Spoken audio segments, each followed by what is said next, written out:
Chapter 321. When Tianho saw Starsabil enter the arena, he raised his body slightly. This woman was his opponent. In the west, Yun from the technocracy glanced at Starsabil. This woman gave her a very strange feeling. How should she put it? Starsabil's opponent was called Yar Patel, and he was a participant from the technocracy. He was not in human form but rather a wolf-shaped machine. He followed Yun around like a docile puppy. In front of their screens, countless people were enraged. Starsabil's opponent was actually that arrogant woman's pet. Many people could not accept this. Yun sneered. These people were not even worthy of being her pet. Starsabil herself did not care much, and she quietly watched the wolf-shaped machine walk into the arena in admiration. Her body suddenly moved to the left, and in the next instant, a sharp mechanical claw pierced through the void. Yar Patel's body appeared and pierced through the void while the original Yar Patel gradually disappeared. This was extreme speed and it even surpassed Hua Yisho's. Countless people were shocked as they could not even tell that Yar Patel had moved. Even Lu Yin's heart skipped a beat. What incredible speed! However, what shocked him even more was that Starsabil had dodged. No, she had not dodged but had instead taken a step forward. How had she done it? It was not just Lu Yin. Countless people were confused. They were shocked by Yar Patel's speed, but they were even more confused as to how Starsabil had managed to dodge. Yar Patel's attack had missed and he turned around to attack again. However, before he could do anything, lightning flickered around his body and he exploded. His body then disappeared from the Life-Seek realm. Everyone was silent, including those who were watching the battle from their screens. Xenu Star East San Dios, the various great powers of the Innerverse, and the Sword Sect were all shocked. Yar Patel had been defeated and he had been defeated in a baffling manner. No one had even seen Starsabil make a move, but if she had not, then how had Yar Patel been defeated? Yun from the technocracy had a solemn expression, and her gaze changed as she stared at Starsabil, deep in thought. Tianho took a step forward and raised his body once more. The power of divination is reserved for attacks. This is the Starsabil sect. Everyone was shocked by Starsabil's performance, including Lu Yin. Lu Yin had never believed in divination but at this moment he was at a loss. Yar Patel's speed was so fast that even Lu Yin had not been able to see through it. If it had been Lu Yin he would have had to endure the attack, but Starsabil had dodged in advance. If this was not a divination, then what was it? Furthermore, Lu Yin had not been able to discern how she had defeated Yar Patel. Just like in the previous astral combat tournament, this woman had always won mysteriously, but her victories had always been shocking. Fifth match, Starsabil victory. Countless people were shocked. Starsabil? She was Starsabil? It wasn't just the outside world. Many students of the Astral Combat Academy did not know that she was Starsabil. Regardless of how shocked the outside world was, Starsabil calmly walked out of the battlefield and smiled at Lu Yin. Her gaze was gentle but Lu Yin felt a chill run down his spine. Divination, this mysterious ability. Did it really exist? What was her method of attack? With his control over his domain he couldn't see it at all. He could only see it with the support of Sirius and the Giant Emperor's third eye. If he was Yar Patel, how could he fight? Many people were pondering the same question. How could they fight Starsabil? How? This was unsolvable. While everyone was still immersed in their shock, the next battle had already begun. It was between the Cosmic Sea's Zijun and the Astral Beast Domain's Embermane. The students of Astral 7 were the most familiar with Embermane. Not only had he defeated Daoist, but he had also defeated Astral 7's leader, Liu Xiaoyan, which had greatly shocked Astral 7. On the other hand, Zijun had an ordinary appearance and no one knew much about her strength. They only knew that she represented the Cosmic Sea. The two representatives of the Cosmic Sea who had participated in the Tournament of the Strongest had been defeated one after the other. Like Liu Xiaoqiu, she had joined later. In many people's opinion, although Zijun's strength was unknown, she should not be Embermane's match. After all, Embermane had easily defeated Liu Xiaoyan. However, the current battle had exceeded everyone's expectations. Against Embermane's flames that could melt anything, Zijun was actually able to handle them with ease. Lu Yin was puzzled. This movement technique seemed very familiar, as if she had been training in the ocean for many years. Silas from the Cosmic Sea had also used this movement technique. Could this woman really be from the cosmic sea? The most depressed of all was Embermane. He believed that his flames could burn anything, even the void. However, every time he attacked the woman in front of him, he was blocked by a formless green light. It was very strange that he could not break through. With a whoosh, Embermane lashed out with his tail and viciously swatted it at Zijun. He wanted to change his attack method. In his previous battle with Dai Ao, Embermane's tail had been able to force Dai Ao back, but against Zijun he could not even make her move. A shockwave spread out from the point of collision, tearing apart the earth and shattering the clouds. Zijun's hands turned green and flashed through a strange path as they slammed into Embermane's body, sending him flying. Embermane turned his body around in midair, causing an incomparable scorching heat to spread throughout the void. Countless sparks flickered, and it was as if another sun had appeared between heaven and earth. Many students felt helpless. Previously it had been cold, but now it was scorching hot and they were unable to resist it. This was a power that had reached the peak of the Limiter realm, and it was too terrifying. Embermane's eyes flickered with flames and he opened his mouth. A wisp of flame pierced through the void and shot towards Zijun. In the distance, Lu Xiaoyun's heart skipped a beat. This wisp of flame had melted her sword and battle technique, almost burning her to death. On the other side, Jared from the Blaze realm was shocked. How was this possible? He could not be more familiar with this wisp of flame. This was the flame that activated his inherited battle technique, the Karmic Flame Sword. Why did this flame mink have it as well? Zijun's expression changed slightly in the face of this extreme flame that could incinerate everything. She seemed to exclaim in surprise as she took a step forward with her right foot. A dark green light spread out from her body and dispersed the scorching heat.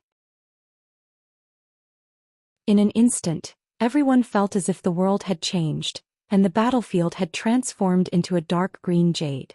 Starsabil, Lu Yin, Tianho and the rest all changed. Many of the powerhouses in the audience, including Lu Xiaoyun, Quang Wang and the rest, were overwhelmed with shock. This was a force field. Only those who had comprehended a domain to a certain extent could display a force field that could change the natural environment of the world. This woman was currently the strongest domain expert. In front of their screens, the spectators from the various great powers were similarly shocked. How powerful was this woman to be able to display her own domain's force field while still in the Limiter realm? Embermane's flames were frozen by Zijun with a single hand, and then they really did turn into jade. They fell to the ground lifelike like a dusty sourcebox. Everyone was shocked, but no one spoke as they stared at the scene. Embermane's pupils shrank as he stared in shock. His flames had actually been frozen into jade. Even though he could not display the true might of his flames as a Limiter, they were not something that could be casually frozen. This woman. Embermane was still immersed in shock when a dark green jade hand appeared in front of him. Then, Embermane lost consciousness as he too was frozen into jade. This was an innate gift that could turn everything into jade. This was Zijun's strength, and she was able to release her own force field and change the environment. She was the only one who had been able to do so, and she far surpassed the various powerhouses who had clashed with their domains during the Astral Combat Tournament. Sixth match, Zijun victory. Zijun calmly stood there and looked up. Her gaze swept across everyone. My name is Zijun and I come from the Cosmic Sea. I'm from the Longevity Squadron. As soon as she spoke, countless people were shocked. The Longevity Squadron was a title reserved for the Cosmic Sea's 4 pirate squadrons. The 4 pirate squadrons were the 4 squadrons that dominated the Cosmic Sea, and the Longevity Squadron was one of them. Lu Yin was astonished. Was this woman really from the Cosmic Sea? Was she from the Longevity Squadron? Her strength far surpassed Silas's, and more importantly, she was about the same age as Lu Yin and the others. Silas, who had fought against Lu Yin earlier, was much older than Silas. Strictly speaking, they weren't from the same generation, but this woman was. This was the true power of the Cosmic Sea's top powerhouses. Lu Yin suddenly thought of Xianxia. That person's strength definitely surpassed this woman's, as he was a publicly recognized 10 arbiters candidate. There was only one match left in the first round, and the 2 competitors were Tianho from the Astral Beast Astral Domain and Ben from the Technocracy. Both of them were very eye-catching. Tianho was wrapped in a black robe that obscured his appearance, while Ben was even stranger. Just like his name, he looked like a book that floated in all directions. These two matches piqued the interest of many, and their attention was temporarily drawn away from Starsabil's and Zijun's battles. Very few people knew that the black-robed Tianhou was the strongest participant from the Astral Beast Astral Domain, but Ben knew. It wasn't because he understood the Astral Beast Astral Domain, but because Yun had told him before the battle, "You're not his match." Just those 5 words had convinced Ben that he was no match for Tianhou. Outside the arena, Starsabil, Yun, and Lu Yin all looked at Tianhou with serious expressions. This fellow was very strong, and even someone as arrogant as Yun treated him differently, just like how she viewed Starsabil. Among the spectating students, one of them turned pale when he saw Tianhou. He was a student from Astral 7 who had mocked Tianhou before, but Tianhou had only glanced at him and caused him to collapse. Now he was traumatized and he didn't even dare to look at the arena. Tianhou did not make the first move and he just quietly faced Ben. Ben was swaying in the air, his large eyes extremely alert as strange undulations flashed around him. To the east, Lu Yin softly asked, "What's so strong about that Tianhou?" "I've already said that I don't know. I know how strong or weak all the students from the spiritual academy are, but I can't find anything about this Tianhou. He's Skymender's disciple, and that alone makes him comparable to Starsabil. As for his true body, we don't know." Lu Yin looked at the arena. At this moment Ben made the first move. Actually, it wasn't a move as it was more like a book that had no hands or legs. It only released undulations that unknowingly covered the entire battlefield. One student curiously reached out to touch the screen that the mentors had set up to isolate the battlefield. When he touched the undulations, he was so terrified that he started bleeding from all his orifices, and he immediately left the Life-Seek realm. "It's an illusion. Don't touch the screen," someone shouted. Everyone's scalp went numb. Illusions were a very terrifying means of attack. They were invisible and hard to avoid. Even if many people were powerful, they would still be helpless in the face of illusions. This kind of people was the majority. Most people would have a kind of fear in the face of illusions.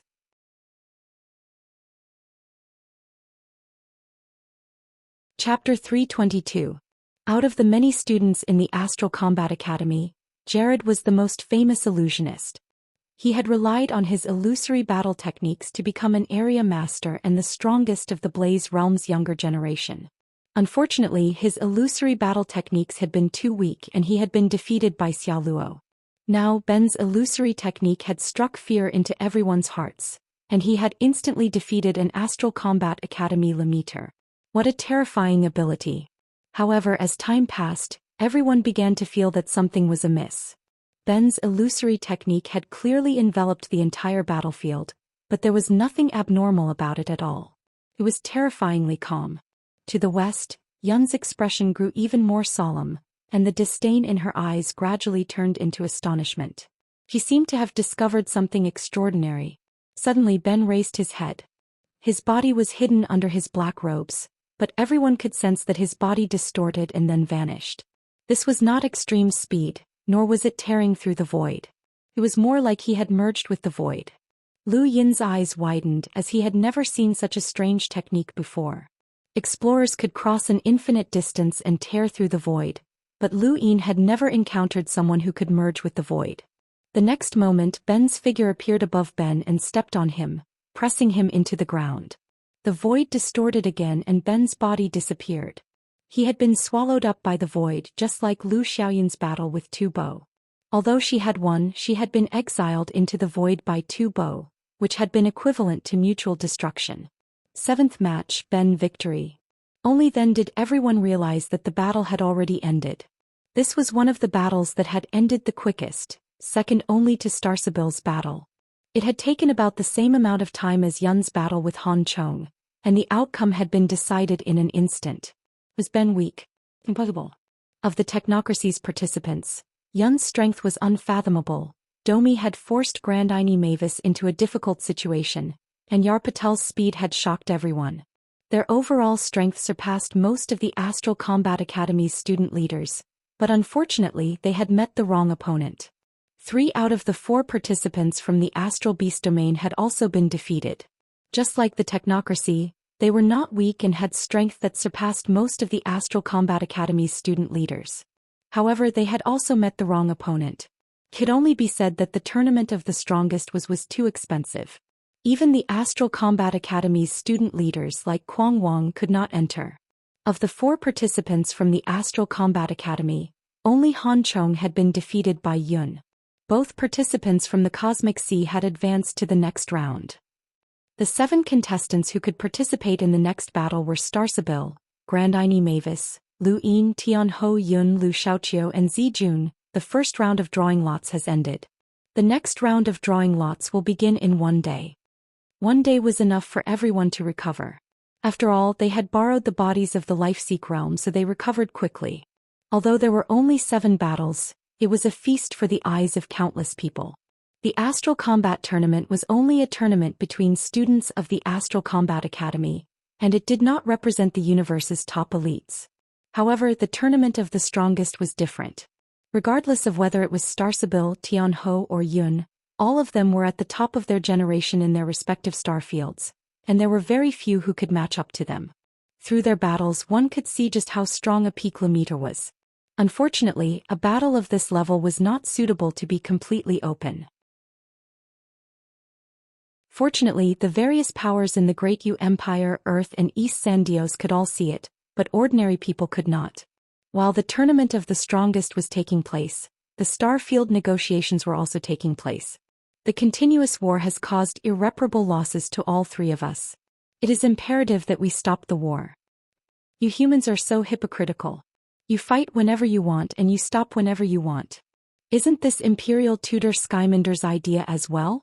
Otherwise, you wouldn't have dared to bring that Tian Ho into our star field. The Imperial Tutor is kind, but that is not an excuse for you humans to be hypocritical. It doesn't matter if we fight or not, but the territories that we have invaded will not be returned. Although your technocracy has powerful technology left behind from ancient times, your resources will eventually dry up. Resources are your foundation, and without them you will slowly wither away. Before that happens, we can completely invade your human domain. Alright, there's no need to talk nonsense. Someone has already decided on the general direction of the negotiations. Let's talk about the details. At Astral 10's Trial Zone Mountain, Lu Yin opened his eyes, and the other Astral 10 students followed suit. They all looked at Lu Yin at the same time but did not disturb him. Only Xiao Luo walked up to him. Let's talk. Lu Yin nodded. What's the matter? Xiao Luo looked at Lu Yin seriously. What do you think of Han Chong's strength? Lu Yin was puzzled. Xiao Luo and Han Chong did not know each other, so why was Xiao Luo asking about him? He's very strong, Lu Yin replied. Xiao Luo's expression turned serious. But he was still defeated. What are you trying to say? Lu Yin asked as Silver left. Their conversation at the space station had made Lu Yin suspicious of Xiao Luo, and he was now on his guard. Xiao Luo smiled. During the Astral Combat Tournament, Xianxia fought with Han Chong, but he was completely crushed. Han Chong's final landscape painting was very strange, and according to Xianxia's description, it had an unavoidable pressure. Even so, he still lost. That's why I wanted to remind you not to underestimate Yun. That woman is terrifyingly strong. Lu Yin agreed. I know. You don't know. Xiao Luo looked at Lu Yin's shocked expression and continued.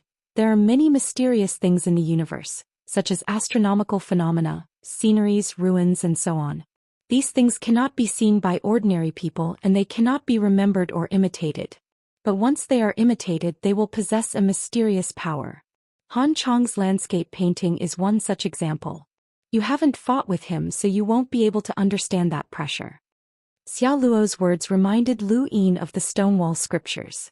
It was clearly just a combination of words, but it was impossible to recite the entire text.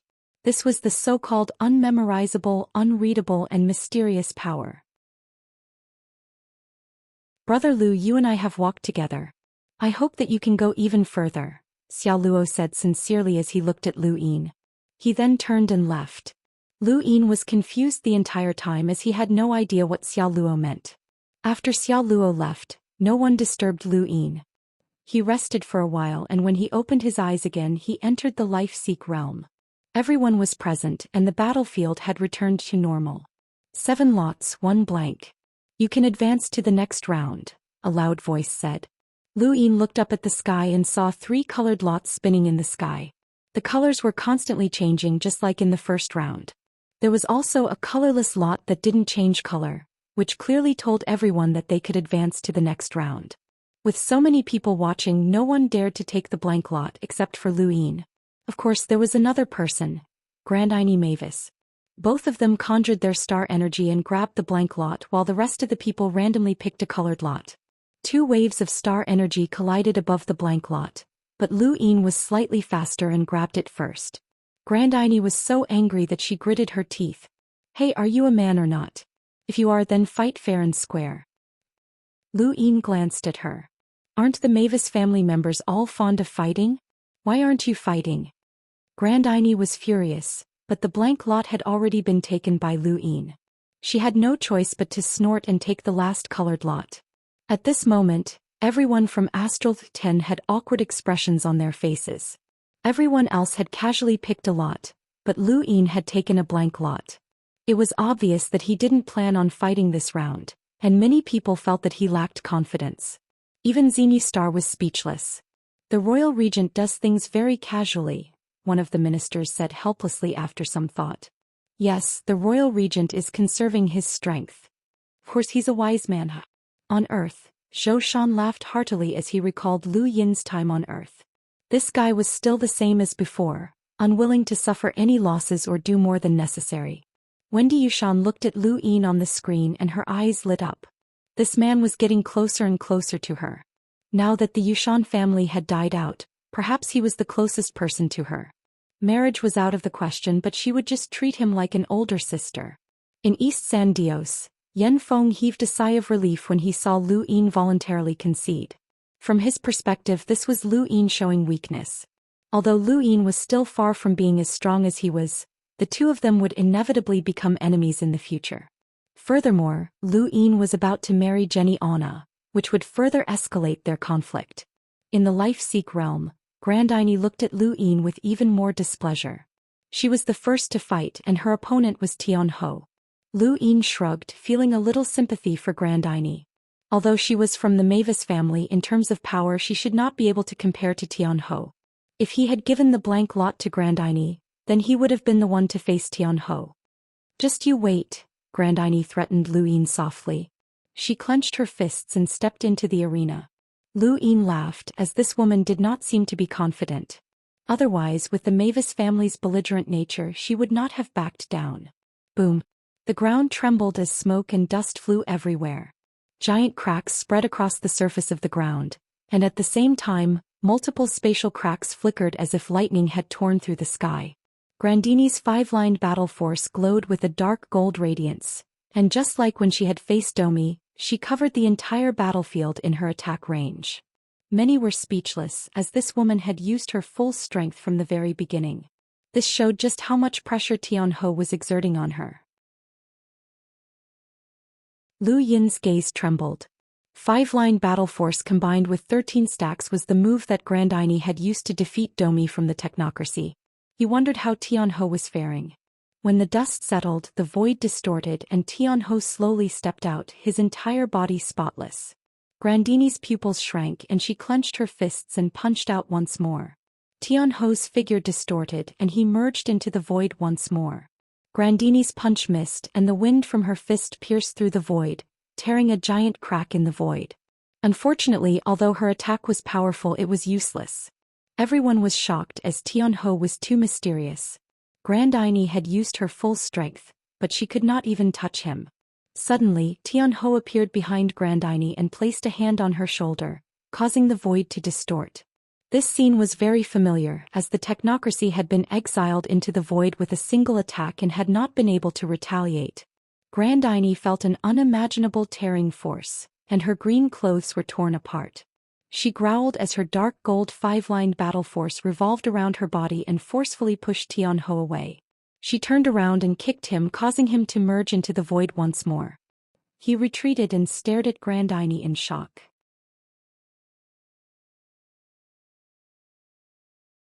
Chapter 323. 5-lined battle force might not allow one to dominate the tournament of the strongest, but it was still considered very strong within the Limiter realm.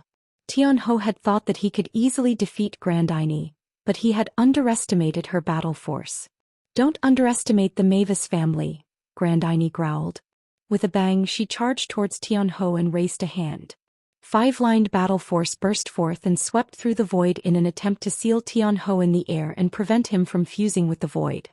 Tianhou did not disappear this time. Instead, he gently raised a hand that was wrapped in his black robes and forcefully received Grandini's punch.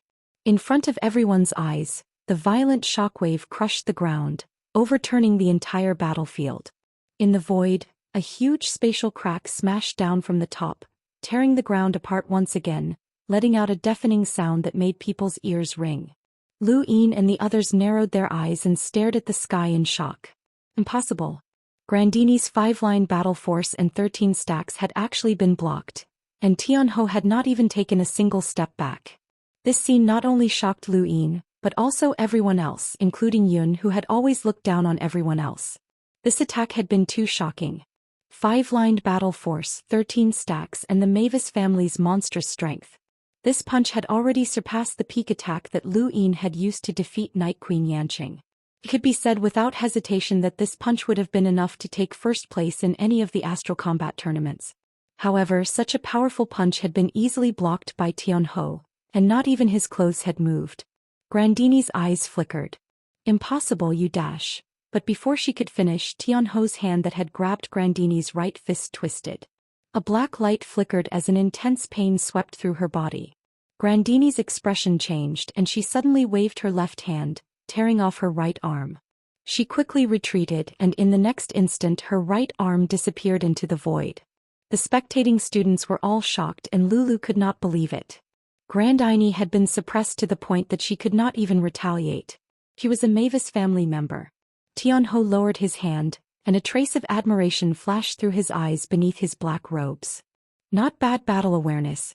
If you had been just a little bit slower you would have lost. Grandini panted heavily as blood flowed from her right arm, dripping onto the ruined ground. She stared at Tianhou in shock. What is your true form? If you can easily block my punch, then you must be at least in the top 5 of the Heavenly Beast list. I'm not on the Heavenly Beast list, Tianhou replied. Grandini's eyes narrowed. A rare race. You still want to continue? The Mavis clan is very strong, but it's a pity that your innate talent hasn't been developed yet, said Sue. Grandini frowned. You know about the Mavis clan's innate gift? I am Skymender's disciple. Grandini took a deep breath.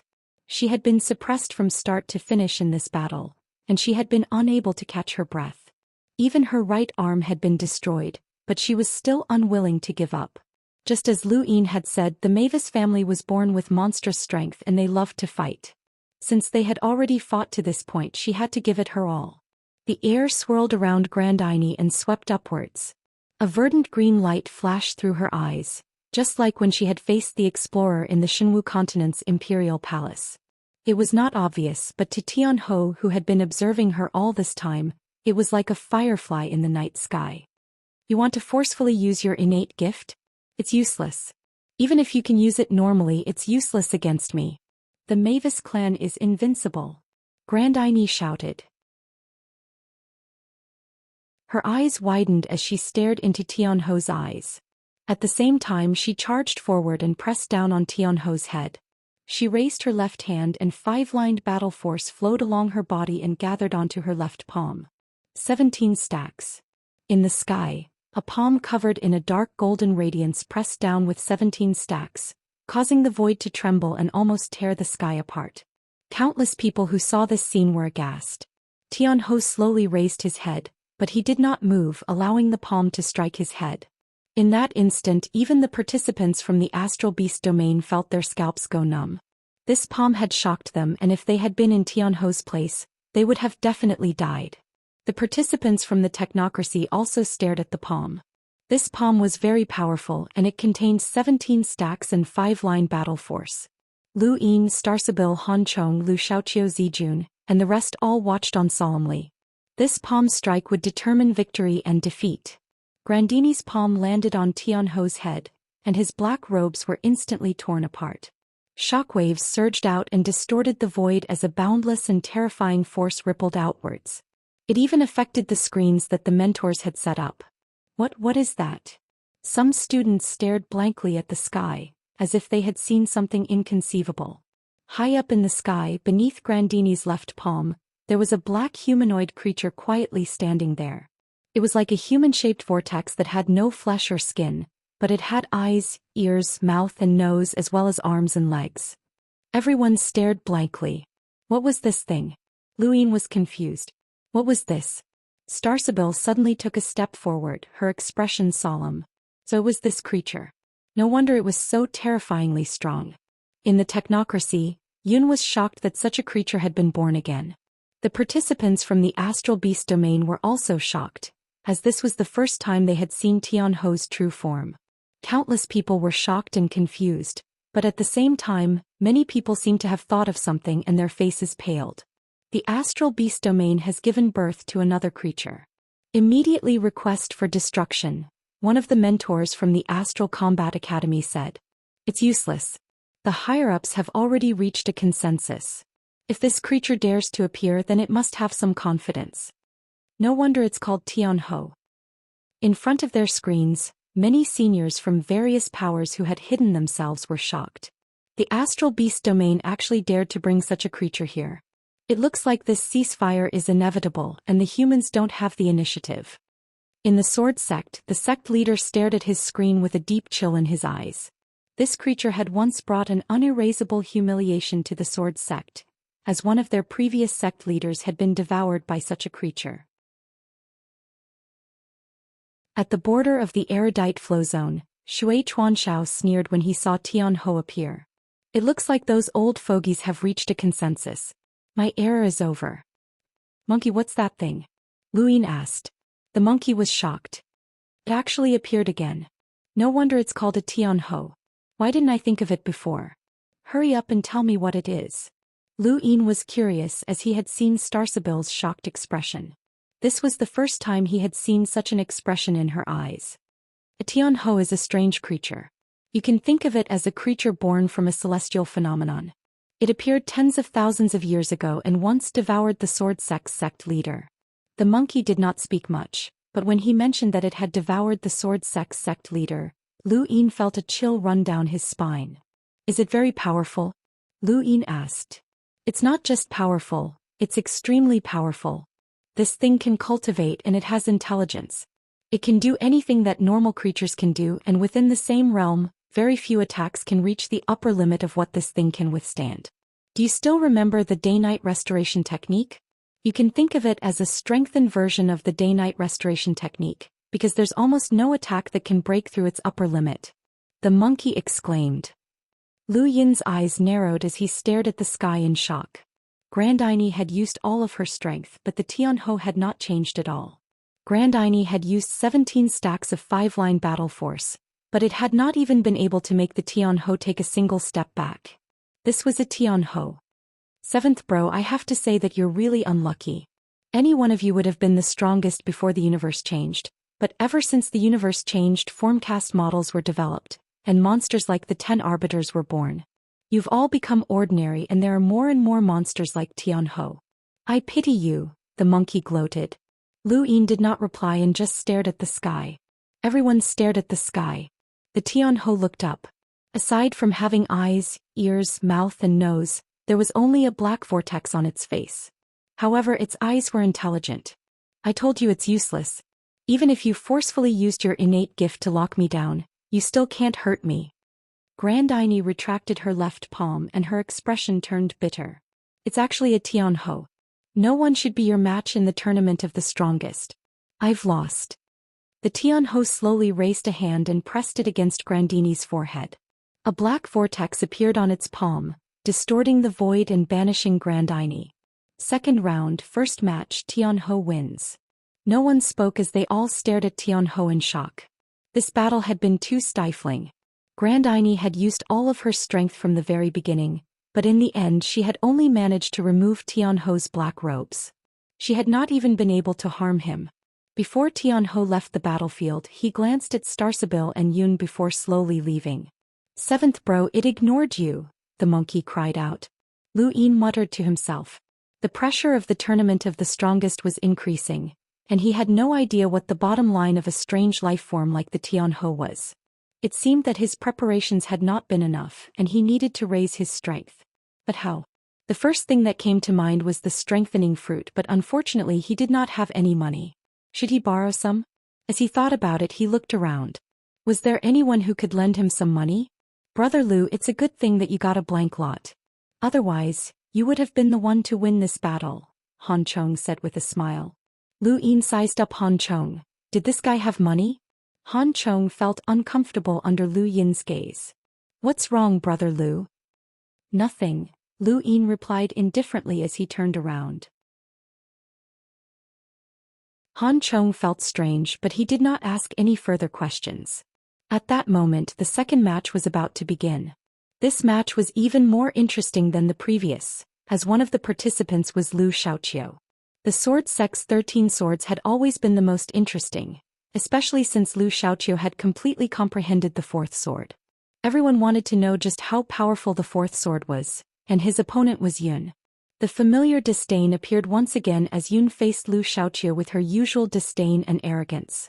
In front of their screens, many people were furious, especially the disciples of the sword sect, who wanted nothing more than to insta-kill Yun with the 13 swords. Lu Xiaoqiu did not dare to be careless against Yun. His star energy transformed into an iron sword that flickered as the space around it distorted before it even moved. Yun was astonished. Not a bad sword technique. What's it called? The sword sect's 13 swords, Lu Xiaoqiu replied indifferently. Yun suddenly understood. So that's the 13 swords. How many swords can you use? Let's see how many you can take.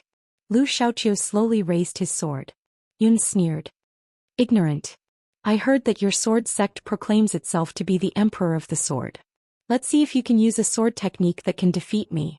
She pointed at Lu Xiaoqiu with a single finger. It was just a single finger, but it was like a sudden clap of thunder as an extremely sharp force pierced through the void and shot towards Lu Xiaoqiu.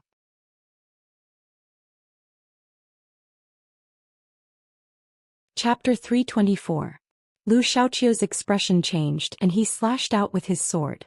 There was a clang as countless strands of sword qi shot out in all directions, creating countless tiny spatial cracks that rained down like raindrops. Lu Xiaoqiu was shocked. Just a casual finger had stopped his first sword from advancing. Yun was surprised. Not bad. Again. She tapped her finger once more. This time it was 2 fingers and an even sharper qi blade than before slashed out. There was no need for any explanation. The qi blade cut through the void and slashed towards Lu Xiaoqiu. Countless people were dumbfounded. How could an attack that was comparable to the 13 swords with just 1 finger possess such a terrifying battle technique? Lu Xiaoqiu did not dare to be careless and he waved his sword, causing countless strands of sword qi to fall from the void and collide with the blade. Just like the previous battle, the entire battlefield was reduced to rubble. Lu Xiaoqiu's second sword blocked the blade once more, but he was still at a disadvantage. The 13 swords had never been suppressed like this before. Countless disciples from the sword sect were stunned. They were well aware of how powerful the 13 swords were, but it had been easily dispelled and even suppressed. How had that woman from the technocracy done it? Even the sword sect's leader frowned. This shouldn't be happening. That woman had not used any powerful battle techniques, so how had she been able to suppress the sword qi from the 13 swords? The disdain in Yun's eyes grew even stronger. Is that the second sword? Hurry up, I want to see your so-called complete 13 swords. He was well aware of the power of the 13 swords, so how had that woman blocked it? The strands of energy that had shot out from her fingertips were not a powerful battle technique at all. Or was it that he could not see it with his own eyes? He suddenly thought of a secret technique. Could it be some kind of powerful technique? At that moment, Yun raised her entire palm, and a surging energy tore through the sky and caused the earth to tremble. A majestic pressure swept through the battlefield and even spread outwards, shocking many of the Astral Combat Academy students. This was the first time that Yun had revealed her terrifying power. No one had been able to understand her previous battle with Han Chong, but now they could feel it. My power is not something that you can understand. I'll give you one more chance to display the remaining swords or die. Yun was cold and arrogant. Lu Xiaoqiu was not angered. Among his peers in the human domain he was considered one of the strongest limiters. However, he had never been arrogant as his opponents were also the strongest from the other stellar domains. This scene was not unexpected, and it all depended on whether or not his fourth sword would be able to overwhelm the crowd. Facing the people from the technocracy, Lu Xiaoqiu gave up on the third sword. Spiritual attacks were not very effective against them, so he decided to use the fourth sword. The terrifying and sharp fluctuation of Yun Shan's palm grew stronger and stronger, as if it was pointing at the sky. Lu Xiaoqiu stood with his sword in hand, and the star energy fluctuations around his body dissipated as he closed his eyes. Yun coldly snorted, "You're courting death." As she spoke, she pressed down with her palm and the entire space seemed to be crushed. The oppressive pressure made it hard for everyone to breathe. Even the light screen separating the battlefield began to distort, showing the might of Yun's palm. In the next instant, Lu Xiaoqiu suddenly opened his eyes. A formless aura swept out like a hurricane, causing countless people to see the incomparably huge sword above his head. This was a force field. The second person to comprehend a force field in the tournament of the strongest had appeared. Yun Shan's palm collided with Yun Shan's long sword, causing an explosion in the void that separated the sky from the earth. An incomparably large spatial crack appeared between them, as if the Milky Way had separated the two places. A powerful pressure descended. Even though it was formless, it was still shocking. Many students spat out mouthfuls of blood and collapsed to the ground. He could feel the terrifying might of this collision, and it was as expected of the fourth sword. During the astral combat tournament, it was fortunate that he had managed to trick Lu Xiaoqiu. Otherwise, he would have been defeated if Lu Xiaoqiu had used the fourth sword. Even five-line battle force would not have been able to withstand the fourth sword. However, what was even more terrifying was Yun. Just one of her palms was comparable to the fourth sword. Many people, including the sword sect's leader, could not understand why her attack was so powerful. It was as if she had been born with an innate advantage. On the battlefield, Yun looked excited. "Interesting. Your 13 swords is not bad, but it's a pity that you've reached your limit." Then, the phantom image of a mountain appeared above the palm that had been attacking the fourth sword. In that instant, the life-seek realm trembled once again, but no one noticed. This mountain was majestic and imposing, and its peak could not be seen. It was just like Han Chong's Myriad Miles landscape painting, except that it was a little more monotonous. Even so, the moment this illusory mountain appeared, the fourth sword crumbled, followed by Lu Xiaoqiu's sword formed from star energy. Finally, Lu Xiaoqiu himself collapsed and disappeared from the life-seek realm. Shockwaves spread high into the sky before transforming into visible star energy droplets that rained down like rain from the rain observatory. Second round of the drawing of lots. Second match. Victory, Yun. Everyone was still immersed in shock. Lu Xiaoqiu had been defeated yet again. Even though he had comprehended the fourth sword, he had still been defeated in the tournament of the strongest. It was not that he was weak, but rather that his opponent had been too strong. Yun was cold and arrogant. She had the right to look down on everything just like a queen. Starsibyl's face was solemn and her eyes flickered. As expected, this woman was still not within the range of her divination. Tianhou had donned his black robes once more, and his eyes were fixed on Yun as a trace of fear flashed through them. Lu Yin's eyes narrowed as his strength still needed to be improved. This Yun was too deep and he could not even see her bottom. Even the fourth sword had been destroyed. Although Lu Xiaoqiu had lost this battle, he did not have any regrets. He had used his strongest attack and there was nothing he could say about his defeat. It was even more thorough than when he had been defeated by Lu Yin. However, the sword sect was in an uproar. They had no idea why Lu Xiaoqiu had been defeated, or how that palm had been able to destroy the fourth sword. Even the sect leader could not understand. In the depths of the universe, atop a lonely cliff, a planet hung upside down. A white sword was stabbed into the ground, and beneath it, a space-exploring astral beast howled in anguish as it was suppressed. The tournament of the strongest was being broadcasted on a screen in front of it. "Ah, the 13 swords have been suppressed. Even your sword sect has such a day. Ah, Arbiter Lu, your 13 swords are not invincible." The astral beast suppressed by the white sword laughed maniacally, and as it laughed, the planet collapsed. This astral beast had the strength of a hunter. Beside the white sword was a girl with long black hair and large glasses. Her eyes were like gods as she stared at the screen. Her left hand pressed down on the sword's hilt, and with a flash of light, the sword was unsheathed and sheathed. The powerful astral beast with the strength of a hunter was cut to pieces. Only 2 people were left in the second round of the drawing of lots. Starsabil and Zijun facing Starsabil. Zijun's originally indifferent expression became much more serious. The experts of the cosmic sea looked down on the innerverse and outerverse because aside from the border warfront, there were no other places in the innerverse that could compare to the dangers of the cosmic sea. But no matter how much she looked down on the innerverse, Zijun did not dare to be careless against Starsabil. This woman was famous throughout the universe and possessed a mysterious power. In particular, Starsabil's battle with the technocracy's Yar Patel had raised her mysteriousness to the peak. Her ability to predict her opponent's movements and predict her opponent's attacks was enough to make one's scalp go numb. No one liked to be schemed against, and Zijun was no exception. Thus, she erupted with her full strength as soon as she appeared. Her dark green force field swept out in an attempt to suppress Starsabil. A force field originated from a domain, and it was an extension of a person's spirit. It was also an indication that one's comprehension of a domain had reached a certain level. Powerhouses could use their force fields to complement their techniques and battle techniques to increase their power level by more than a single level. Zijun was one such example, and she could even combine her innate gift with her own. She leaped up and faced Starsabil, pressing down with a single palm. Jade sifting technique. The world seemed to solidify, turning into an indestructible jade that could not be broken. Starsabil was suppressed by this jade, and no matter how she tried to dodge, she could not avoid it. Divination could help her avoid some attacks, but it could not avoid an attack that enveloped the entire battlefield and even sealed the void. With a boom, the battlefield was crushed. In the void, 4 enormous spatial cracks appeared like 4 coiling pythons, causing many to tremble. Zijun's full strength was astonishing, and this attack was comparable to Yun's single palm strike or Lu Shaoqiu's 4th sword. The oppressive attack even caused many students to vomit blood.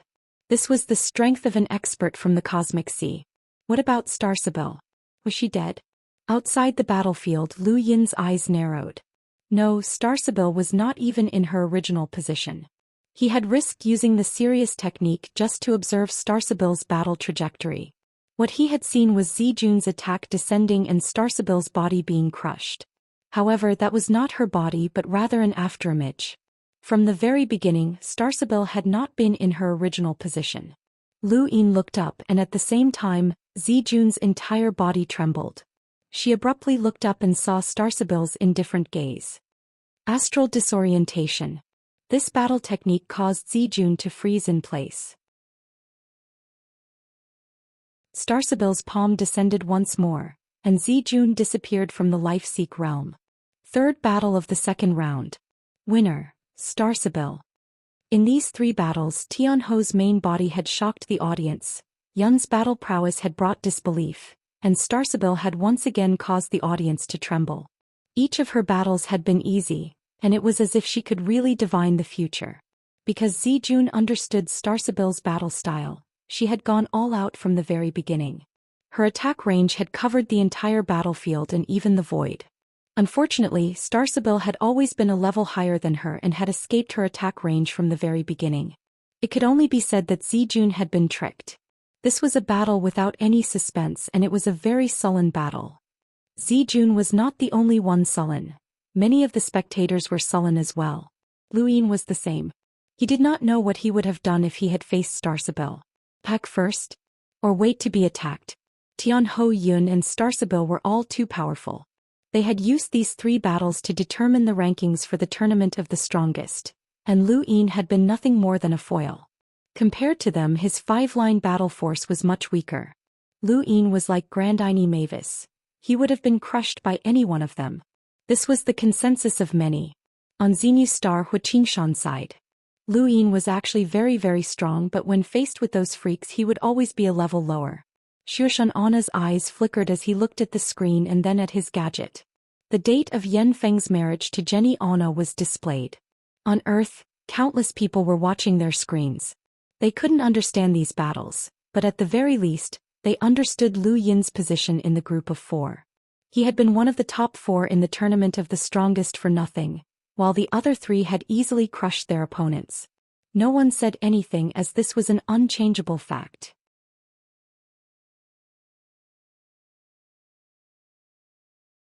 Chapter 325.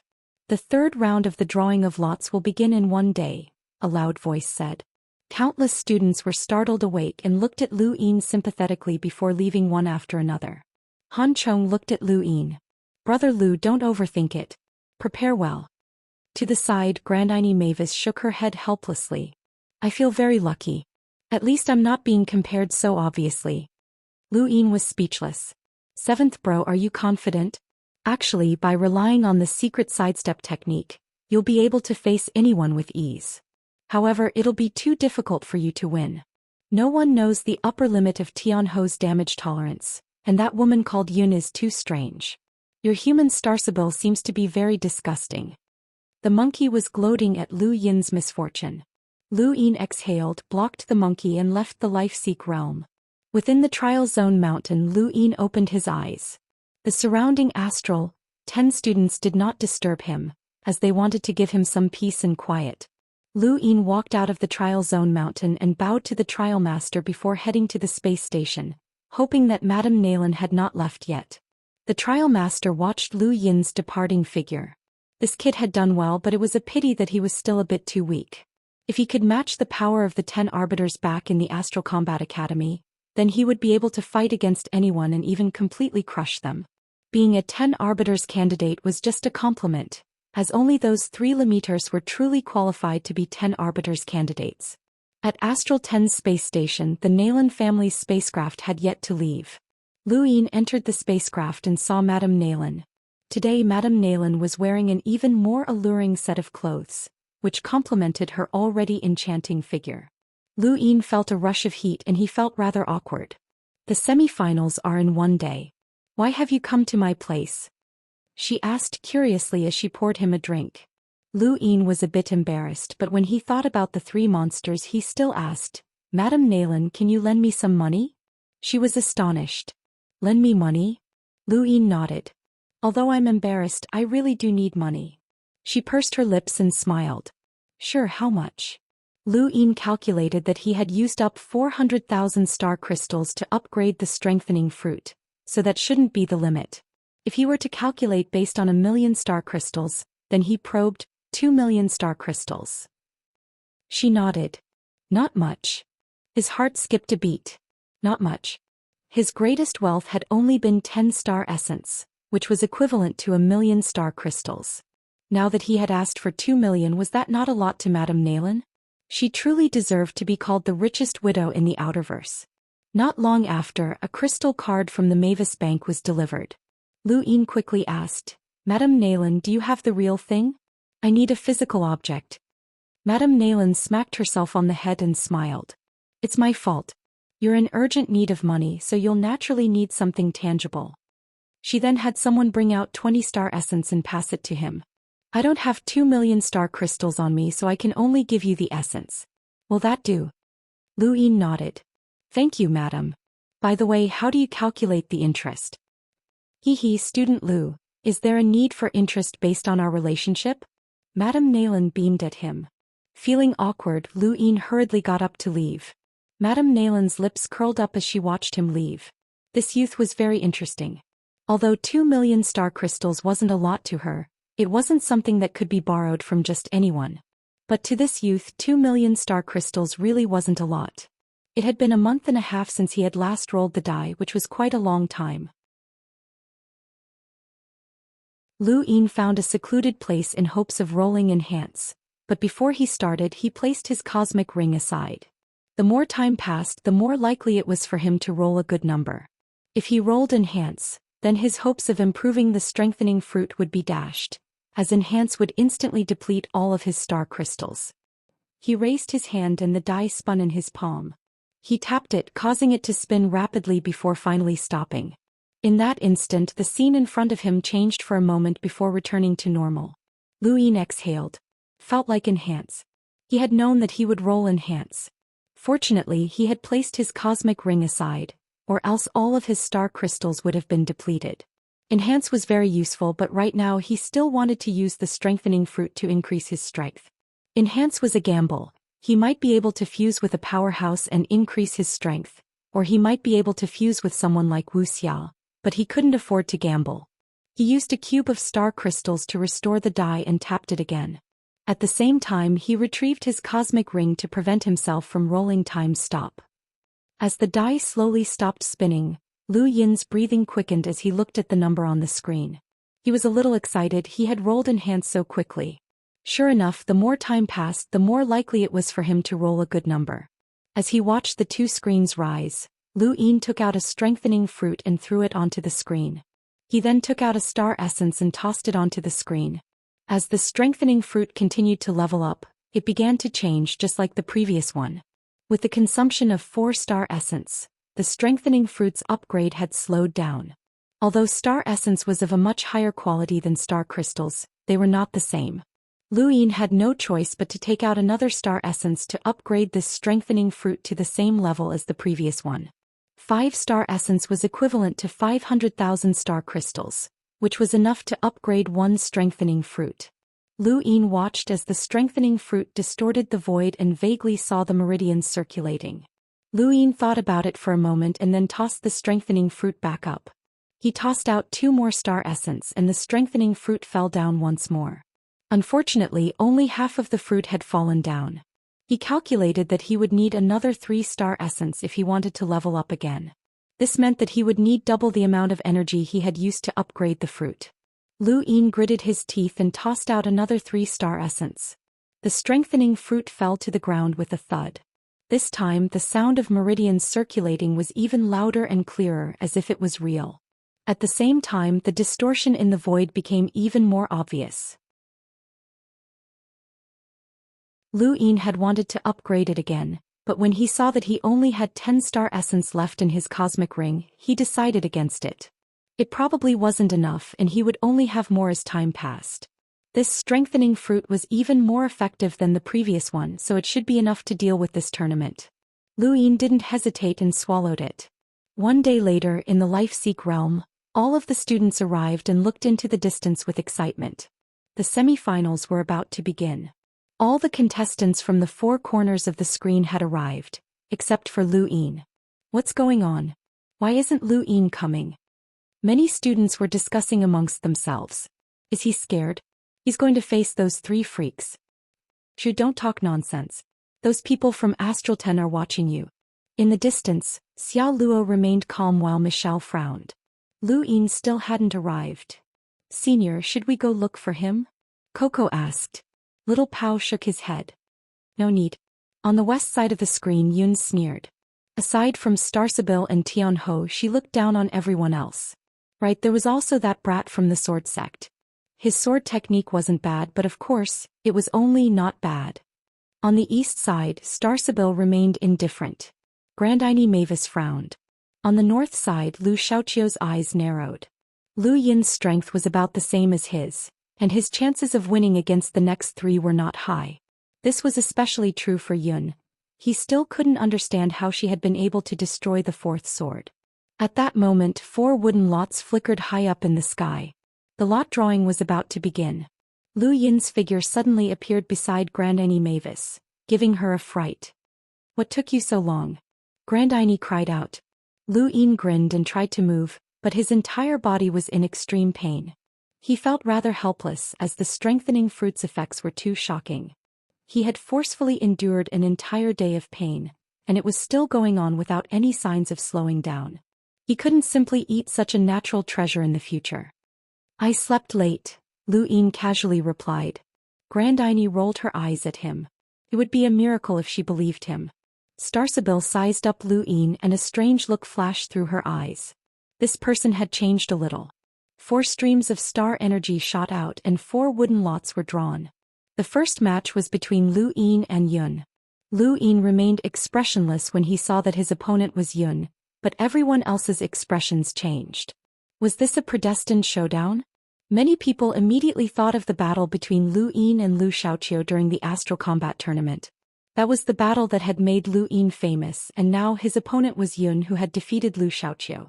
In the north, Lu Xiaoqiu's eyes flashed as he stared intently at the arena. He did not think that Lu Yin had a chance in this battle, as Yun was too strange. Many students were thinking the same thing. Of the final four, the other three had unfathomable levels of power. Only Lu Yin was slightly weaker than them. This was because Grandine Mavis, who also possessed 5-line battle force, had been defeated. Furthermore, she had been defeated after using 17 stacks. If they remembered correctly, Lu Yin had only used 9 stacks to defeat Night Queen Yanqing. In the distance, Night Queen Yanqing sneered. Lu Yin was definitely going to lose, and she hoped that Yun would be able to make him taste the taste of humiliation. On the other side of the arena, the student leaders all had solemn expressions. At this point in the battle, a clear boundary had been drawn. The 3 Lemeters were the top Lemeters of the younger generation, and they could be considered absolute experts even when compared to explorers. Lu Yin was slightly weaker. Even further away, the veiled woman stared at Lu Yin. She was the one who had instantly defeated Silas. These two are fighting, which means that Tianho's opponent is the human Starsabil, Feng Jiu said. Tianho growled, "I've been waiting for a long time." Feng Jiu looked at Lu Yin and then at Starsabil. She was thinking about who would win in the end, but she could not come to a conclusion. However, Lu Yin would definitely be the first to be defeated. In the arena, Lu Yin was still in pain when he walked, as he had not recovered from the pain from the strengthening fruit. He did not know if it would affect the competition, but he hoped that it would not. Across from him, Yun had already appeared. She still had the same contemptuous gaze as before, and she did not put Lu Yin in her eyes at all. The entire arena was filled with ridicule. With the appearance of these two, the battle could begin.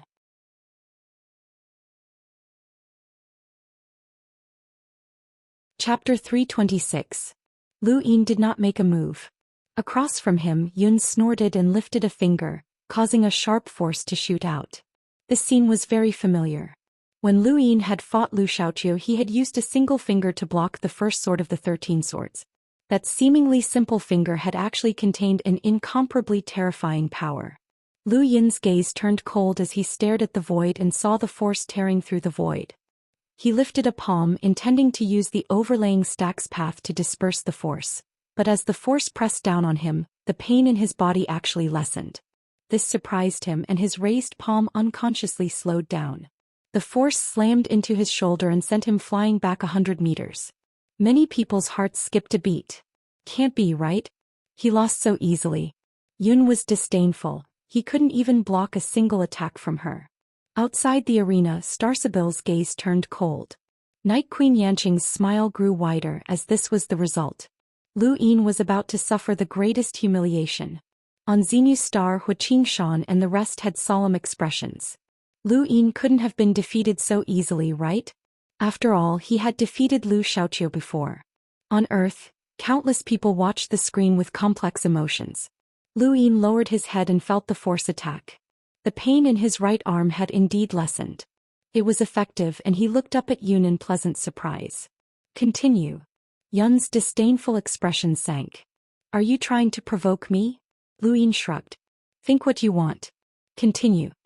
Many people relaxed when they heard this. He hadn't been defeated, and it seemed like he could still endure. Yun's eyes flashed with killing intent. You've got guts. She then struck out with her finger, causing multiple waves of force to tear through the void and attack Lu Yin. Lu Yin could have dodged, but he did not. These waves of force were effective in alleviating the pain caused by the strengthening fruit, which was the best outcome. Bang bang bang bang. In front of their screens, countless people watched in bewilderment as Lu Yin endured Yun's countless attacks like a sandbag. His clothes were tattered, and there were even some places that were bleeding. However, he didn't resist at all, nor did he try to dodge. What was going on? If he couldn't block Yun's attacks, then he should have been defeated long ago. More and more people were bewildered as they watched Lu Yin being blasted into the ground. Yun raised her eyebrows. He was furious. She had hit him so many times, and she had hit him squarely, yet he was still alive. His physical body was a bit strong. He did not want to waste any more time. She raised her palm high, and a terrifying pressure descended. Outside the arena, many students felt their hearts sink, and they spat out a mouthful of blood. It was this feeling that defeated Lu Xiaoqiu's fourth sword. This was Yun's most powerful attack. Lu Xiaoqiu subconsciously took a step forward. He couldn't understand this palm, but it was very strong. Everyone stared at Yun. She was serious. As Yun Shan's palm pressed down, everyone's hearts trembled. The majestic power swept out, shocking many students. The ground was completely shattered as the palm landed on Lu Yin's body. His entire body was pressed into the ground, and a huge spatial crack spread out in all directions, distorting the screen that the mentors had set up. Everyone looked at the ground and their hearts sank. Even Lu Xiaoqiu's fourth sword had been destroyed, so how could a human body withstand it? Lu Yin had lost. Starsabil frowned. This shouldn't be happening. How could he lose so easily? On Xenu Star, on Earth, Wendy Yushan, East San Dios, the Sword Sect, and the various great powers of the Innerverse were all staring at their screens. This battle had been too strange. Lu Yin had not retaliated from start to finish, and he had not even dodged. Many people even guessed that he had been controlled by Yun's special battle technique, such as an illusion. High up in the sky, Yun stood quietly as she waited for the giant voice to announce her victory. She did not even bother to look at the corpse on the ground. But after waiting for a while, no sound came. She looked down and saw a crazy gust of wind blowing past. Beneath the ground, rocks were flipped over, and a figure suddenly sat up and exhaled. Awesome! Countless people gaped in shock. What had they just heard? Awesome? Had they heard wrongly? Yun's pupils shrank and she stared at Lu Yin in disbelief. Awesome? Had she heard wrongly? This guy had actually said that he was awesome after being attacked by her? In that instant, Yun was completely enraged. She felt humiliated and her eyes turned red. You're courting death. She then disappeared and reappeared above Lu Yin's head. She pressed down with a single palm, causing the void to tremble. This palm's power was no weaker than the previous one. Lu Yin looked up. Within his domain, Yun's actions could not be hidden from him. As her palm descended, he turned around and did not dodge at all. Instead, he countered with a palm of his own. 17 stacks, 20-fold shockwave palm. Boom. A violent explosion shook the void as countless cracks appeared like lightning bolts. A glaring light carried with it an unstoppable shockwave that swept out in all directions. Even though they were far away, many students were still pushed back by the shockwave. The screens that the mentors had set up distorted to the point that they almost dissipated. Everyone stared blankly at the arena. Even though they could not see clearly due to the distortion in the void, neither person had taken a single step back. Yun was furious, and the phantom image of a mountain appeared beneath her palm. This was the true strength that she had used to defeat Lu Xiaoqiu's fourth sword. She had concentrated all of her strength into her palm. She wanted to crush this bastard who had humiliated her. The moment the mountain appeared, Lu Yin's heart inexplicably clenched. He felt a stifling anger that was on the verge of erupting. He subconsciously raised his attack. 20 stacks, 20-fold shockwave palm. Boom, boom, boom. Countless explosions shook the void and pulverized everything. The screens that the mentors had set up almost dissipated, and 4 figures appeared in the sky. The 4 hunter mentors acted at the same time and sealed off the battlefield once more.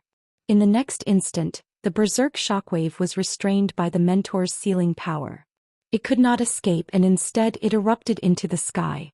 The terrifying shockwave tore through the sky and then transformed into an indescribably majestic pressure that descended. Many of the students were severely injured and had no choice but to retreat from the life-seek realm. Sometimes watching a battle required strength. Crack. Lu Yin and Yun's palms collided, and a huge spatial crack appeared between them. Both of them exerted their strength at the same time and pushed each other back. The huge spatial crack transformed into a black torrent that swept past them before gradually disappearing. Everyone was silent as they stared blankly at the arena. That palm had come too suddenly and it had been too powerful. No one had expected Lu Yin to actually block Yun's attack. That was the same palm that had destroyed Lu Xiaoqiu's fourth sword, and their power levels were almost on par. Starsabil's gaze turned cold, as the situation was developing in a certain direction that her divination had predicted. Grandine Mavis' mouth hung agape. How could Lu Yin be so abnormal? Han Chong was shocked as well. Lu Yin's improvement was too fast. In the south, Tian Ho took a few steps forward. He now had one more opponent, and this person was even stronger than he had expected. In the arena, Yun raised her head and sized Lu Yin up once again. This person was stronger than anyone she had faced before, and he had completely blocked her attack. Unexpectedly, this battle was about to get serious. Lu Yin waved his hand. This woman's palm strength was really fierce, but it was also strange. There was a different kind of pressure to it, and it was a very annoying feeling. However, it was also thanks to this woman that the pain in his body had completely disappeared, and his physical body had also become much stronger. The strengthening fruits had also taken effect. No one had expected Lu Yin to block Yun's attack, and the collision shook the heavens and the earth. Countless people in the innerverse and outerverse were stunned. Zeni Star and Earth cheered. "What's your name?"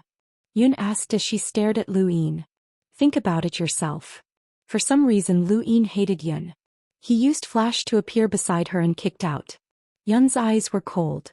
And the phantom of a mountain appeared in front of her, and her entire body passed through it. She seemed to have absorbed something, and her aura changed drastically.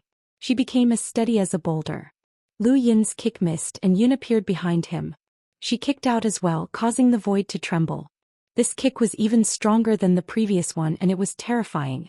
Lu Yin did not know how she could unleash such terrifying attacks so frequently. Was it related to the Phantom Mountain? However, now was not the time to think about it. He turned around and kicked out again, this time with 20 stacks and 30 times the strength. Just like before, the void exploded like lightning, emitting a blinding light.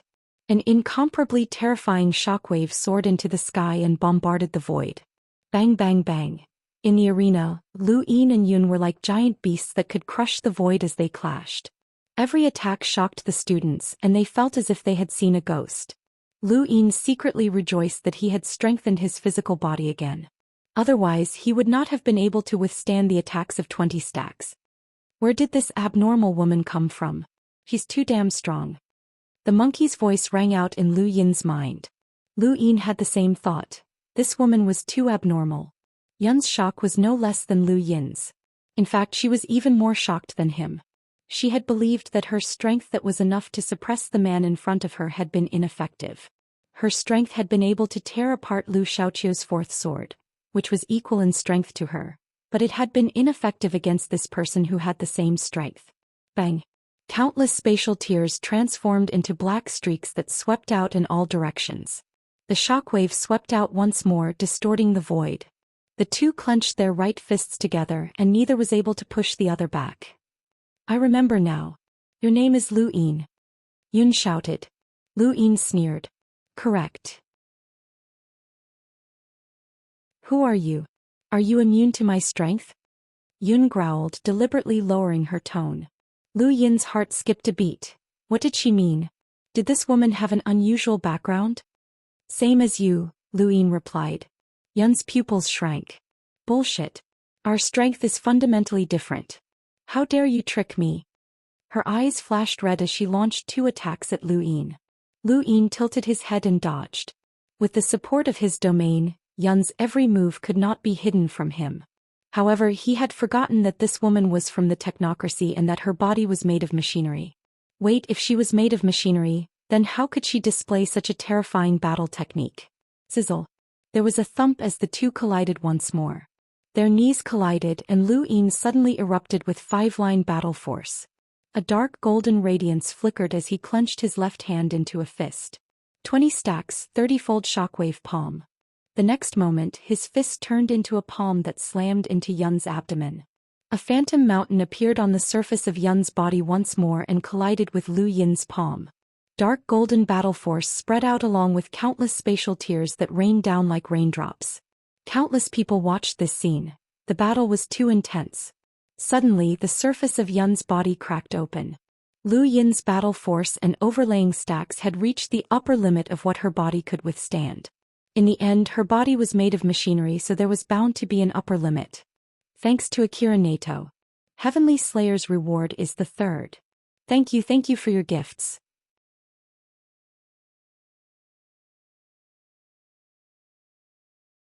Chapter 327. I can't accept this, you ant. You're the first person to make me taste defeat. Just you wait, I'll make you regret this. Yun shouted as the phantom mountain around her collapsed. Lu Yin's palm landed on Yun's abdomen, shattering her entire body. There was no blood, only broken pieces of machinery. Countless people were stunned. It was over. The participants from the technocracy were all stunned. Lu Yin wins the first match of the third round of the drawing of lots. Every single battle in the tournament of the strongest was enough to shock the audience. But the battle between Lu Yin and Yun had shocked the audience the most. This was because of the terrifying destructive power and pressure that had been unleashed. The impact of this battle had even forced the mentors to intervene. Whether it was Starsabil or Tianho's previous battles, they had all been shocking, but they had all been unreal. Now, however, countless people could see the gap between Lu Yin and the strongest Limiters. This battle had once again solidified Lu Yin's position. His true power level still surpassed Lu Xiaoqiu's, and he truly deserved to be one of the 10 arbiters candidates. In the east, Starsabil looked up. The results of her divination were getting closer and closer. Grandini was shocked. Lu Yin was becoming more and more abnormal, and he was already on the path of invincibility. In the distance, Night Queen Yanqing clenched her fists. This bastard was getting stronger and stronger. She had clearly become stronger as well, but the gap between them was still widening. None of the Day-Night clan's Limiters could compare to her now, and even explorers would find it difficult to defeat her. Everyone from Astral 10 was excited. Captain Wu kept muttering to himself as he looked at Lu Yin with excitement. As expected of a permanent source of news. In the Innerverse and Outerverse, many organizations watched on in shock. In the Spirit Seal Flow Zone's Water Moon Villa, and Xiaohua lowered his head and did not even dare to breathe loudly. He's the Lu Yin who forced you? His father. With his strength, even 10 of you wouldn't be his match. I won't punish you for what happened last time. And Xiaohua relaxed. Thank you, father. Keep in touch with him. And Xiaohua was put in a difficult position. But father, I've already used the agreement. Use your heart to exchange for someone else's heart. This is called opening your heart to him. There are no benefits and he's worth it. His father. Even deeper in the first flow zone, the Sword Sect. Send out another invitation.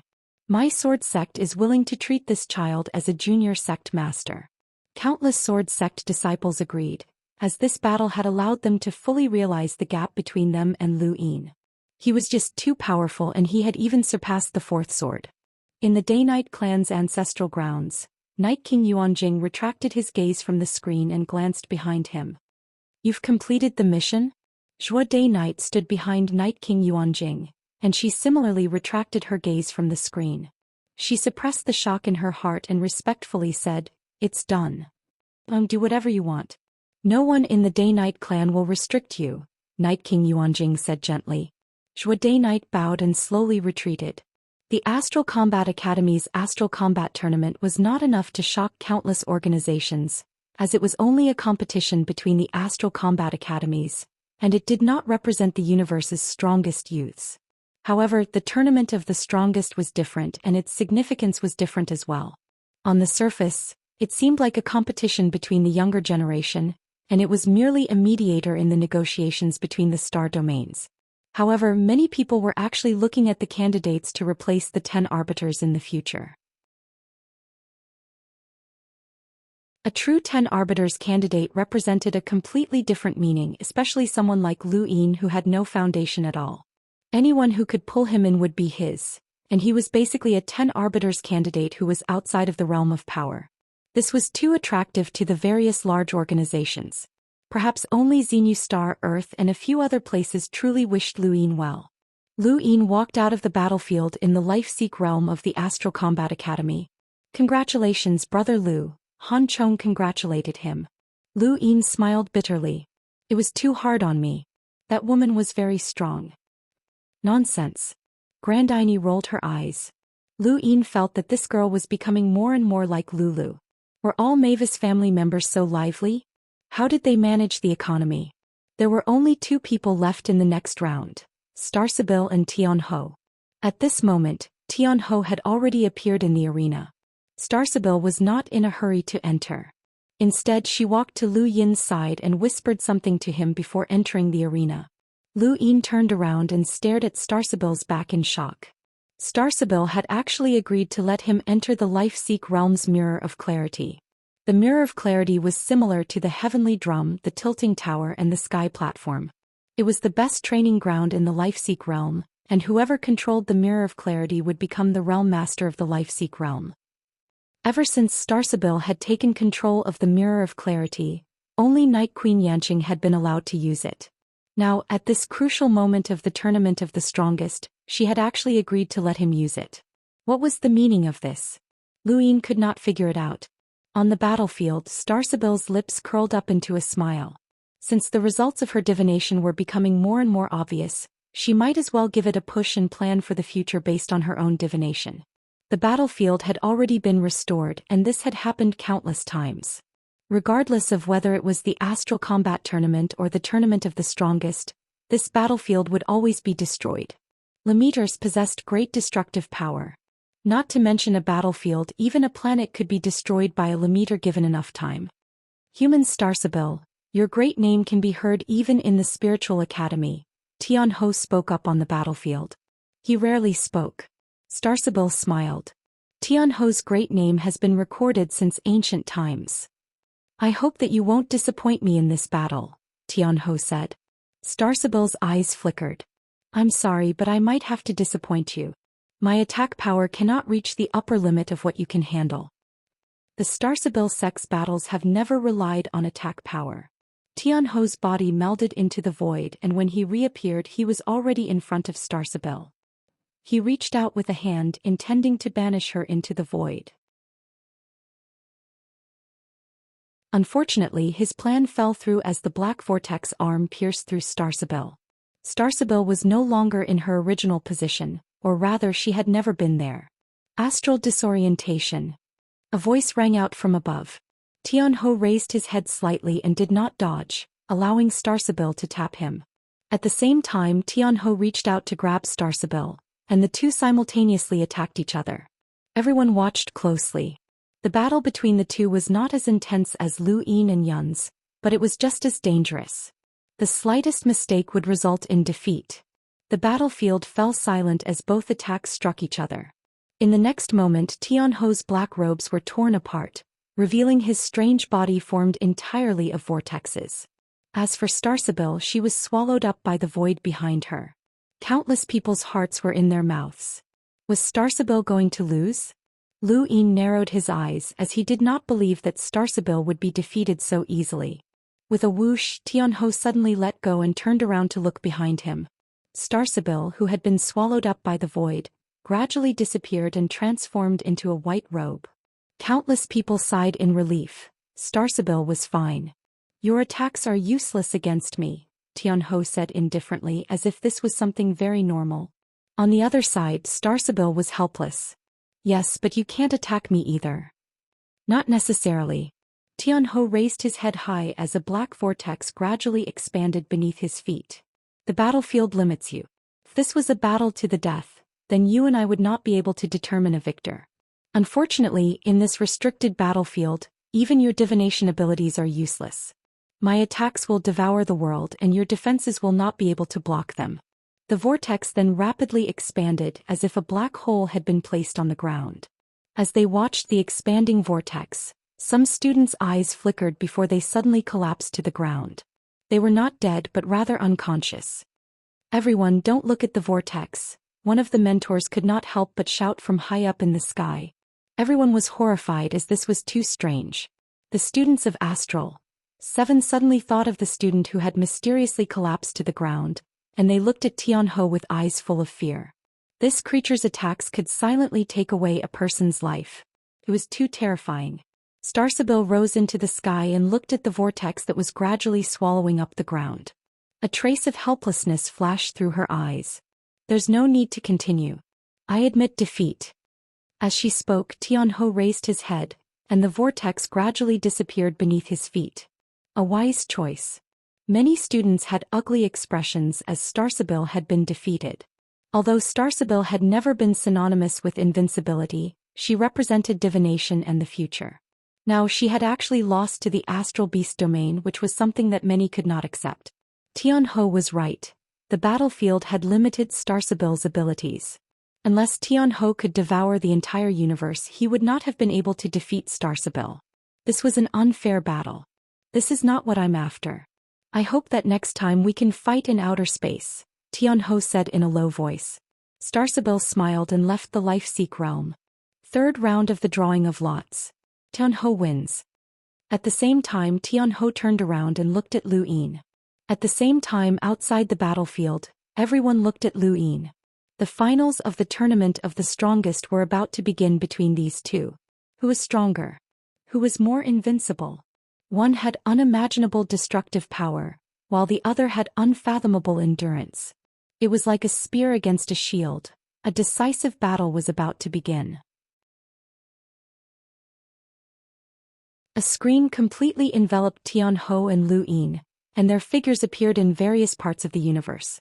This tournament of the strongest was supposed to mediate the negotiations between the human domain and the astral beast domain, and the final battle of the tournament of the strongest would be between the representatives of both domains. At the border of the erudite flow zone, Shui Chuanxiao's eyes lit up as he looked at Lu Yin on the screen. His era had ended and this youth was just beginning. In the Innerverse, atop a cliff, a woman with long black hair and a white sword watched the screen with an indescribable glint in her eyes.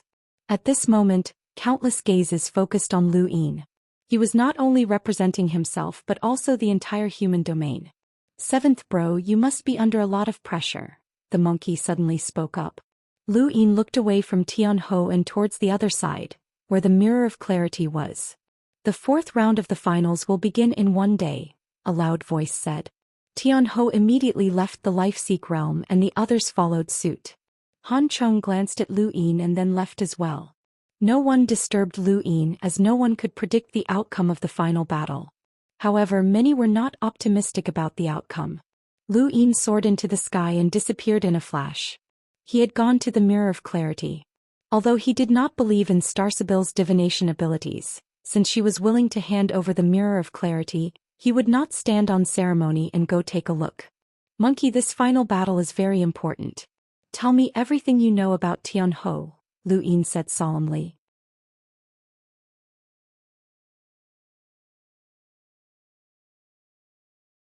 Chapter 328. The monkey helplessly replied, "Seventh bro, I've already said everything that needs to be said. Anyway, this thing is very difficult to deal with. From what I know, no one in the same realm has ever defeated a cosmic Ho alone. Back then, they had to surround and attack the cosmic Ho just like how we dealt with the day-night restoration technique. Even human powerhouses that far surpassed the cosmic Ho couldn't do anything?" Lu Yin was puzzled. "Do you think that the cosmic Ho are bred freely?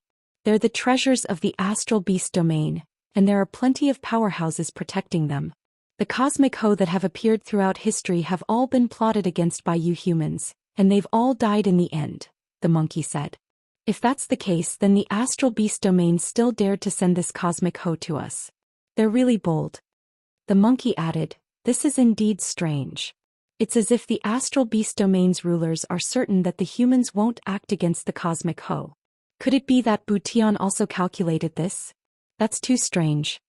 Not long after, Lu Yin arrived at the Life-Seek realm's Mirror of Clarity. There was nothing special about it. It was just a smooth mountain wall that looked exactly like a mirror. It was flawless, and it could even reflect a person's appearance. This was the place where countless experts had fought over, and whoever controlled this mountain wall would become the Life-Seek realm's realm master.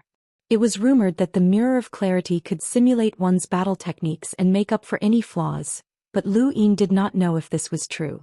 Even if it was true, Lu Yin did not think that he would be able to improve much in a single day. It would be great if he could bring this mountain wall to the time-stop space, where he could simulate it without limit. Unfortunately, that was impossible as his die could not appear in the trial zones. Lu Yin walked up to the Mirror of Clarity and appeared within. The next moment, his figure transformed into a physical body and attacked. Lu Yin also seemed to enter the Mirror of Clarity and fought against an identical version of himself.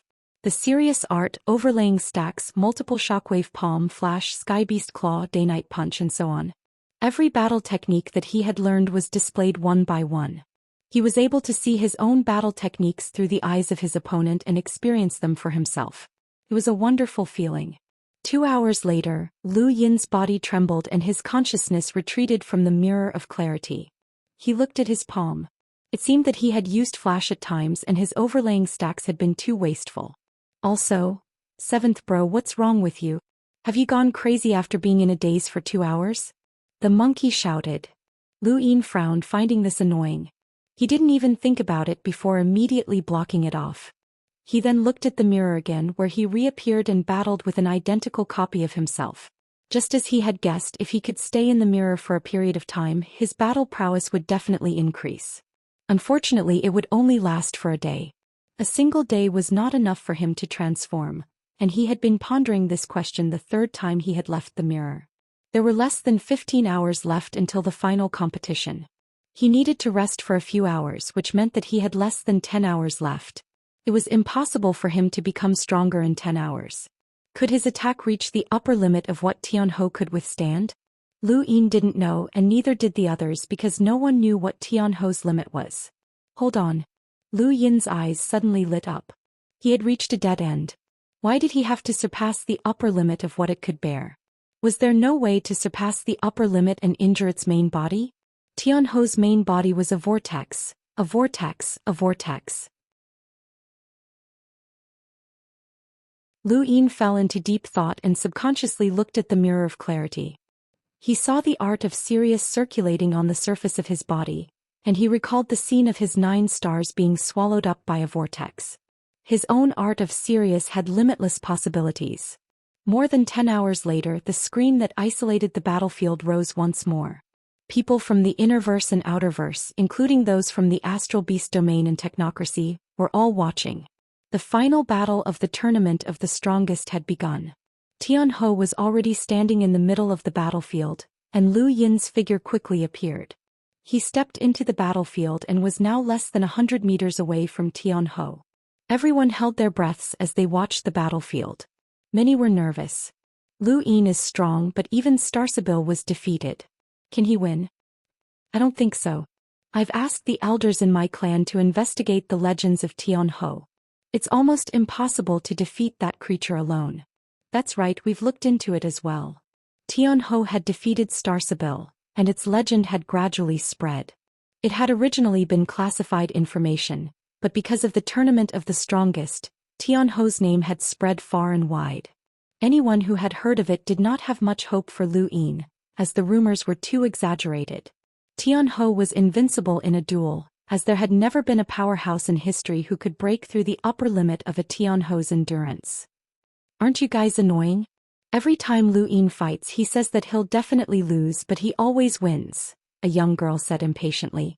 The people around her were about to open their mouths, but they suddenly realized that they could not refute her words. It seemed that this was indeed the case. It's different this time.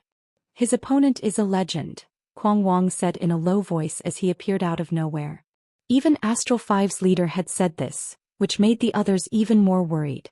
No matter what the crowd thought, it did not affect the 2 people in the battlefield. Seventh bro, are you confident? Why do you block me every time you want to increase your strength? Is it that shameful? The monkey shrieked. Lu Yin frowned. Shut up. Hehe, if you're so capable, block me right now and seal your right arm hot. The monkey cackled. Lu Yin took a deep breath and looked across, coincidentally meeting Tianhou's gaze. Without wasting any time, Tianhou melded into the void and appeared in front of Lu Yin. He did not need to dodge, as he was confident that no one could break through his upper limit. He raised a hand and grabbed at Lu Yin just like he had when he had faced Starsabil. Whether or not Lu Yin could deal with Tianhou would depend on whether or not his plan was correct. Lu Yin's eyes widened and his body flashed as he appeared behind Tianhou. He reached out with one hand and inserted it into Tianhou's body just as Tianhou had done to him. Everyone who saw this had strange expressions on their faces. What was this? Grabbing each other? Tianhou's eyes flashed with confusion, but he did not feel any vibrations. Was this human not attacking? The next moment, Tianhou's expression changed, and his black whirlpool body suddenly paused. Lu Yin's lips curled up as he raised his left hand and slapped the back of his right hand. 20 stacks, 30-fold shockwave palm. Boom. A shockwave exploded out. tearing through the void and distorting everything in its path. Tianho's black robes were instantly torn apart, and his entire body was sent flying into a nearby mountain peak. 20 stacks exploded out consecutively, shattering the ground and causing the void to distort as countless spatial cracks spread out. Countless people were stunned as they stared at this scene in disbelief. On the astral beast domain's side, Feng Jiao and the others' eyes nearly popped out of their sockets. During the tournament of the strongest, Tianho had faced multiple opponents, including Starsabil, but he had not been injured in the slightest. Now he had been sent flying the moment he stepped onto the stage. Was this a joke? It was not just those from the astral beast domain. Everyone else could not believe their eyes. How had Lu Yin done this? Starsabil's eyes lit up as the results of her divination were getting closer and closer. Night Queen Yanqing, Kuang Wang and the rest stared at the arena, not understanding what was happening. High up in the sky, the Astral Combat Academy's mentors faintly appeared. Even further away, Lilac Snow's figure appeared and stared at Lu Yin in shock. This human had actually injured Tianho. Was he the variable that the Imperial Tutor had mentioned? Dust filled the sky as Tianho was pressed into the ground. Lu Yin looked into the distance and then raised his hand to take a look. His guess had not been wrong, but it had also exceeded his expectations. He had originally thought that this Tianho was an amalgamation of whirlpools, and that he had used the serious art to forcefully suppress the whirlpool's rotation. That should have been the case, but this Tianho was not a whirlpool. The essence of its power was devouring. Furthermore, he had only been able to injure Tianho for an instant. Lu Yin could not activate the serious art without being discovered, so he could only insert his hand into Tianho's body and use the surface of the Tianho's whirlpool to obstruct his line of sight. However, the moment he launched his attack, his right hand would leave Tianho's body, and he would not be able to use the serious art to suppress Tianho's whirlpool. Thus, even though Lu Yin had exploded with 20 stacks, only the first one had actually struck Tianho. The rest had been wasted. Devouring and whirlpool, these were Tianho's powers. Trying to break through Tianho's defenses with extreme strength was very difficult, and Lu Yin was currently unable to do so. He could only follow the method he had just used and slowly disintegrate Tianho's body through its devouring whirlpool. However, Lu Yin's attack had been very heavy, and Tianho should not have had it easy either. A gale swept through the area and the dust settled.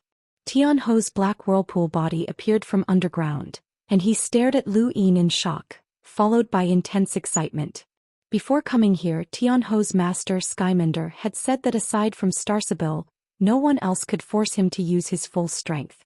However, Starsabil had disappointed him too much in yesterday's battle. He had been waiting for this so-called variable, and the man in front of him was that variable. He was the opponent that Tianho had been looking forward to fighting. "You're the variable that Master mentioned," Tianho said in a low voice, his tone excited.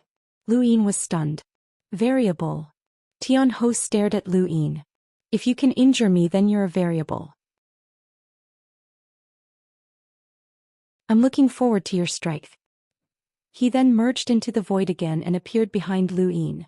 This time he did not carelessly grab at Lu Yin like he had before. Instead, he used a battle technique to attack. It was not that Tianho did not know any battle techniques, but that no one had been able to force him to use them before, not even Starsabil. Tianho's battle technique came from the Spiritual Academy. His black arms were illusory, and he displayed palm shadows that brought about a chilling shockwave. Phantom Soul Palm. Seventh bro, be careful. This thing is like your shockwave palm and can be infinitely stronger. The monkey warned. Lu Yin did not dare to be careless, and he hurriedly retreated. The void where he had been standing cracked as countless palm shadows spread out and covered the entire area. Lu Yin's entire body was enveloped within, and as the endless palm shadows descended, he did not retreat. Instead, his hands trembled and his left hand slapped out.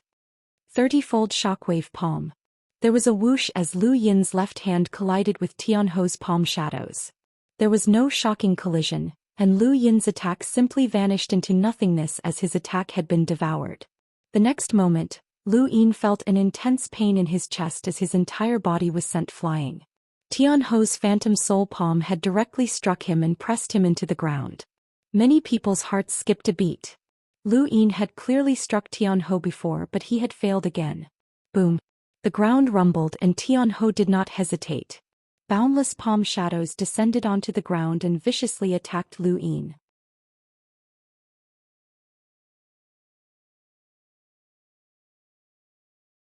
Chapter 329. Lu Yin leaped up and endured the palm strikes as he used flash to charge at Tianhou. This time he struck out with both hands, but Tianhou's gaze froze. He did not use Phantom Spirit Palm to counter Lu Yin's attack, instead choosing to dodge. Lu Yin's palms slammed into the void and tore through space. Many people were confused as they could not understand this battle. No one knew whether Tianhou could be attacked or not.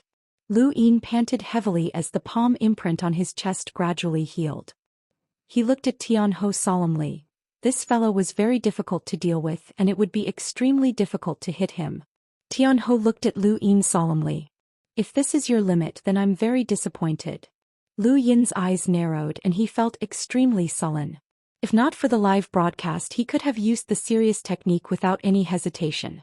No matter how Tianhou attacked, he would have been attacked as long as he got close. Then he would not have had to worry about not being able to defeat Tianhou. It seems like you've really reached your limit and this is all you can do. Still, you're not bad to be able to attack me once. Tianhou's tone was low as he melded into the void and attacked Lu Yin with Phantom Spirit Palm again. Lu Yin struck out with both hands, but Tianhou easily dodged them.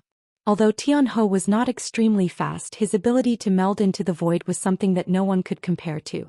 There was a thump and Lu Yin's attacks missed. His entire body was pressed into the ground by Tianhou once more, and a trace of blood appeared on his back. Tianhou's attack power was very strong, and it was worthy of the title of someone who had almost reached the peak of the tournament of the strongest. If he had been in the human domain, he would have been a 10 arbiters candidate, but it was not easy to withstand his attacks. Once, twice, thrice. Under countless gazes, Lu Yin was completely at a disadvantage. Tianhou fought seriously and used his battle techniques. In the eyes of the Astral Beast Domain's experts, this battle was already over. Lu Yin had done well, as Tianhou had not used any battle techniques against anyone during the tournament of the strongest. He had also not actively avoided anyone's attacks, not even Starsabil. Lu Yin was the only one who had forced him to back down, but that was all he could do. There was a thump and Lu Yin spat out a mouthful of blood. He had endured more than 10 attacks from Tianhou, and no matter how strong his physical body was, he could not take it anymore. Many sighed as Lu Yin had still been defeated. Throughout history, there had never been an expert of the same level who had defeated a Tianhou. Tianhou was not someone who could be dealt with alone. On Xenu's star, Xianxia and the others were helpless. It was time to turn off the screen. If they watched any longer, it would be a huge blow to the royal regent's image. On Earth, Zhou Xian and the rest were grieving. After all, Earth was too small to be of any help to Lu Yin. He could only struggle alone on the most dazzling stage of the universe. Some sighed while others were happy, but no one showed it. After all, Lu Yin was now representing the human domain. Starsabil's eyes flickered. Could it be that the results of the divination would lead to a different path? He was not confident either. Tianhou was simply too difficult to deal with. Lu Yin spat out another mouthful of blood, but he endured the pain and rushed out of the ground. He panted heavily as he looked at Tianhou. Tianhou's gaze returned to normal. Your physical body is very powerful. Even amongst your peers in the Astral Beast domain, even the Astral Beasts famous for their physical bodies, it would be difficult for them to compare to you. However, that's all there is to it. If this drags on, you'll only embarrass yourself even more. Lu Yin spat out a mouthful of blood and took a few deep breaths. Actually, I've been wondering if this is the limit of your attacks. Tianhou's eyes went wide. It wasn't just him. Everyone who heard this was shocked. What did that mean? You still want to provoke me? What do you mean? Tianhou's tone was grave.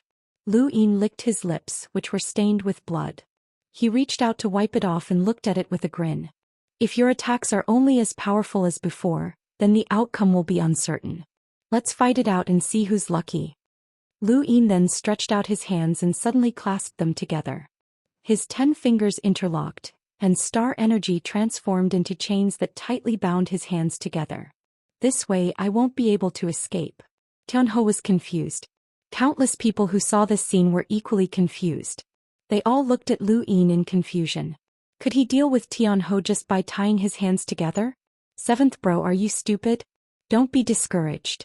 No one will blame you if you can't beat Tianhou, because no one can beat him.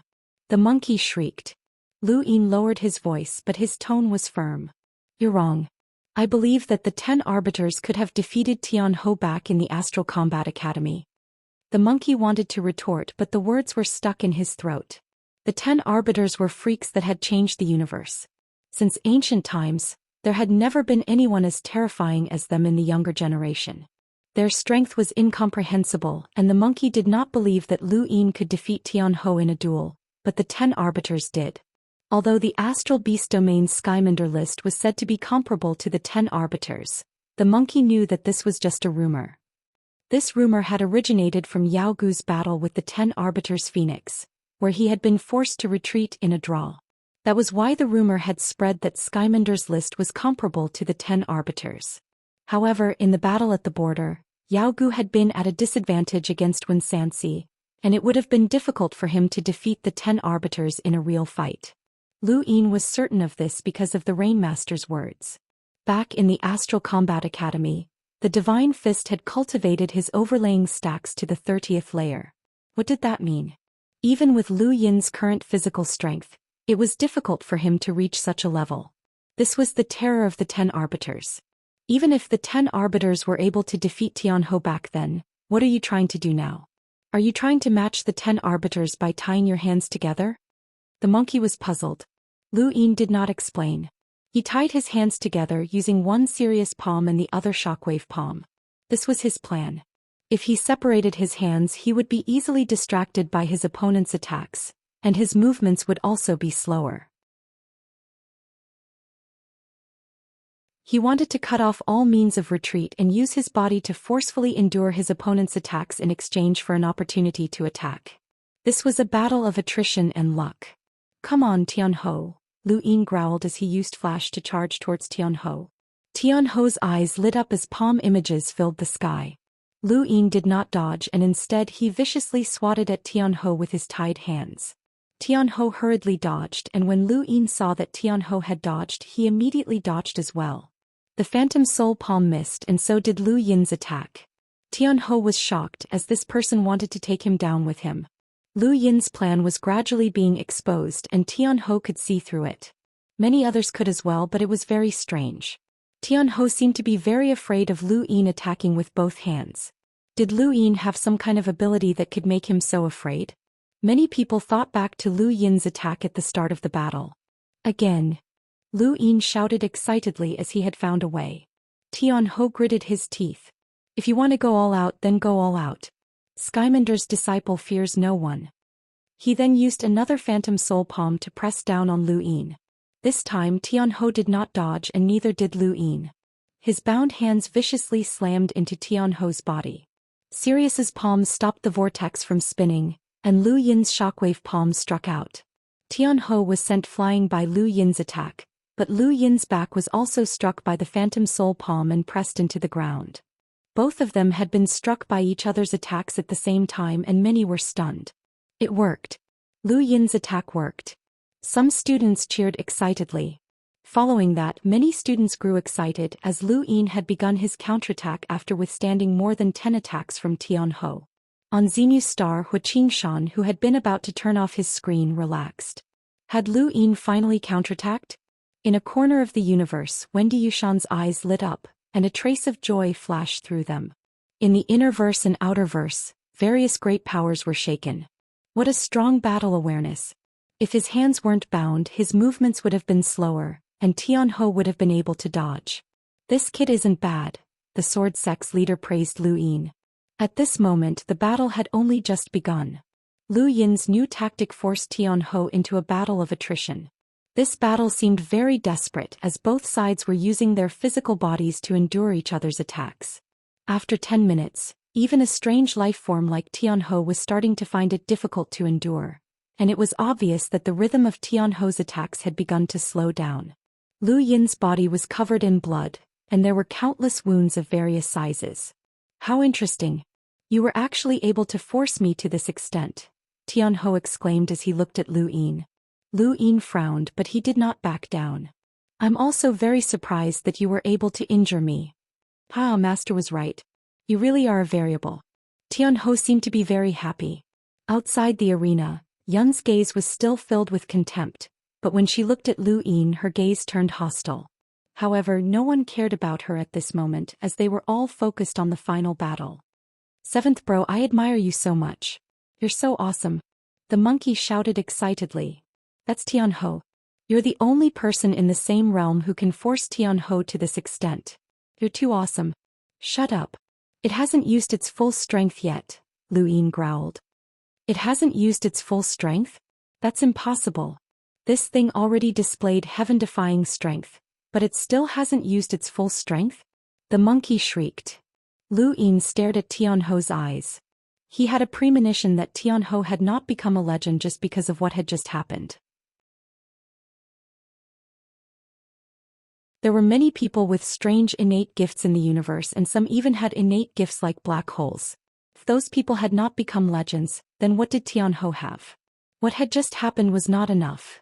Tianhou was definitely hiding something. This battle is very satisfying, but it's a pity that it still has to end. Tianhou sighed and then looked at Lu Yin. You're also someone who has experienced a legend. He then melded into the void and reappeared in front of Lu Yin. He did not dodge, and instead he reached out with both hands. Lu Yin subconsciously used his bound hands to attack. There was a thump and a shockwave surged out from Tianhou's back, distorting the void. Tianhou grabbed Lu Yin's shoulders tightly. You can feel fear now. Lu Yin's pupils shrank and a chill ran down his spine. He attacked again in a futile attempt to force Tianhou away, but Tianhou still managed to withstand Lu Yin's attacks. Their eyes met and an indescribable feeling spread throughout their bodies.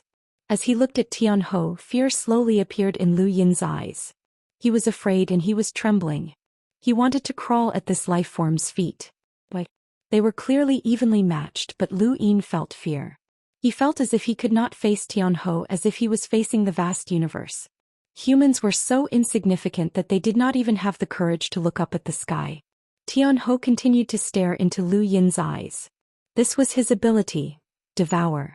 Not only could he devour physical attacks, but he could also devour his opponent's emotions. Courage was a type of emotion, but this man no longer had any.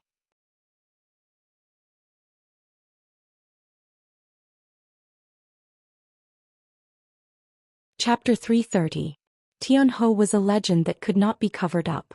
No one in the same realm could defeat it alone, not even one. Countless people stared blankly at Lu Yin, who was facing the Tianhou with his legs bent as if he was about to kneel. If he really did kneel, then his life would be over. The entire human domain would not tolerate him, as he represented the human domain in kneeling at the feet of an astral beast. On Xenu's star, Xianxia and the rest paled. Wendy Yushan gripped the hilt of her sword and suddenly stood up, her eyes flashing. In the Innerverse, the black-haired woman with a white sword had a cold gaze. In the Day-Night clan's ancestral grounds, Zhou Day-Night was nervous. At this moment, countless people's hearts were in their throats as they watched in shock.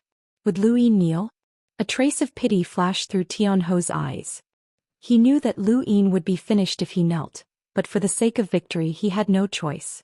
This was a price that was even more terrifying than death.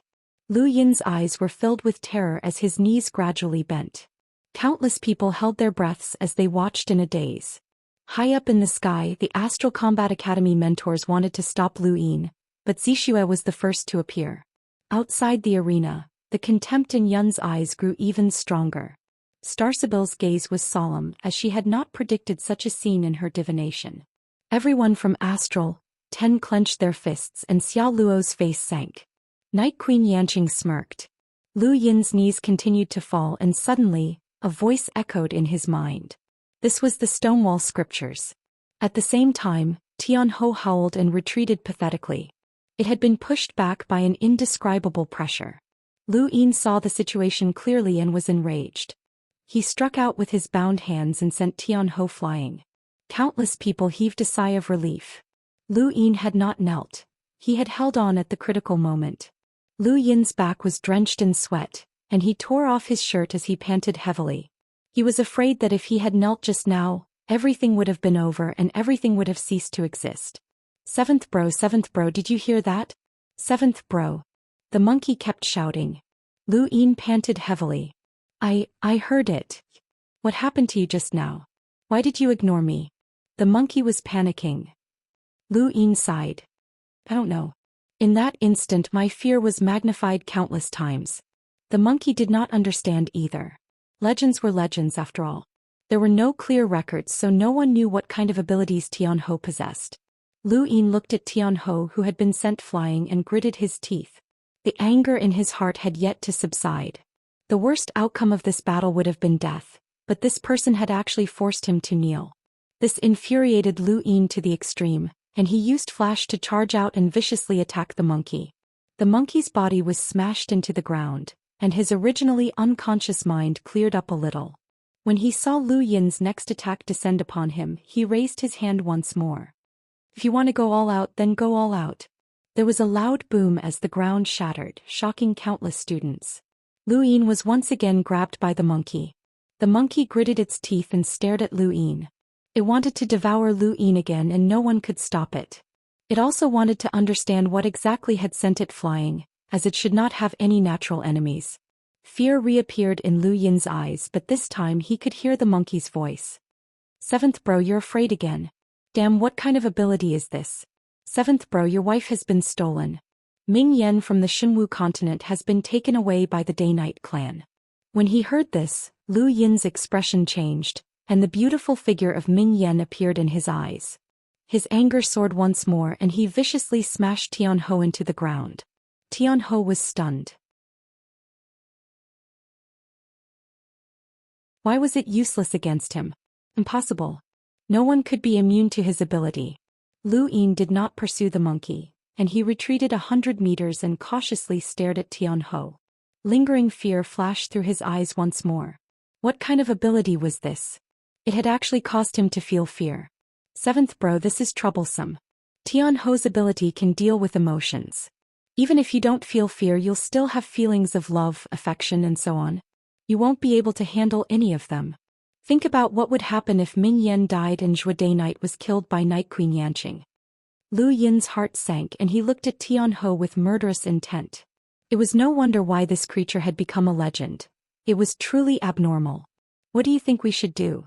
Lu Yin asked softly. The monkey was helpless. I don't know. I just said that no one can fight a creature like Tianhou alone. This thing is invincible. Lu Yin did not believe in invincibility. No one was invincible, not even the 10 arbiters. On the other side, Tianhou stood up in a sorry state. It had been severely injured, and it looked at Lu Yin with an abnormally fearful gaze. Not only had this person found a way to attack it, but he was also immune to its ability to devour emotions. This person was its natural enemy. His master had mentioned that there would be variables, but Tianhou would definitely win this battle. At worst, it would just stall for time, as Lu Yin's injuries were much worse than its own. The battlefield was silent for a moment. Neither of them attacked the other, and they merely looked at each other fearfully. At this moment, the countless spectators heaved a sigh of relief as the battle had finally calmed down. This was truly a decisive battle, a battle of wits and courage. Seventh bro, I think that you shouldn't fight it out with him. Let's just fight to a draw, the monkey said. You think that I can't win?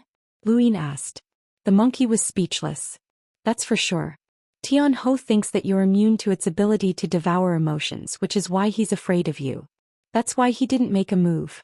However, he'll definitely continue to try and consume your emotions. My warnings might not work every time, and as time goes on you'll definitely lose. Lu Yin was very confident in his own physical strength, but this confidence was greatly diminished when facing Tianhou. What a pity. If only you knew the day-night restoration technique. Then you could have made it question its own existence and even suspect that you're the same kind as it. The monkey cackled. Lu Yin frowned. It won't be that easy to fight to a draw. Just do your best. A draw is already amazing, seventh bro. No one in the same realm in history has ever fought a Tianhou to a draw. You'll make history. The monkey exclaimed. Lu Yin sneered. Since I'm going to make history, I might as well make it bigger and beat it. You're daydreaming. The monkey did not believe him. Can't it devour emotions? Then find something that doesn't have any emotions to fight it. Lu Yin's tone grew colder and colder, and as he spoke, a faint red color appeared on his body. This was the color of blood, and an iron-blooded aura filled the air. The monkey was shocked. That's the aura of a battlefield. Right, that's what you gained from the heavenly drum. You think of yourself as a soldier. On the battlefield only the brave would survive. No matter how cowardly a person was, they would forget themselves when they entered the battlefield and become immersed in the slaughter. Lu Yin, who was filled with a murderous aura, was like a veteran of the battlefield. He was fearless, and there were no other emotions in his eyes aside from the desire to kill. Tianhou was shocked, and it had a bad premonition as it watched the faint red color spread.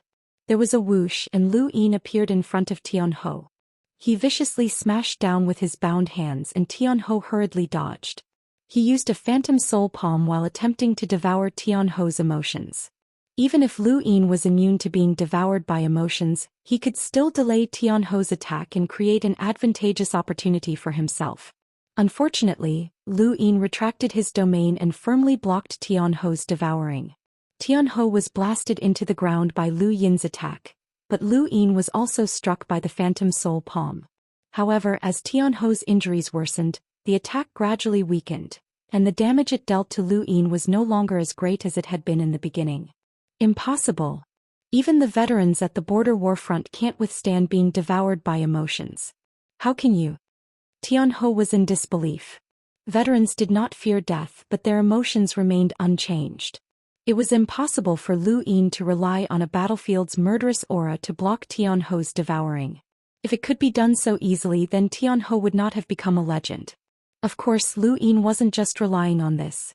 He also had the Stonewall scriptures, and he had started reciting them the moment Tianhou's domain expanded. The Stonewall scriptures combined with his domain and the murderous aura of the battlefield, as well as the monkey's incessant chatter, had formed a resistance against Tianhou's devouring of emotions. All of this was his own ability, and it was also the result of all of the coincidences that he had encountered since he had started cultivating. He had used everything he had in order to defeat Tianhou. There was no equality between people. Tianhou was a life form that was invincible among those of the same level, but if not for Lu Yin's many fortuitous encounters, it would have been impossible for him to fight Tianhou. Now, his fortuitous encounter had given him the opportunity to fight Tianhou, and Lu Yin did not want to waste it. He wanted to win and be invincible. Bang bang bang. The void exploded as countless spatial cracks extended outwards, leaving countless onlookers dumbfounded. Tianhou was furious. He had used all of his strength, but everything had returned to the starting point. It was a battle of attrition, and he could not understand how a mere human could fight him to this extent. In the universe, countless people watched the screens nervously. This battle was worthy of being called a final battle, and it was even more intense than the battle between Lu Yin and Yun. It was also filled with mystery and strangeness, and most people could not understand what was going on. With a boom, the two separated at the same time before colliding once more.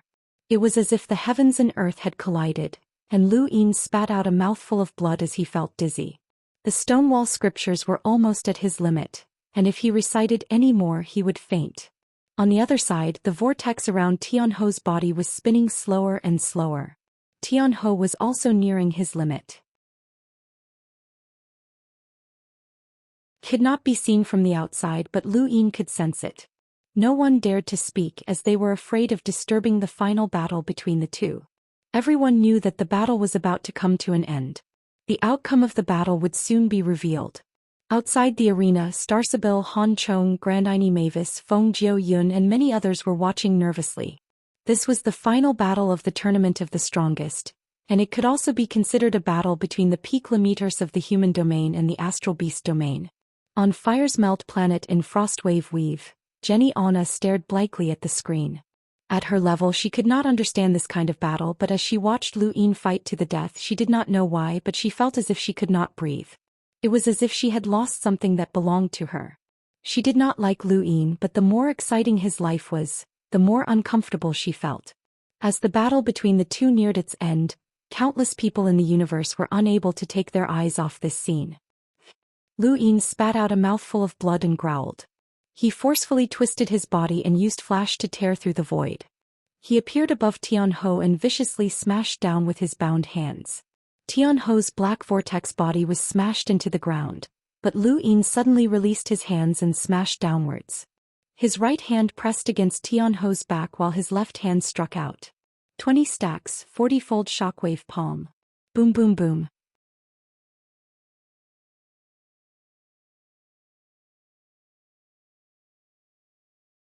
Chapter 331. Dozens of explosions reverberated through the ground, causing countless people's expressions to change. Lu Yin had used his right hand to execute the serious technique to forcefully stop Tianhou's vortex from spinning, but he had also endured the extreme pressure of the attack. He had been pressed into the ground along with Tianhou, and a giant spatial crack had appeared. Smoke and dust filled the sky, and the battlefield regained its calm. Everyone stared blankly. Who won? From the astral combat tournament to the tournament of the strongest, this battle had definitely been one of the most intense battles that Lu Yin had ever faced. Even an explorer might not be able to withstand the attacks that Lu Yin had received with both hands. High up in the sky, purple snow casually waved her hand, dispersing the smoke and dust. She wanted to know the result. As the dust settled, a figure appeared with his hands on his knees, panting heavily as he raised his head. It was Lu Yin. Everyone looked around. Tianhou was nowhere to be seen. Lu Yin wins the final battle of the tournament of the strongest. The Astral Combat Academy mentors announced the results, shocking everyone. The crowd was stunned for a moment, but soon many students began to cheer. Lu Yin had won, which meant that the humans had won. Wu De shouted excitedly. Everyone from Astral 10 was excited. Big Pao, Little Pao, Coco and the others cheered. Starsabil looked at Lu Yin and her eyes lit up. Her divination had been correct. Before the tournament of the strongest and even before the final battle, no one had believed that Lu Yin could win. His chances of winning were less than 1%, but he had still won. This proved that her divination had been successful. Now she knew what to do next. Xenia's star was cheering as well. Even the commoners who did not understand the battle could tell how difficult it had been. Even Xianxia and the others who were all hunters were excited by this battle. Xianxia Anna looked at the young man on the screen who was struggling to stand and then looked at his gadget. His gaze gradually became firm as he made his decision. In the cosmic ocean on the battleship, the aura that caused the ocean to submit let out a thunderous laugh, causing the cosmic ocean to seethe. One by one, the supreme beings flew out of the battleship and hovered in the sky. The captain is out of control. The little guy won. The leader is too happy. Let him laugh for a while. Captain, how long has it been since you smiled? Ever since she left? Don't mention it. Let the captain be happy. Inside the battleship, a pair of giant eyes were filled with joy and excitement. He laughed maniacally for a while before smashing the hilt of his sword against the hull of the ship. Invisible ripples spread out and the sea instantly calmed down. Get back here, all of you. Yes, Commander, everyone replied. At Astral 10's Trial Zone Mountain, Lu Yin opened his eyes and exhaled heavily. He had finally won. This battle had not been easy. 7th bro, I really admire you. You're too strong. You actually defeated Tianhou in a duel. The monkey excitedly shouted. Lu Yin smiled bitterly. Actually, the top 4 in the tournament of the strongest were all about the same level of strength. He had only been able to defeat Tianhou because of the serious technique. Otherwise he would not have stood a chance at all. If his opponent had been Starsabil, then he might not have been able to win. It could only be said that Tianhou had helped him deal with his greatest opponent, and Lu Yin just so happened to be able to counter him.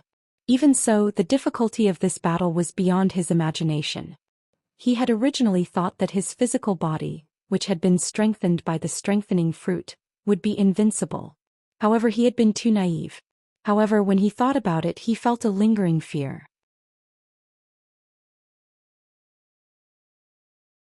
Fortunately, he had increased his physical toughness again. Otherwise, he would not have been able to hold on.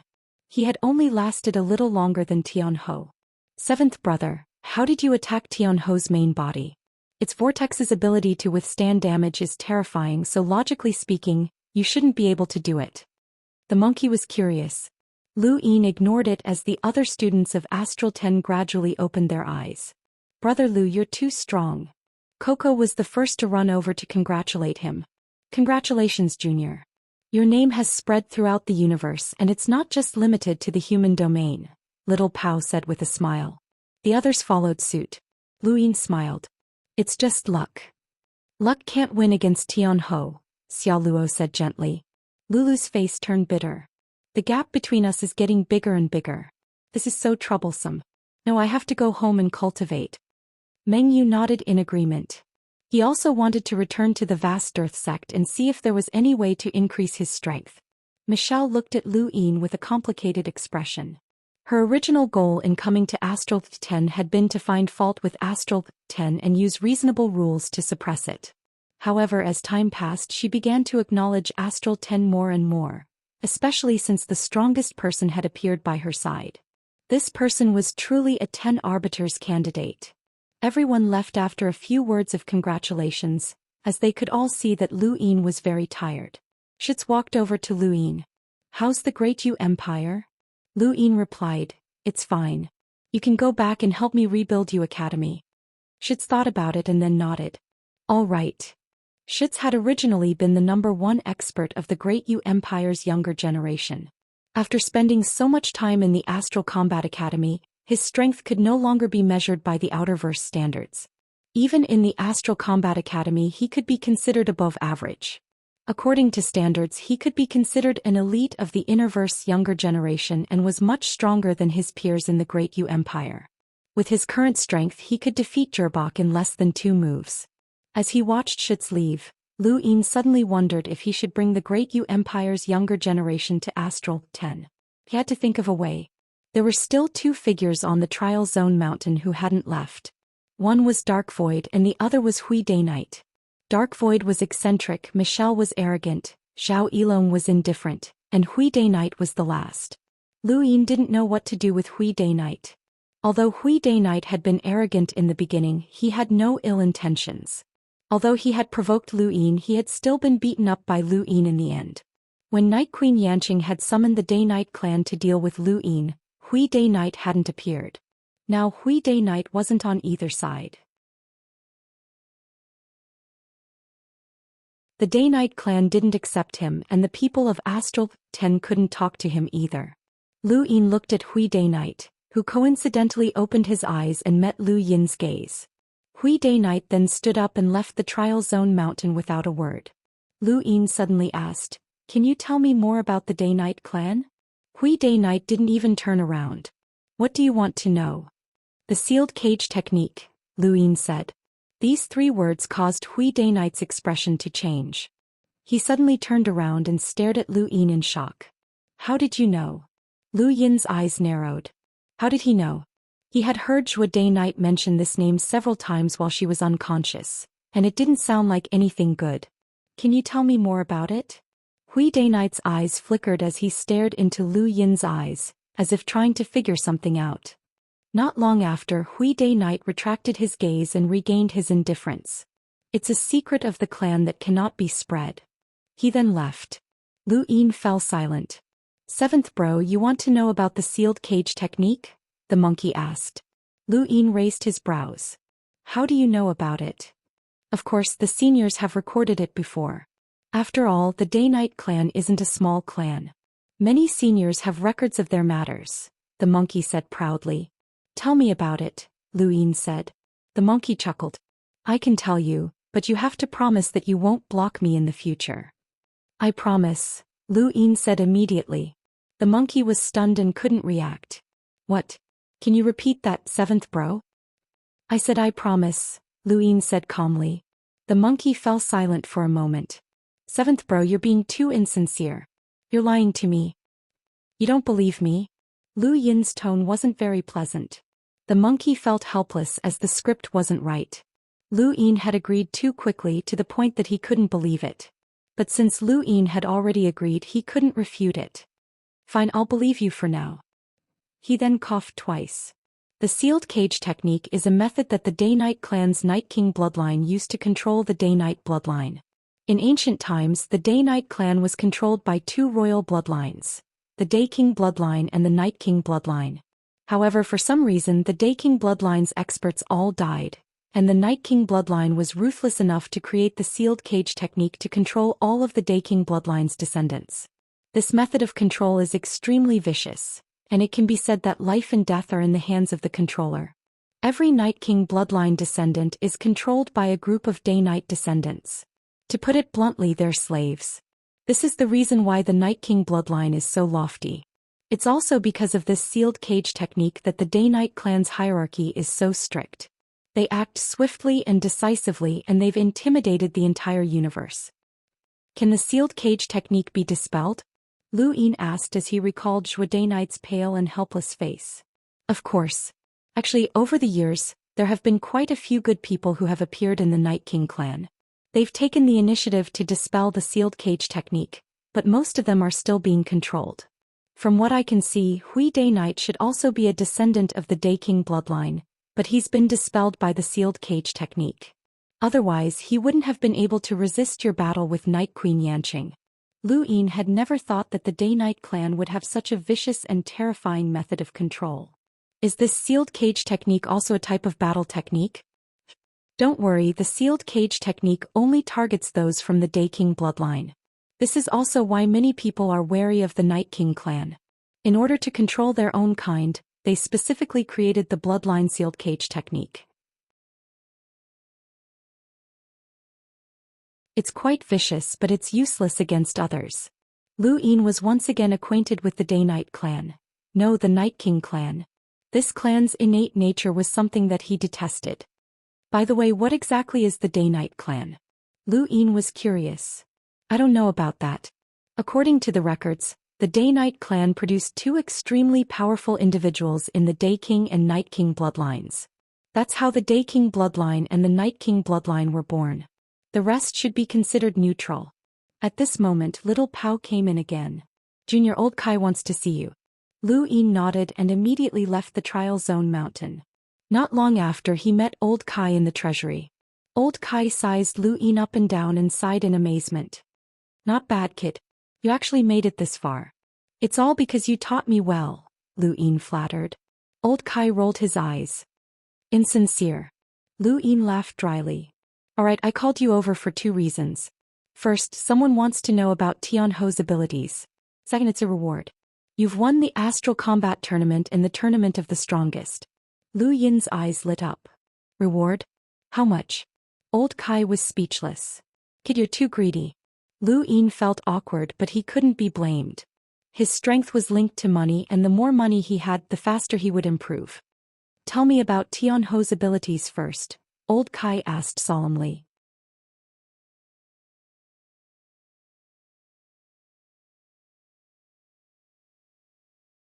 Chapter 332. Lu Yin nodded. Many people considered Tian Ho to be a legend, and many were curious about its abilities. It was normal for the upper echelons of the human domain to want to know more about it. First, Tian Ho's power is not to dissolve but to devour. It can devour attacks, fuse with the void, and even devour human emotions. It didn't take long for Lu Yin to explain Tian Ho's power in detail. Old Kai's expression turned serious and his eyes were filled with shock. How did you resist the devouring of emotions? Lu Yin shrugged. My domain is special. I comprehended the murderous aura of the battlefield from the heavenly drum, and I fought him with the spirit of a veteran who did not fear death. Old Kai did not believe him, but he did not ask any further. Everyone had their own opportunities, and Lu Yin was especially special. Old Kai recalled that Lu Yin had been immune to the third sword of the 13 swords and had even been targeted by the Day Knight clan because of it. It was not strange for him to be immune to Tian Ho's ability to devour emotions. Perhaps it had something to do with his physique, as Tian Ho was only a Lemiter after all. Alright, next up is the reward. Old Kai looked at Lu Yin with admiration. Kid, what should I say about you? Your luck is too good. Lu Yin was confused. Old Kai's lips curled up. Take a look at your personal information on your gadget. Lu Yin doubtfully opened his gadget and entered his information. A page that he had never seen before appeared, and this page was his personal information. Lu Yin stared at the new page in shock. Not only did it contain his previous information, but it also contained many other information, including privileges. He had the right to enter the Innerverse at will. He had the right to enter the Hall of Honor. He had the right to enter the Neoverse. He had the right.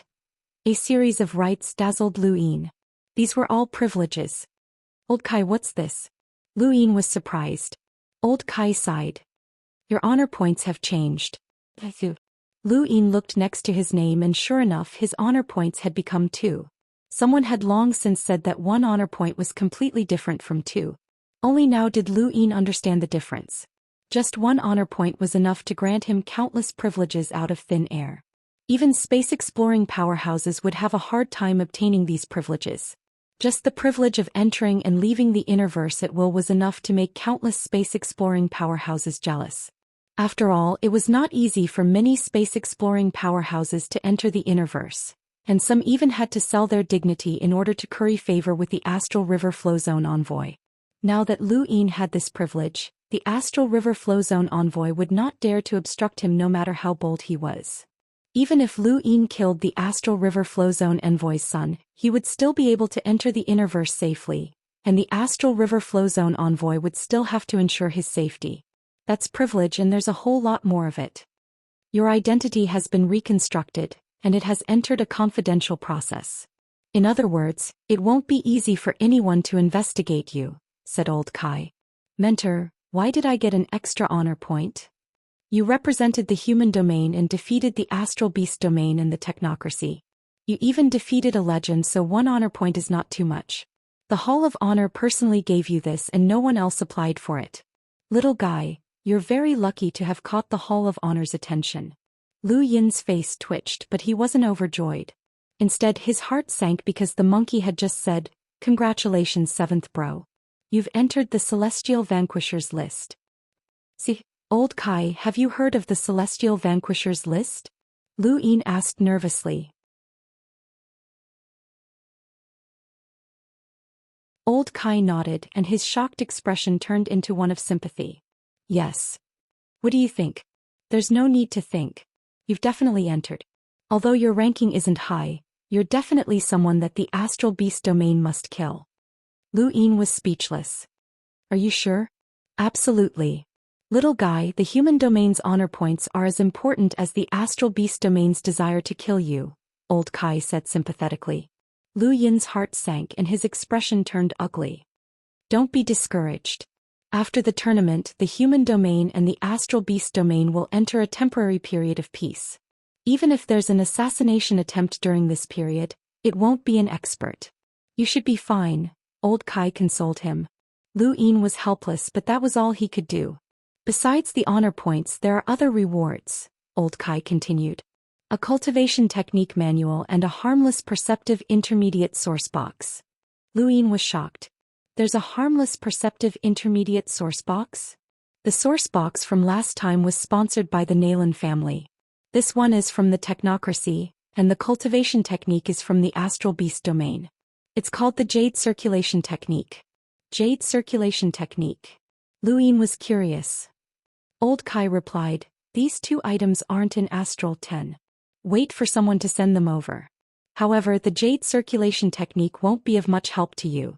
It helps one comprehend a domain, and since you've already comprehended a domain, there's no need for you to learn it. Lu Yin nodded. The 3 rewards came from 3 different domains, so it was fair. Alright, all you have to do now is wait for the rewards to arrive. Right, little guy, where's the personal spacecraft that the Academy gave you? Old Kai suddenly asked in a stern tone. Lu Yin felt awkward as he had left the spacecraft in the Great Yu Empire. He hurriedly replied, don't worry, mentor. I'll definitely bring it back the next time I come back. That's the Academy's property. If you can't bring it back, then you'll have to pay for it, Old Kai threatened. Not long after Lu Yin became the champion, there was a huge change at the erudite flow zone's border. A youth descended and waved his hand, taking away the border commander Xianxia with the crime of treason. The human domain's erudite flow zone's border commander Xianxia colluded with a foreign race and betrayed his own people, which resulted in the defeat of the Endless Weaves. This is a heinous crime and he is to be imprisoned in Kuan's swamp for 10,000 years. Countless people were stunned by this news. Xianxia was the human erudite flow zone's border commander, and he was also known as the most strategic war commander in human history. His contributions were innumerable and he had more than 10 honor points. He was one of the few men who stood at the peak of humanity, but now he had actually been put on trial and imprisoned. At the border of the erudite flow zone, the moment that Xianxia was captured, countless soldiers went into a frenzy and glared at the youth with hatred. "Who are you? What right do you have to capture the commander?" Someone shouted, causing the heavens to tremble. It was a cruiser. The youth turned around and smiled. Night King Zhenwu. The heavens fell silent as everyone stared blankly at the youth. It was one of the humans' 10 arbiters, Night King Zhenwu. Enya clenched her fists and her eyes widened. Since when did the humans' 10 arbiters have the right to meddle with the border? Was this a supreme authority granted to them by the Hall of Honor? The 10 freaks walked higher and higher. News of what had happened at the erudite flow zone's border quickly spread.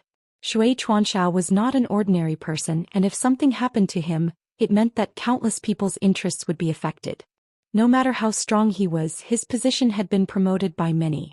Now that he had been defeated, many powers would change and the power structure in certain areas would change. What was even more shocking was that the ones who had captured Xianxia were actually the 10 arbiters. Logically speaking, it should have been the Interstellar Arbitration, a subsidiary of the Hall of Honor. However, it had been one of the 10 arbiters and it had even been Night King Zhenwu. This detail caused many to ponder what this meant. Were the important figures of the Hall of Honor leaning towards the Day-Night clan? Lu Yin also received news of Xianxia's capture, and his special privileges allowed him to be the first to receive the news. He was shocked. Xianxia had actually betrayed the humans? How was that possible? He was the border commander. Was he also a member of the Neo-Human Alliance? Lu Yin did not believe it. Although he had not interacted with Xianxia for long, this person should not have been a member of the Neo-Human Alliance. Furthermore, with his position, there was no need for him to betray the humans. The news was shocking, but it had nothing to do with Lu Yin. He did not have the qualifications to meddle in such matters. What he cared about was that the one who had captured Xianxia was Night King Zhenwu. Lu Yin's greatest worry was that Night King Zhenwu would interfere with the border. If that happened, Night King Zhenwu's power would be boundless, and with the Day-Night clan's cooperation, no one in the universe would be able to stop him. As the border commander, Xianxia's duties were very important, but he had been captured so easily. This meant that the negotiations between the human domain, the astral beast domain, and the technocracy had ended, and the 3 sides had entered a temporary period of peace. A few days later, the white skeleton sailed through the heavens towards the astral beast domain. At the top of the skeleton, Zixue was leisurely lying down. She would occasionally look down at Tianhou as if waiting for something. Feng Jiu and the others also glanced at Tianhou from time to time. After a while, Tianhou looked up. "Master said that we can go back directly." Zixue heaved a sigh of relief as she was under a lot of pressure. Tianhou's identity had been exposed, and there were definitely countless people in the human domain who wanted to kill him. There were too many hidden experts and she was not confident that she could deal with all of them. It would be better for them to return as soon as possible. Tianhou lowered his head and fell into deep thought. He had never thought that he would be defeated in the human domain. That defeat had been engraved in his heart. He had tried his best, but he had still been defeated in the end. The legendary invincible Tianhou's reputation had been shattered in his generation, and this was something that he could not accept. Feng Jiu came to Tianhou's side. "Did the imperial tutor reprimand you?" Tianhou's tone was low. "No." Feng Jiu's eyes flashed with anger. "Although we have a temporary truce, war will come soon. It won't be long before we meet Lu Yin on the battlefield. At that time it will be hard to tell who will emerge victorious." Tianhou's gaze turned cold. When they met on the battlefield there were no rules. Only life and death mattered. He wanted to reclaim the honor that he had lost. Flaming Hyena and Hua Yishou looked at each other and felt some lingering fear. Fortunately, they had not met that freakish human who had even defeated Tianhou. In truth, they had never known that Tianhou was the legendary Tianhou. Tianhou had given them much more shock than the humans. Because of this, Lu Yin's defeat of Tianhou had shocked the astral beast domain far more than the human domain. Lu Yin's ranking on the Celestial Vanquishers list was also not as low as he had thought. Even if he was just a Lemeter, so what? He had defeated Tianhou. On the other side, the people from the technocracy had also left the human domain. Yun stroked Albert's head as the scenes of her battle with Lu Yin flashed through her mind. The more she thought about it, the stranger she felt. With her strength, she should not have any opponents in the same realm as her. Even if Tianhou could withstand unlimited attacks, he should have been suppressed by her strength. But what was going on with Lu Yin? Her strength had not suppressed him at all, which was very strange.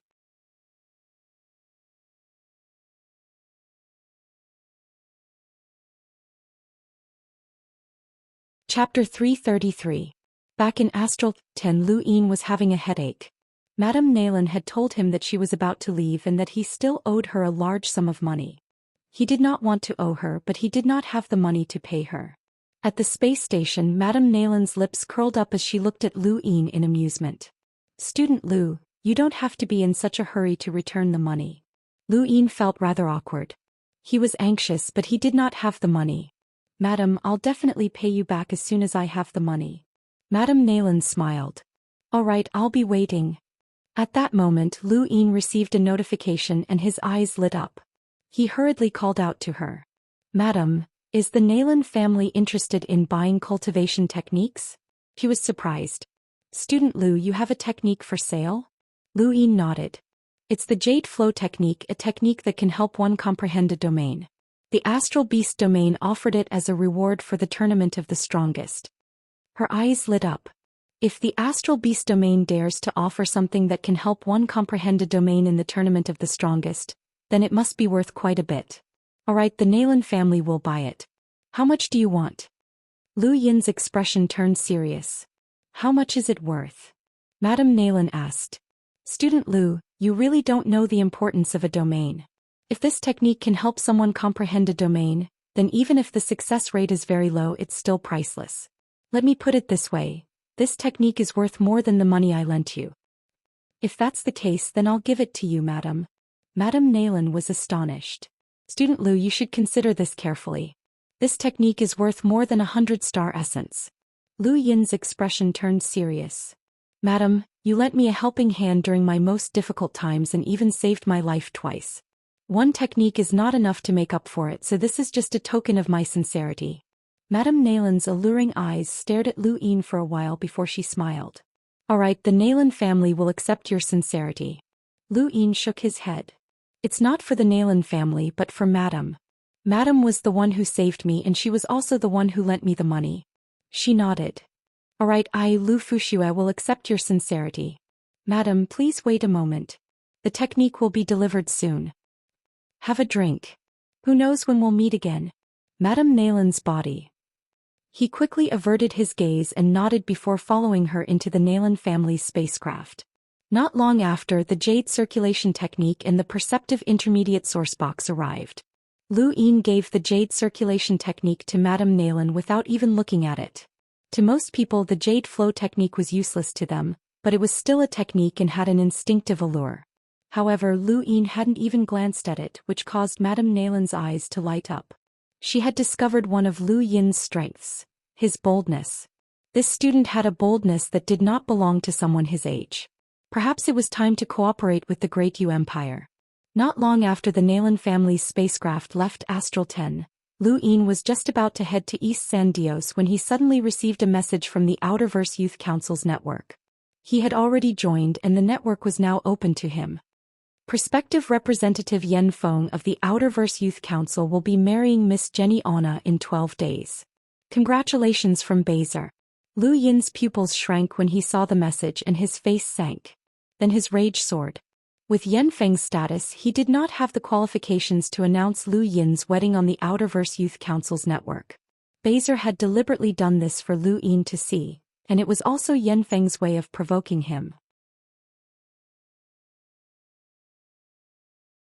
Yen Feng clearly knew that Jenny Anna was Lu Yin's fiancée, but he had still made such a big fuss about it. Lu Yin had just become the champion of the tournament of the strongest, and his reputation was on the rise. Yen Feng's actions were no different from trying to suppress Lu Yin's reputation. Yen Feng and Bezer meant that there had to be someone else behind them. If Lu Yin's guess was right, it should be that woman, Night Queen Yanqing. Perhaps Puyu was involved as well. Lu Yin could not even begin to guess. He had too many enemies. If he allowed Yan Feng to marry Jenny Anna, then he would definitely become a laughingstock in the future. Lu Yin desperately wanted to go to East San Dios, but he still had 12 days, which was more than enough time. He immediately headed to the Rain Observatory. Yan Feng was a space-exploring powerhouse, and his innate gift was not much worse than Wendy Yushan's. He just did not have the same opportunities as Wendy Yushan. Even so, he was considered the second strongest person in the Frostwave Weave's younger generation, and he had the qualifications to enter the top 100 rankings. Otherwise, even the Day-Night clan would not have been able to push him to become a counselor. Lu Yin tentatively determined that this person's strength was at the cruiser realm. Lu Yin's current strength was still insufficient to challenge a cruiser. At most, he would be able to deal with an explorer like Zi Tai, who had a power level of 30,000 to 40,000 or even 50,000. Against an average cruiser it would be fine, but the stronger ones would be troublesome. Yan Feng was definitely not a pushover. There was only one way to challenge a cruiser: the overlaying stacks Dao. He would learn from the 10 Arbiters' Divine Fist and cultivate it to the 30th level in the Astral Combat Academy. You still want to deduce the overlaying stacks Dao? The Rain Master was shocked. Lu Yin nodded seriously. Please help me. The Rain Master was shocked. You want to challenge the record left behind by the 10 Arbiters? Lu Yin bowed respectfully. Yes, please help me. A rare smile appeared on the Rain Master's face. Kid, you're getting closer and closer to the 10 Arbiters. You've become the champion of the Tournament of the Strongest, and Astral 10 is now qualified to be called the Top Academy. You've brought honor to Astral 10, so this request isn't too much. Stretch out your hand. Lu Yin's breath hitched and he excitedly stretched out his left arm. Just like before, the Rain Master used one hand to deduce the overlaying stacks Dao. The overlaying stacks Dao increased from 20 to 25, and finally broke through to 30. When the 30th overlaying stacks Dao appeared, the void exploded. This was an incomparably terrifying strength. 30 stacks is no small matter. With a Limitar's body, this is truly the limit. Even the 10 Arbiters' Divine Fist couldn't break through this limit. Kid, do what you can, the Rain Master said solemnly. Lu Yin nodded and carefully memorized the 30 stacks Dao.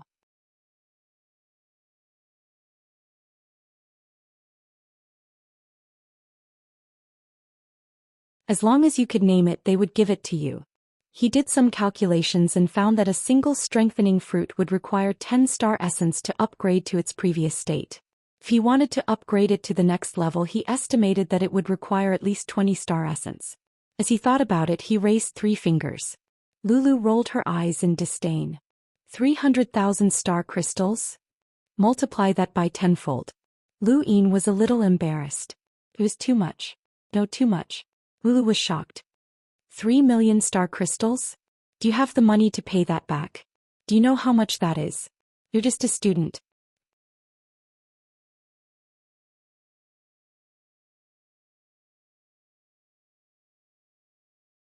Chapter 334. Lu Yin's expression was serious. I can pay it back. In fact, I borrowed 2 million star crystals from someone a few days ago and just returned it. Is that so? Lulu didn't believe him and looked at him suspiciously. Did you disappear like Silver? If that's the case, you're much worse than Silver. He didn't run away after borrowing money. Lu Yin was speechless. I already said that I'm not close with Silver. Do you have money or not? No money, right?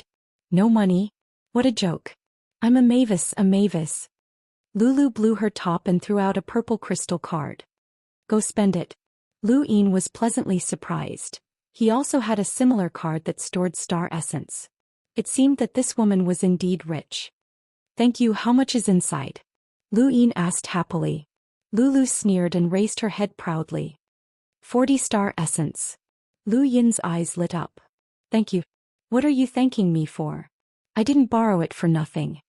Lulu's eyes flashed slyly as she stared at Lu Yin. You have to pay interest. Lu Yin smiled wryly. Right, you're representing the Mavis Bank, so of course the bank has to pay interest. Tell me how much. Lulu's expression turned serious. I want to investigate the Great Yu Empire's palace. Lu Yin's gaze turned sharp. What did you say? Lulu activated her gadget and displayed a screen. This is proof of Undying Yushan's loan from the Mavis Bank. It's because of this money that he was able to conquer the 13 filaments. It states that the loan will be repaid in installments, and if it's not repaid, all of the Yushan family's descendants will have to pay with their lives. Lu Yin looked at it seriously. It was indeed proof. Loans from the bank are risky, so we used the lives of all of the Yushan family's descendants as proof. But now that the entire Yushan family has perished, this loan has become a dead debt. The elders of the family told me to think of a way to resolve this matter since the loan amount isn't small.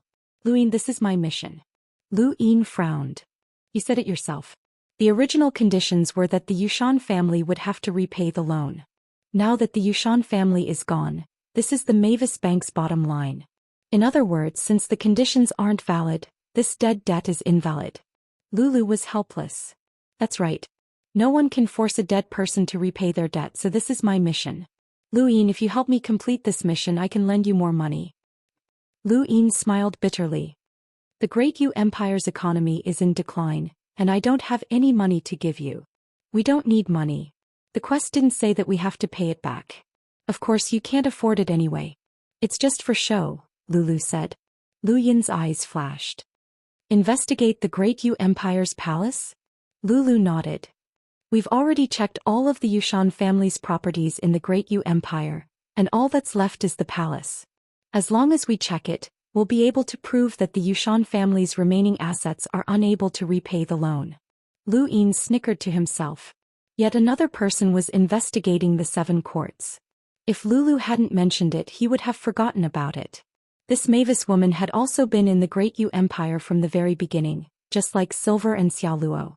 All 3 of them had the same goal of investigating the 7 courts, but their methods were different.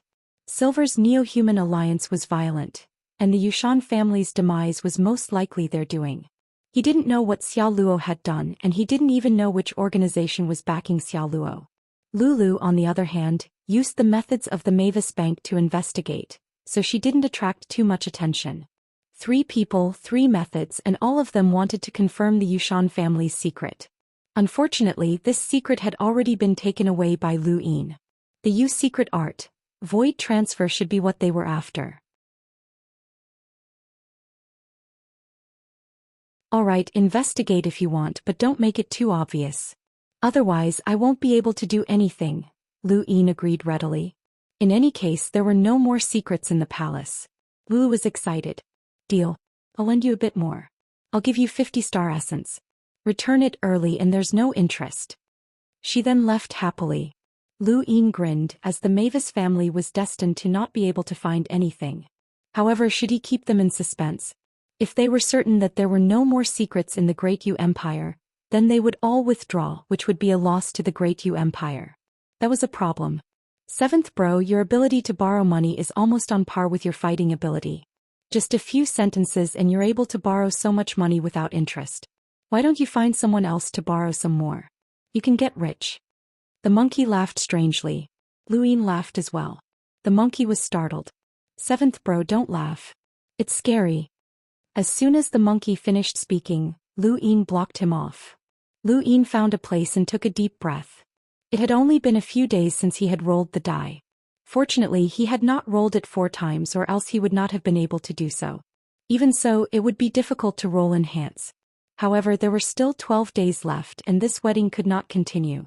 As he thought about it, Lu Yin tapped the die and watched it spin until it finally stopped. As expected, it was enhance. This was the time stop space. Once he entered, Lu Yin was confident that he would be able to roll enhance. Although the process was painful, he could take it slow and rest for 10 days after each roll. With his current wealth, he could roll as many times as he wanted and he would eventually be able to roll enhance. Rolling the die in the time stop space was very painful and he had to rest for 10 days after each roll. There were many points that he could not use and the process was repeated endlessly. It was easy to drive someone crazy. Fortunately, Lu Yin's willpower was firm. He did not know how much time had passed, but he saw that his star essence had been reduced by nearly half. He estimated that it had been 2 or 3 months. Finally, the upper and lower screens appeared and he rolled enhance. Lu Yin exhaled and his forehead was covered in fine beads of sweat. He was not tired but rather uncomfortable. This process had been extremely painful, but fortunately he had managed to endure it. He took out a strengthening fruit and threw it onto the upper screen. He then tossed out 10-star essence. The strengthening fruit emitted the sound of his meridians circulating, and it distorted the void. This was exactly the same effect as the previous one. Lu Yin took a deep breath and tossed out another 10-star essence. The distortion in the void grew larger and larger, and the sound of his meridians circulating grew louder and louder. It really did seem like the flow of a person's blood.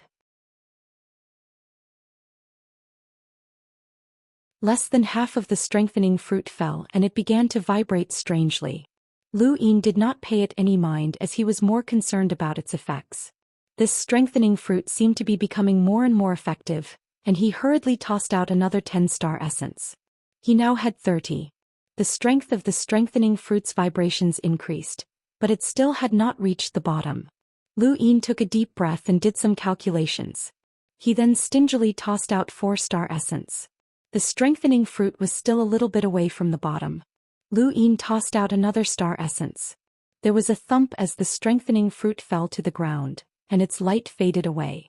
Lu Yin was puzzled, but just as he was about to pick it up, the strengthening fruit suddenly distorted the void and traveled to a location not too far away. Lu Yin was confused. What was going on? Not too far away, the surface of the strengthening fruit began to ripple with the circulation of blood and meridians. It flickered incessantly as if it wanted to travel through the void and leave. However, this was Lu Yin's dye space and it could not escape no matter what. However, this scene completely stunned Lu Yin. Had this thing become a spirit? He had no other choice and he hurriedly removed the barrier that he had placed on the monkey. The monkey sighed. "Seventh bro, can't we just have a nice chat? Shut up and look at that thing." Lu Yin raised his left arm. The monkey casually looked over, but what he saw almost made his hair stand on end. "Damn, a natural treasure that can produce self-defense. Damn you, seventh bro, where did you get this? You're so lucky that you even managed to obtain something like this?" Lu Yin asked in a low voice. "What's going on?" "It's not easy to explain. How should I put it? It's the origin of all things in the universe. Get to the point." "That's the point. Plants and animals originate from the same place. Animals can cultivate and so can plants. You know this too. You've been attacked by plants before, but those plants only attack instinctively. Some plants, on the other hand, have gone through countless years, and although they haven't gained sentience, they've taken a different path, avoiding danger." "What do you mean?" Lu Yin was puzzled. "I can't explain it. Those plants have gained a certain level of understanding of the universe over countless years, which allows them to avoid certain dangers. They're different from aggressive plants. Those plants evolve over time and they might even gain sentience." The more Lu Yin listened, the more confused he became. "Just tell me what's wrong with this thing in front of me. It's trying to escape. Can't you see? It doesn't want to be eaten by you," the monkey shouted. Lu Yin frowned. "If it can escape, does that mean it has intelligence? It shouldn't have any intelligence. From the looks of it, this thing has lived for more than 100,000 years. It hasn't reached the stage where it can gain sentience, but it can avoid danger. Seventh bro, where did you get this thing? Why do I feel like you're always able to obtain things that normal people can't?" The monkey was puzzled. Lu Yin reached out, and the strengthening fruit distorted the void again in an attempt to escape. However, in this place even a hunter would have to listen to Lu Yin, let alone a fruit. Lu Yin grabbed the strengthening fruit, but he didn't know whether he should eat it or not. He still remembered the pain he had felt after eating that fruit. "Can this thing be eaten?" Lu Yin asked. The monkey answered in a low voice. "I'm not sure. Only the top powers can obtain such a natural treasure. I've never seen one before, but it should be fine. In any case, you won't die from eating it." Lu Yin thought about it. He still had 15-star essence and 2 strengthening fruits. If he borrowed some money, he could just barely get another one. As long as he didn't die from eating it, it would be fine. After thinking about it, he no longer hesitated and swallowed the strengthening fruit. An even more intense pain than the last time swept over him, drowning him like a tidal wave. Lu Yin's deepest impression of this pain was the one he had experienced during Earth's Armageddon, when Lu Xiaoga had caused him to be burned. This pain was even more intense than that time. His muscles swelled up and his veins bulged. His blood flowed faster and even the air around him began to burn. If he had eaten the last strengthening fruit, he would have been able to endure the pain and fight. However, the pain this time made it difficult for him to walk. "Seventh bro, how are you? You won't die, right?" the monkey cried out. Lu Yin's eyes were bloodshot and bean-sized beads of sweat dripped down. Before they could even touch the ground, they were turned into nothingness by the shockwaves. "Can you come out?" "Yes, of course." "Then come out." The next moment, the monkey tattoo on Lu Yin's right arm wriggled, and a shadow finally appeared. It turned into the Spiritual Academy's ghost monkey, who had attacked Lu Yin before. Lu Yin looked at the monkey and gritted his teeth. "Attack me." The monkey was confused. "What did you say?" "Attack me quick." Lu Yin barked.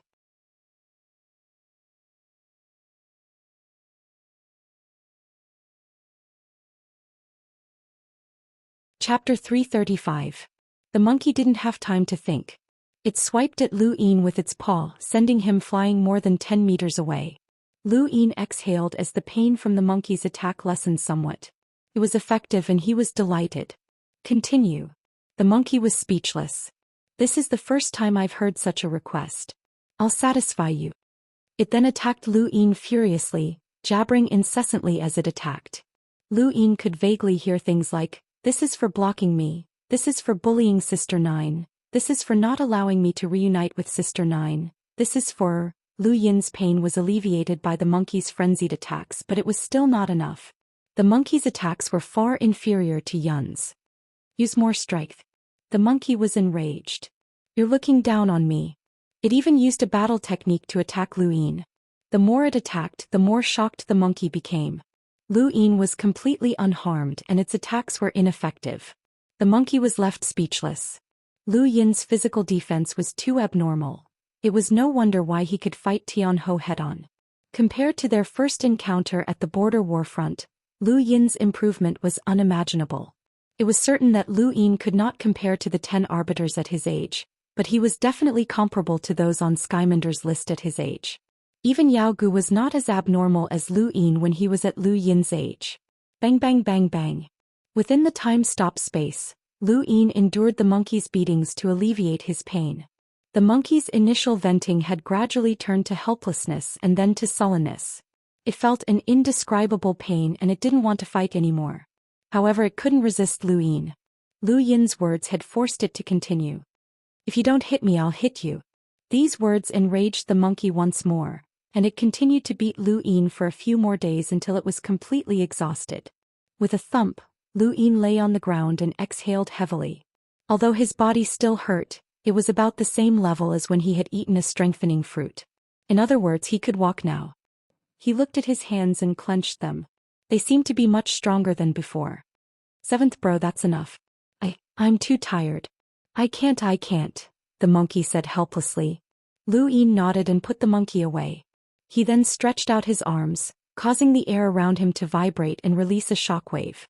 15 stacks, 20 stacks, 21 stacks, 22 stacks, all the way up to 25 stacks. The more stacks he used, the greater the burden on his body. The effect was similar to the monkey's attacks, as the pain on the surface of his body alleviated the pain within his body. Lu Yin gritted his teeth and used 27 stacks, causing the void to distort and shatter into pieces. A visible force spread out, shocking everyone. This was the effect of the strengthening fruit. It allowed his body's limit to reach 27 stacks.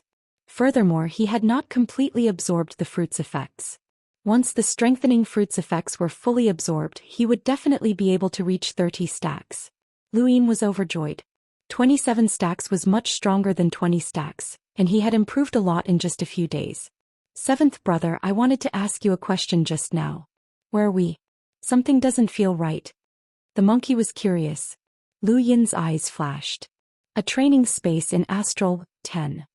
Cultivation space? Where?" the monkey asked. "It's none of your business," Lu Yin said impatiently. The monkey muttered, "Burning the bridge after crossing the river."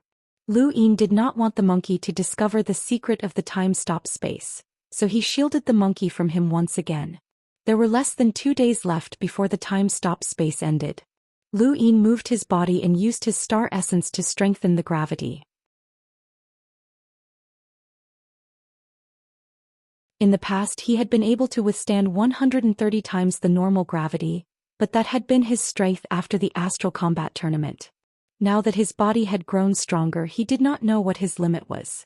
Just like superposition gravity, the higher the gravity, the more difficult it became to withstand. Lu Yin directly increased the gravity to 130 times, but his body suddenly felt heavy and his breathing stagnated. Fortunately, he could continue. As the gravity increased, Lu Yin felt the pressure on his internal organs increase as well. 135 times, 140 times, 145 times. Finally, Lu Yin increased the gravity to 170 times. At this point, the pain from the gravity was enough to alleviate the pain from the strengthening fruit. Beads of sweat dripped down his body, but Lu Yin did not move. He just sat there on the ground, feeling both the gravity and the pain from the strengthening fruit. Time slowly passed. 2 days later, Lu Yin opened his eyes and no longer saw the time-stop space. Instead, he saw the ruins of Astral 10. He had finally come out, and the pain from the strengthening fruit had been greatly alleviated. He reached out, clenched his fist, and punched the air. Layers of ripples spread out and shattered the void, transforming into a force that could be seen with the naked eye. 27 explosions rang out, followed by the 28th explosion, and the void was shattered. Lu Yin smiled. 28 stacks was improving very quickly. Once the pain from the strengthening fruit completely disappeared, he would definitely be able to reach 30 stacks. Lu Yin looked forward to the strength of 30 stacks, as he was confident that he would be able to withstand Tianho's attacks. It would also allow him to truly match the strength of the 10 arbiters at their age. Lu Yin had not yet reached the peak of the Limiter realm, so there was still room for improvement. Perhaps he really could surpass the 10 arbiters' achievements. Every one of the 10 arbiters' records were monumental. For example, Lu Yin had only managed to match the Divine Fist's 30 stacks thanks to his innate gift with the die. Even the astral beasts, who were known for their powerful physical bodies, could not reach that level. The 10 arbiters' records were monumental in the entire universe. It's time to leave Astral 10, Lu Yin muttered to himself as he opened his astral map. He was 12 weaves away from East San Dios, and it would take him less than 10 days to reach there. There were still 11 days until Yan Feng and Jenny Anna's wedding, which was more than enough time. Lu Yin quickly boarded his personal spacecraft and left Astral 10, heading towards East San Dios. At this moment in East San Dios, a corner of Sky City had already been set up for Yan Feng and Jenny Anna's wedding. Normally, Yan Feng's status would not allow him to hold a wedding in Sky City, but Puyu had given him special permission, which made Yan Feng very excited. Puyu smiled as he looked at the decorations in the corner. He hoped that Lu Yin would rush over and do something impulsive. That way, he would have a reason to restrict Lu Yin's development in the Outerverse Youth Council, and he would also be able to answer to the Day-Night clan. When he thought back to the conversation he had with that Day-Night clan member, Puyu grew excited. Because of Bezer, Puyu already had a grudge with that person. At first, Puyu had not cared, but as this person developed and gained more and more identities, Puyu was no longer as easy to deal with. Actually, Puyu could have just erased everything, but this person was too shrewd. He had used his identity as a lockbreaker to trick Bezer into revealing that Puyu was the mastermind. When Bezer had contacted the lockbreaker 7th bro, Puyu had agreed. In order to win over the lockbreaker, Puyu had even asked Bezer to reveal his own existence. However, after Lu Yin's identity had changed, Puyu no longer dared to underestimate this person. He had investigated Lu Yin and found out that this person was actually the lockbreaker 7th bro. The moment this identity was revealed, Puyu knew that he had been exposed. Puyu had an irreconcilable grudge with this person, so he might as well suppress him. The Day-Night clan had not only contacted Yan Feng, but they had also contacted Puyu. Yan Feng was just a pawn to humiliate Lu Yin, while Puyu was Night Queen Yanqing's true trump card against Lu Yin. My lord, Bezer appeared behind Puyu with his head lowered and a terrified expression on his face. Puyu indifferently asked, "How are the decorations going?" "It's almost done. We're just waiting for Jenny Anna to arrive." Puyu grunted in acknowledgement. "Where's Lu Yin?" "According to our investigations, he's already left Astral 10 and is on his way here," Bezer whispered. Puyu smiled in satisfaction. "It's good that he's here. I was just afraid that he wouldn't come. My lord, is this Yanfeng really worth your help? Even if you want to deal with Lu Yin, there's no need to do this. Although he has many identities, none of them are important as long as we don't leave any evidence behind. Shut up. Puyu's eyes were cold as he casually waved his hand. Bezer, with a power level of 30,000, was sent flying and crashed to the ground. He spat out a mouthful of blood, but he did not dare to resist. Instead, he knelt down in fear. My lord, please spare my life. Puyu's voice was icy as he stared at Bezer. If you hadn't taken the initiative to humiliate him back then, things wouldn't be so troublesome today. Bezer's face went pale. I'm sorry, my lord. Puyu narrowed his eyes and snorted. Do you really think that a puny Lu Yin can cause trouble for me? He represents the 10 arbiters' dissatisfaction with us. All the power in East San Dios is in my hands, and this person was sent by the 10 arbiters. Only Yanfeng can deal with him. Bezer whispered, My lord, I just feel that Yanfeng is not worthy of your help since he dares to covet Wendy Yushan. Puyu sneered. Him? Worthy? He's not even worthy of touching a finger of Wendy Yushan's. He then continued, Keep an eye on him. Fire's Melt Planet has quite a bit of influence in the Frostwave Weave, and we need to use them to track down Wendy's whereabouts. Yes, my lord, Bezer replied respectfully. The darkness of outer space was always so lonely. Only the various planets emitted beautiful lights that adorned the darkness. Lu Yin sat in his personal spacecraft and raised his hand, causing 9 stars to revolve around him. Currently, his strongest attack was the combination of the overlaying stacks path and the shockwave palm. Sirius was more of a support technique, and even though it would never become obsolete, Lu Yin still hoped to increase the power of his Sirius technique. Unfortunately, this was not something he could do. Not too long ago he had thought that the 9 stars formed a galaxy, and that he could add an unlimited number of stars to it.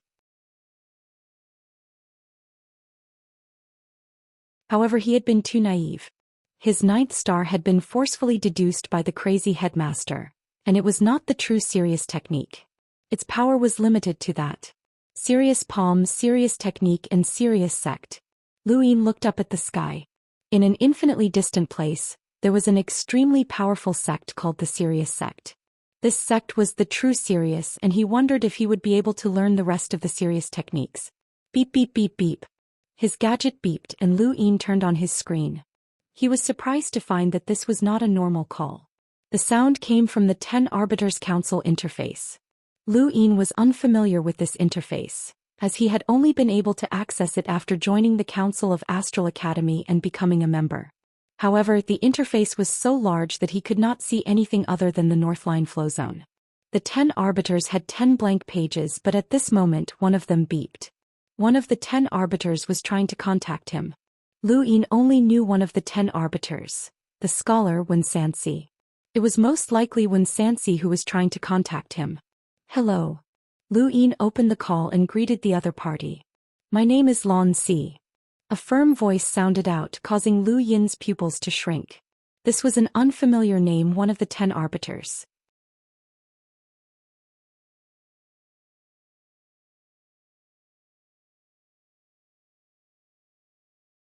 Chapter 336. You are. Lu Yin was confused. You probably haven't heard of my name, but you might have heard of my title. Many people call me the Divine Fist, Lan Si said calmly. Lu Yin's scalp went numb at the mention of the Divine Fist. The Divine Fist of the 10 arbiters? He looks like you've heard of me. Lan Si smiled. Lu Yin was shocked as he had not expected the Divine Fist of the 10 arbiters to contact him. This was one of the 10 arbiters, one of the most famous youths in the universe. Why? Are you surprised that I contacted you? Lan Si asked. Lu Yin suppressed his shock. I'm very surprised. The 10 arbiters' names resound throughout the universe, but there are very few who are qualified to talk to them. I never thought that I would have such an honor. Lu Yin, you're qualified, Lan Si said solemnly. I watched the Tournament of the Strongest and your overlaying stacks path is pretty good. Lu Yin's eyes flashed. It's not at your level yet. You want to compete with me? Lan Si's tone was calm, but there was a hint of a smile. Lu Yin exhaled. One try. I don't know if I can reach 30 stacks before I break through to the Explorer realm. With your abilities you should be able to. Do you know why I contacted you? Lan Si asked. Lu Yin did not understand. "Oh, because you and I are the same kind of people." Lan Si's tone was serious. Lu Yin was astonished. The same kind of people? The path of overlaying stacks has no end. A limiter can reach 30 stacks and an explorer can reach 100 stacks. What's beyond that? 1,000 stacks? 10,000 stacks? There's no end to this path and very few people walk it.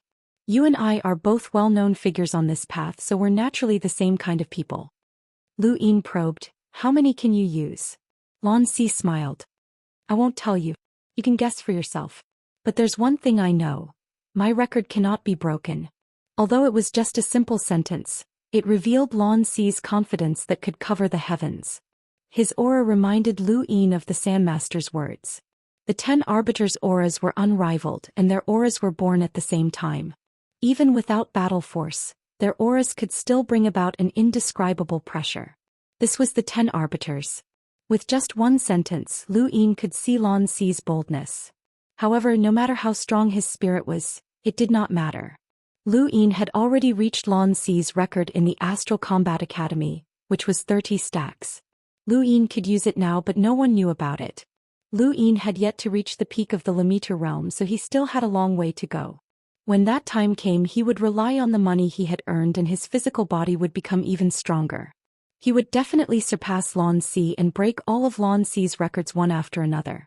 He wondered if Lance would still be so confident when the time came. "I'm just contacting you to say hello. Lu Yin, break through to the Explorer realm as soon as possible and then challenge the top 100 rankings. With your abilities, you should be able to reach the top 20, Lan Si praised. Lu Yin's heart skipped a beat. "Arbiter Lan, I have a question for you." "Speak." "When you reached 30 stacks, did you fight with anyone on the top 100 rankings?" Lu Yin asked. Lan Si was silent for a moment. "At that time, I defeated someone at the bottom of the top 100 rankings." Lu Yin was shocked. This was no longer just a realm-skipping battle.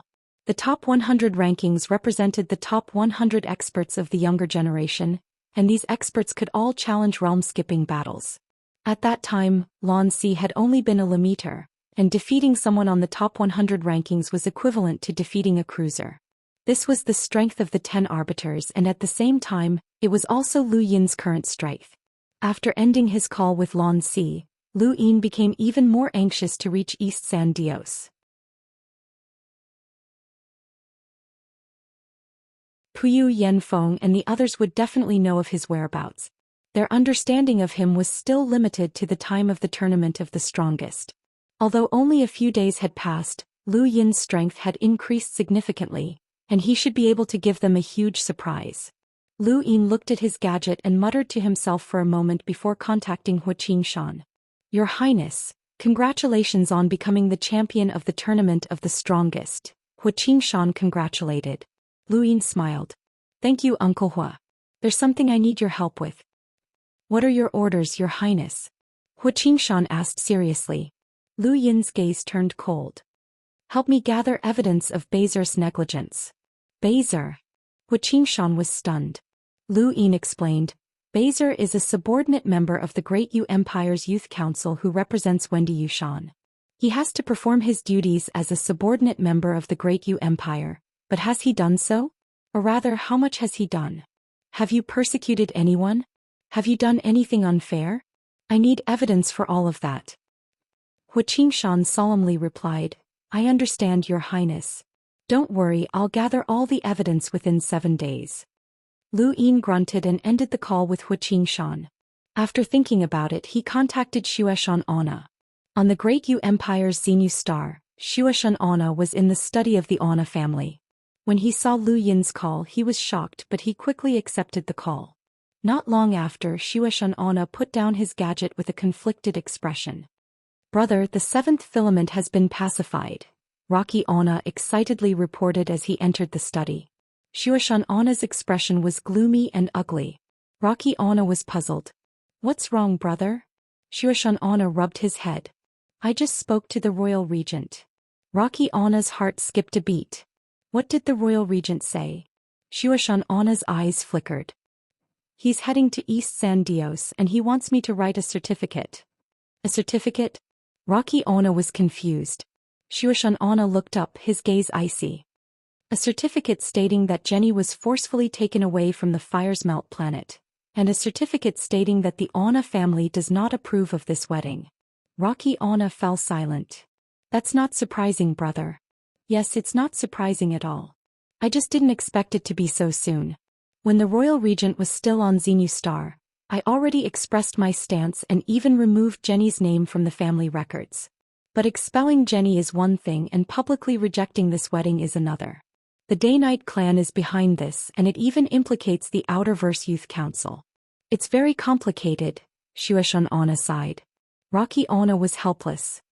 If the royal regent had agreed to let you remove Jenny's name, it wouldn't have been so troublesome. Xianxia bitterly replied, I underestimated him.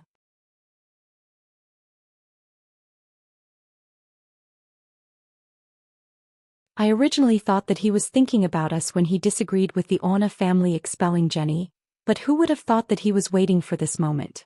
He was already certain that Yan Feng would marry Jenny, and even if we expelled Jenny, it wouldn't change the fact that he had been humiliated by Yan Feng. So he simply didn't expel Jenny and used the Anna family's official reason to forcefully disrupt the wedding. He's forcing the Anna family to express our stance, Rocky Anna said. Xianxia sneered. That's right. He's trying to force us to declare our stance, and he's using the prestige of being the champion of the tournament of the strongest to coerce us into doing so. Does he really want to use these old bones of mine as a pawn and charge into battle for him against Fire's Melt planet? He's thinking too far. Then what should we do? Rocky Anna asked. Xianxia pondered for a moment and then took a deep breath. On one side was the Fire's Melt planet and Yan Feng, who had the potential to become a member of the Outerverse Youth Council and the Daoist clan's support. On the other side was the Great Yu Empire's royal regent, Lu Yin, who had multiple identities and a limitless future. After weighing the pros and cons, Xianxia's gaze hardened. Since he wants it, then we'll give it to him. Let's see how far he can go with this wedding. If we do this, then we'll really become mortal enemies with the Fire's Melt planet and we'll even offend the Daoist clan. Rocky Anna was worried. Xianxia was helpless. This is the tragedy of a small family. Even if they have a hunter, they have to be wary of a mere limiter. Not long after, in outer space, Lu Yin received a certificate from Xianxia. His lips curled up as everything was going according to plan. Xianxia had wanted to expel Jenny Anna to make up for what he owed Lu Yin, but he had been too naive. Others did not care whether or not Jenny Anna had been expelled. All they saw was that Lu Yin's fiancée had been taken away by someone else. To Lu Yin, this was a huge stain on his record, and it was enough to make it so that he would not be able to raise his head in many places in the future. How could he allow Xianxia to so easily brush this matter aside? Now that Xianxia had the certificate, Lu Yin would have proof of his actions and the rest would be up to him. Jenny Anna would have to pay the price. Lu Yin did not plan on marrying her, but before his status was completely revoked, she could forget about marrying anyone else. Even if he agreed, the Anna family would not. She was destined to be alone for the rest of her life. A few more days passed, and at this moment, the area that Wendy Yushan was in charge of in East San Dios had completely changed. Countless congratulatory gifts were piled up in the courtyard. San Dios used clouds as pillars that covered the entire continent below. Past the clouds were 5 arched doors, each representing one of the 5 counselors. Wendy Yushan's area was temporarily under Beizer's control. Jenny Anna had also arrived at San Dios under the protection of the Fire's Melt planet's experts. Looking down from above, Jenny Anna had never imagined that she would one day be able to stand here. This was a symbol of power, and many people in the Outerverse dreamed of setting foot in this place. She had actually managed to ascend to this place and even marry the man of her dreams. At this moment, Jenny Anna felt like she was the happiest woman in the world. She had completely forgotten about the Anna family and Lu Yin. Farther away, Beizer and Yan Feng stood side by side. Both of them were genius explorers. Beizer was an elite from the Helm Weave while Yan Feng was from the Frostwave Weave. Regardless of their standpoints, the two had similar statuses in their respective weaves, and they had many common topics to talk about.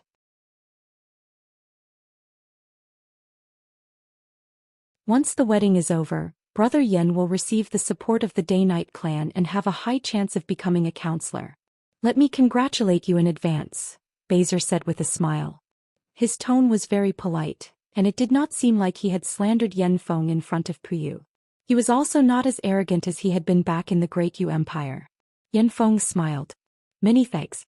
I hope that Brother Bezer will continue to support me. Ah, of course. Bezer laughed heartily as a trace of mockery flashed through his eyes. Although this person was a genius and had some self-restraint, his horizons were still too narrow. He did not understand the current situation at all. He was just a chess piece in a game of chess set up specifically to deal with Lu Yin. Once Lu Yin was dealt with, he would be next. Yanfeng was delusional enough to think that he could compete with Counselor Puyu for power in East San Dios.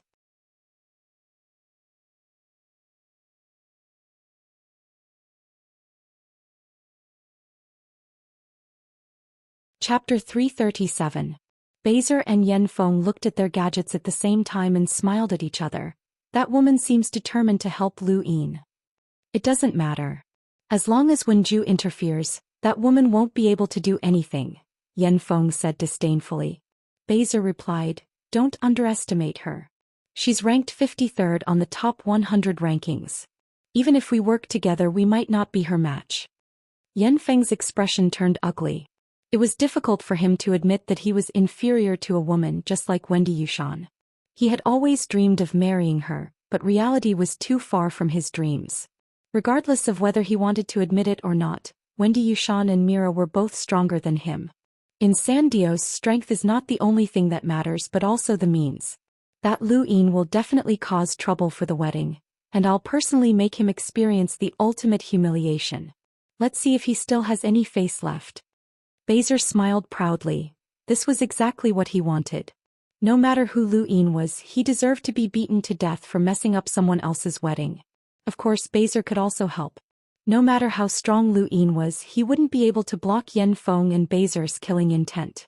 Accidents could easily occur during space travel, and after a few days of travel, Lu Yin's original route changed. There was a strange phenomenon in front of him that forced him to change course. As a result, he had to delay his arrival by a day. Lu Yin frowned as he looked at the route. One day was fine since he could still arrive the day before the wedding, but he was afraid that they would change their route again and delay his arrival until after the wedding. That would be troublesome, and he didn't want to be mocked for the rest of his life. At that moment, a sound came from his personal spacecraft. Space had been sealed. Lu Yin had encountered such situations before, either when there was a battle ahead or when he encountered space pirates. When he thought about space pirates, Lu Yin became inexplicably excited. Robbing space pirates was a good opportunity to make a fortune, and he was extremely short on money and had a large debt. However, now wasn't the time. He couldn't afford to waste time. The more he didn't want to waste time, the easier it would be for him to be delayed. His spacecraft wasn't from Astral 10, and it didn't have the Astral 10 emblem, so it was immediately intercepted. Lu Yin's head hurt as he looked at the large spacecraft in front of him. Based on his past experience of robbing space pirates, such a spacecraft was likely to have space-exploring powerhouses. We're from the Green Remote Pirates. Bring the spaceship in immediately. Don't resist or we'll kill you. Lu Yin had no choice and he could only do as she said. In outer space, unless he became an explorer, he wouldn't be able to display any of his strength, no matter how powerful he was. He steadily boarded the large spacecraft and opened the cabin door to find a group of pirates staring at him cautiously. There were even 3 Lemeters among them. This pirate crew was not weak. One of the Lemeters frowned when he saw Lu Yin. He looked a little familiar. Kid, open your cosmic ring and take everything out. As long as you don't hide anything, we won't kill you, one of the Lemeters warned. At the same time, he raised his arm and activated his gadget. A dazzling battle number appeared before his eyes. 23,000. This was an explorer's battle number. Lu Yin raised his brows. You actually have an explorer with a power level of over 20,000? Not bad. Mother Ker, I'm talking to you. The Lemeter was displeased and he raised his hand to slap Lu Yin. At the same time, the blade-wielding Lemeter's expression changed. Stop. Lu Yin's eyes flashed coldly. He didn't seem to move, but the Lemeter who had attacked him had his arm broken. Fresh blood spurted out and splattered all over the pirates' faces. The next moment the Lemeter howled in pain. All of the surrounding pirates hurriedly attacked Lu Yin, but the blade-wielding Lemeter quickly stopped them. Stop. He's a student of the Astral Combat Academy. He's Lu Yin.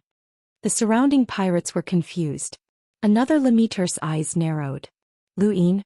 The Lu Yin who was one of the top 4 in the Astral Combat Tournament? As soon as these words came out, everyone remembered. The Astral Combat Tournament had been announced to the entire universe, and countless people had seen Lu Yin. This was especially true for the pirates, as they had to be vigilant in order to prevent encountering someone they couldn't afford to offend. Lu Yin was definitely one of the worst people to provoke. All of the pirates stared at Lu Yin in a daze. That's right, they looked exactly the same. Lu Yin looked at his gadget. Someone with a power level of over 20,000 shouldn't be too difficult to deal with, but this was outer space. Once this explorer escaped to outer space, it wouldn't be easy for Lu Yin to deal with him. Forget it, there was no point in wasting time. Can I leave now? Lu Yin asked coldly. The blade-wielding Lemeter quickly nodded and forced a smile. Yes, of course. Student Lu, feel free to leave. Sorry for disturbing you. Lu Yin was unhappy. If not for the fact that he didn't want to waste time, he definitely wouldn't have let these people off. A pirate group with an explorer definitely had a lot of wealth. What a pity. From the moment Lu Yin's identity was revealed, the Lemeter who had lost his arm didn't dare to make a single sound. He couldn't afford to offend someone like Lu Yin. Even if Lu Yin killed him on the spot, he believed that the captain wouldn't stand up for him. The Astral Combat Academy's hidden power was too great, and it wasn't something that a mere pirate group could afford to offend. Lu Yin returned to his spacecraft and quickly appeared in outer space. Just as he was about to leave, he glanced around and saw that this pirate group had sealed off space. Aside from himself, there were a few other spacecraft trapped as well, but he didn't care. He wasn't a good person, and he wasn't someone who would enforce justice on behalf of the heavens. Since these people had left, they had to be prepared. This was the cruel law of the universe. Lu Yin's eyes suddenly trembled as he saw a familiar spacecraft. Wasn't that his radiant great aurora? Lu Yin hurriedly stopped and stared into the distance. There was no mistaking it, it was definitely his own spacecraft. Although the Astral 10 symbol had been erased, there were still traces of it. It was his reward for completing a Sentinel mission, and it had been upgraded by Madame Nayland to a radiant grade aurora. It was very valuable, but unfortunately, it had gone missing at the pirate port. How could it be here? At that moment, the spacecraft was being guided into the pirate ship. Lu Yin immediately turned around and entered the ship once more.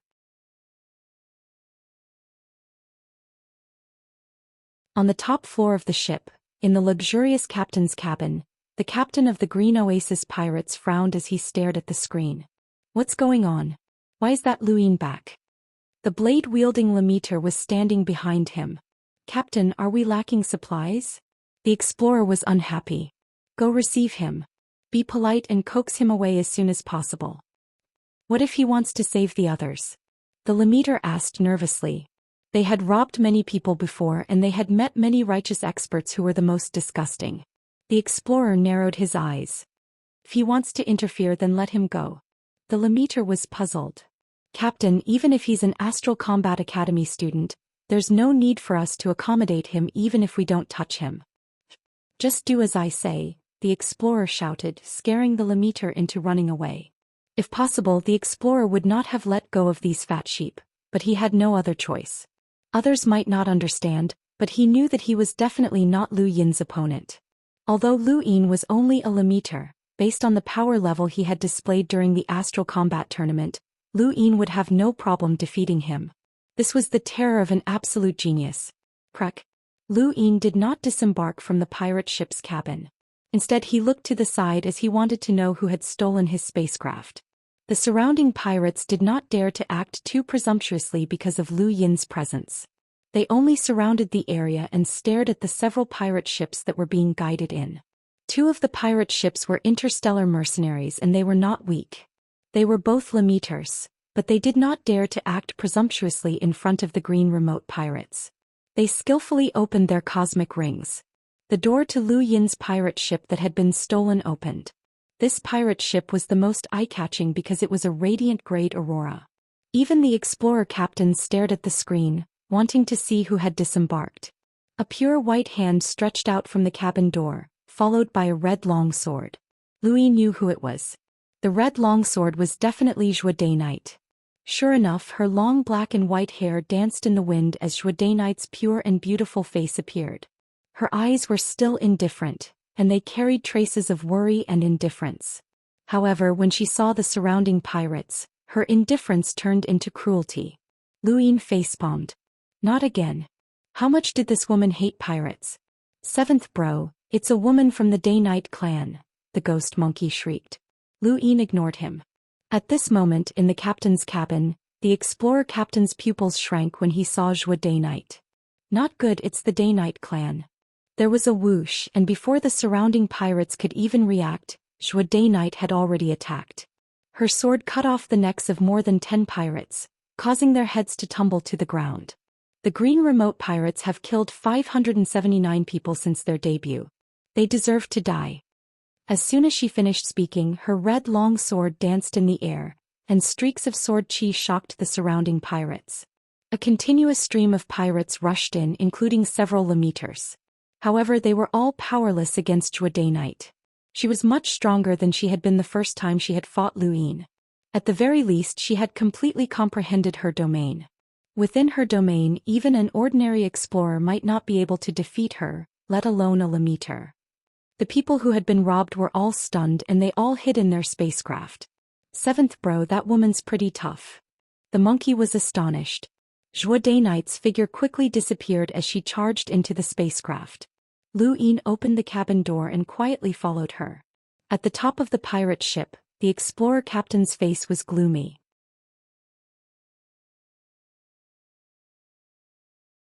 He tore through the void with a palm and appeared in front of Zhou Daoist.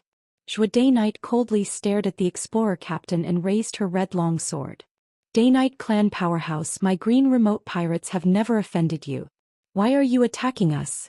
The explorer captain asked in a low voice. Zhou Daoist's expression was indifferent and her eyes were red. If you're a pirate, then you deserve to die. She then slashed at the explorer captain.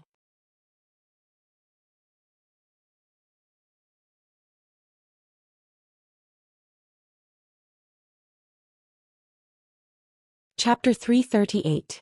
The explorer inwardly cursed her for being a lunatic. He then took out his longsword and slashed out. There was a clang as the two weapons collided, and a sharp shockwave cut through the surrounding cabin doors. A crack appeared in the void and tore through the ground. Both Zhou Daoist and the explorer retreated at the same time. The explorer gritted his teeth and raised his longsword again to press down. Zhou Daoist's gaze was cold as her sword chi surged. Countless sounds of collisions rang out throughout the spacecraft. A Lemeter challenging an explorer was not an ordinary case. It was not like a sentinel challenging a melder or a melder challenging a Lemeter. Explorers had undergone a qualitative change and their attacks could tear through the void. Their star energy circulation was also different from that of a Lemeter. If it had been the previous Zhou Daoist, she would have relied on her half-baked battle technique, the White Sky Sword, to display her domain. She definitely would not have been a match for an explorer with a power level of 20,000. But now she had completely comprehended her domain. Even if she could not defeat an explorer with a power level of 20,000, she could still hold on for a while. Furthermore, as time passed, she would be able to rely on the Daoist clan's battle techniques to damage her spiritual force, which would give her a chance of victory. Unfortunately, her opponent was not an ordinary explorer. Pirates robbed many things, including battle techniques. The Green Remote Pirates had been around for a long time, and as the captain he had naturally obtained many good things. This was especially true for his blade techniques. After 100 years of experimentation, he had finally created a blade technique that was most suitable for himself.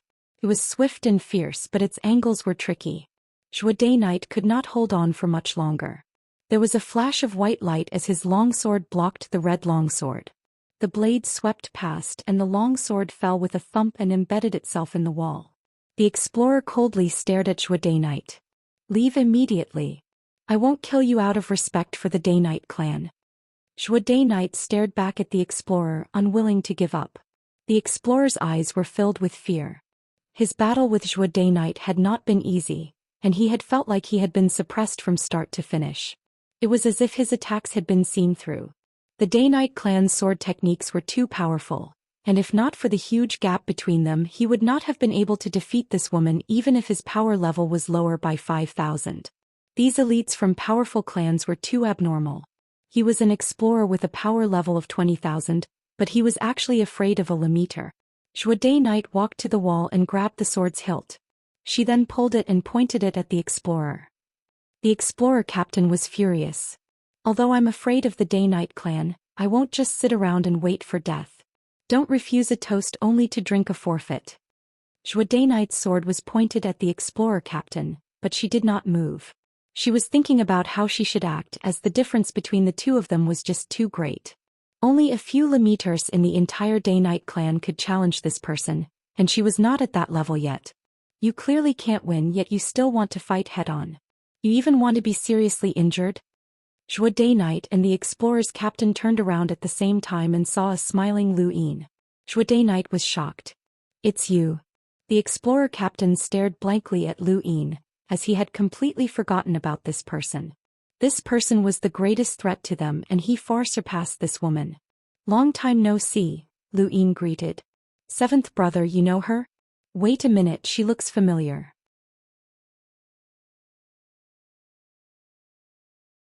Right, isn't she the woman that Night Queen Yanqing used to threaten you? The monkey suddenly remembered. Zhou Day-Night looked at him in shock. Why are you here? Lu Yin shrugged. I was just passing by when I saw something familiar.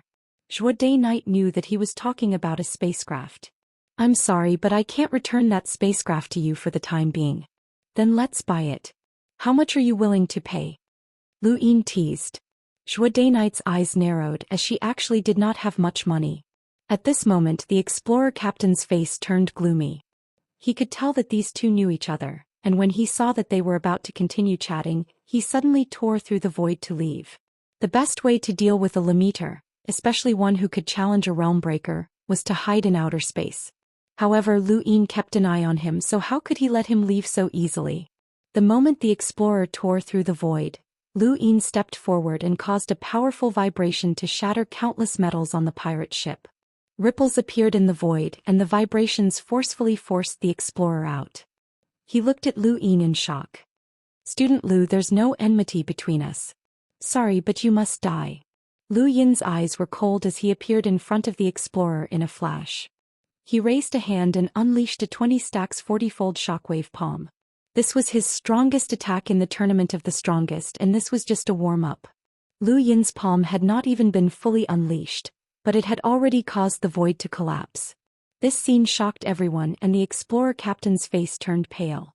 He could feel how terrifying this palm was, and even he could not take it head-on. All he could do was retreat. Unfortunately, Lu Yin's palm was not that easy to dodge. At the critical moment, the explorer captain put on his ring armor. An explorer-level ring armor was equivalent to the defense of 2 explorers, and it was able to withstand Lu Yin's palm head-on. Lu Yin's palm viciously slammed into the explorer captain's chest, causing the ring armor to shatter. A majestic force tore through the void and spread out into outer space. A powerful suction force came from the outside, trying to suck everything within the spacecraft into outer space. The explorer captain's eyes turned ashen as Lu Yin's palm directly pierced through the ring armor and crushed his heart. A normal person would not be able to withstand Lu Yin's palm, even an explorer with a power level of 20,000. The difference between them was too great. Back when Lu Yin had participated in the Astral Combat Tournament, he had already been able to challenge explorers above his realms. He had even forced back Zitai, who had a power level of 40,000 at the border. To Lu Yin, these ordinary explorers were not as much of a threat as the limiter geniuses. When 20 stacks completely erupted, the explorer captain died and his body was sucked into outer space. Everything had happened too quickly. Lu Yin had only used a single palm to kill the explorer captain, and Zhou Day-Night was stunned. Oh no! Lu Yin cried out in alarm as he looked into outer space in annoyance. Zhou Day-Night was startled awake. What's wrong? Lu Yin was helpless. I forgot to take his cosmic ring. There's definitely a lot of money in there. Zhou Day-Night was speechless. The monkey was helpless. Seventh bro, can you not talk about money? You saved a girl and she's from the Day-Night clan at that. Due to the battle, the pirate ship had suffered too much damage and it could only hover in outer space. As time passed, there was a chance that the ship would crash if the damaged areas were not repaired. However, this had nothing to do with Lu Yin, so he immediately left. Thank you for before, Lu Yin said to Zhou Day-Night. She looked into outer space. You did it to save me. It was what I should have done. Lu Yin laughed. I saved you because you were heavily injured by me. Alright, that's all in the past. Now what about my spacecraft? Zhou Day-Night tossed a cosmic ring to Lu Yin. All of my assets are in here. Lu Yin casually tossed it back to her. I don't want it. Zhou Day-Night looked at Lu Yin in confusion. Didn't you want money? I can have it, but I don't want yours, Lu Yin replied decisively. Zhou Day-Night fell silent. You can continue using the spacecraft since it can be considered a means of transportation. However, I have a question that I've always been curious about. Why do you specialize in killing pirates? Zhou Day-Night's eyes flashed coldly. Because pirates are the ugliest group of people in the universe. Lu Yin's face twitched. Although her words were short, they were filled with hatred. But you can't act recklessly. If I wasn't here, were you really planning to fight to the death with these pirates? Lu Yin was curious. Zhou Day-Night looked at Lu Yin with a strange expression on her innocent face. Do you think I'm stupid? I don't think so. Lu Yin thought about it. Then that's it. If I really can't beat them, I'll leave. But I have my own trump card, so there's no harm in trying. The pirates won't dare to kill me. Lu Yin nodded. It's good that you know what you're doing. Zhou Day-Night looked at Lu Yin seriously. How do you know about the third Night King's whereabouts? Lu Yin knew that Zhou Day-Night would ask this question. Outside of the Day-Night clan, very few people had heard of the third Night King before, and even if they had, it was an ancient existence. I've already asked Elder Yuanjing about this. Zhou Day-Night looked at Lu Yin with a complicated expression. You told me about the third Night King's whereabouts because you wanted to save me. Lu Yin nodded, but he noticed that Zhou Day-Night's gaze was strange. She didn't seem happy but rather regretful. What's wrong? Zhou Day-Night shook her head and turned around. You should leave. Don't forget your promise. Lu Yin nodded.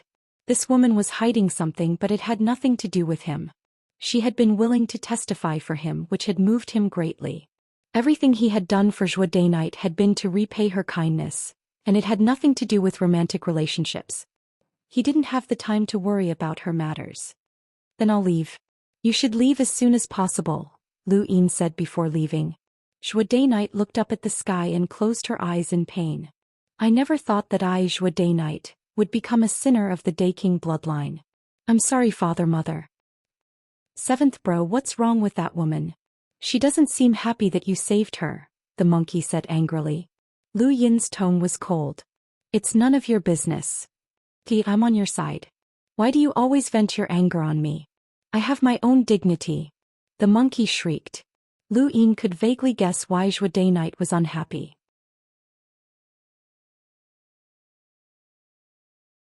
The monkey had told him that the Day-Night clan was divided into the Day King bloodline and the Night King bloodline. The Day King bloodline had been controlled by the sealed cage technique and they were basically slaves. Now that Lu Yin had revealed the third Night King's whereabouts, the Day King bloodline would never be able to rise again once the third Night King was released. It was normal for her to blame Lu Yin. However, he couldn't tell Zhou Day-Night the truth that the third Night King had been unable to escape. Who knew if Night King Yuanjing had done anything to her? Ever since he had heard the truth about the Day-Night clan, Lu Yin had no good feelings towards the Night King bloodline.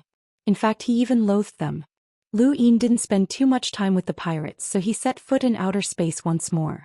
There were only 6 days left until the wedding, and he had originally planned to reach East San Dios in 5 days. However, the universe was always full of variables. His route had changed again and he was delayed by another day. Lu Yin was a little anxious and he hoped that he wouldn't be too late.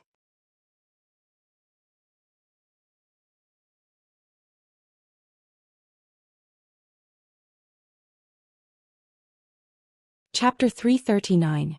A few days later, in the sky above San Dios, the void began to distort and countless spatial cracks appeared. Then strange lights of various colors appeared. These were wedding fireworks. A powerhouse had torn open the void and made these fireworks especially for Yan Feng and Jenny Anna.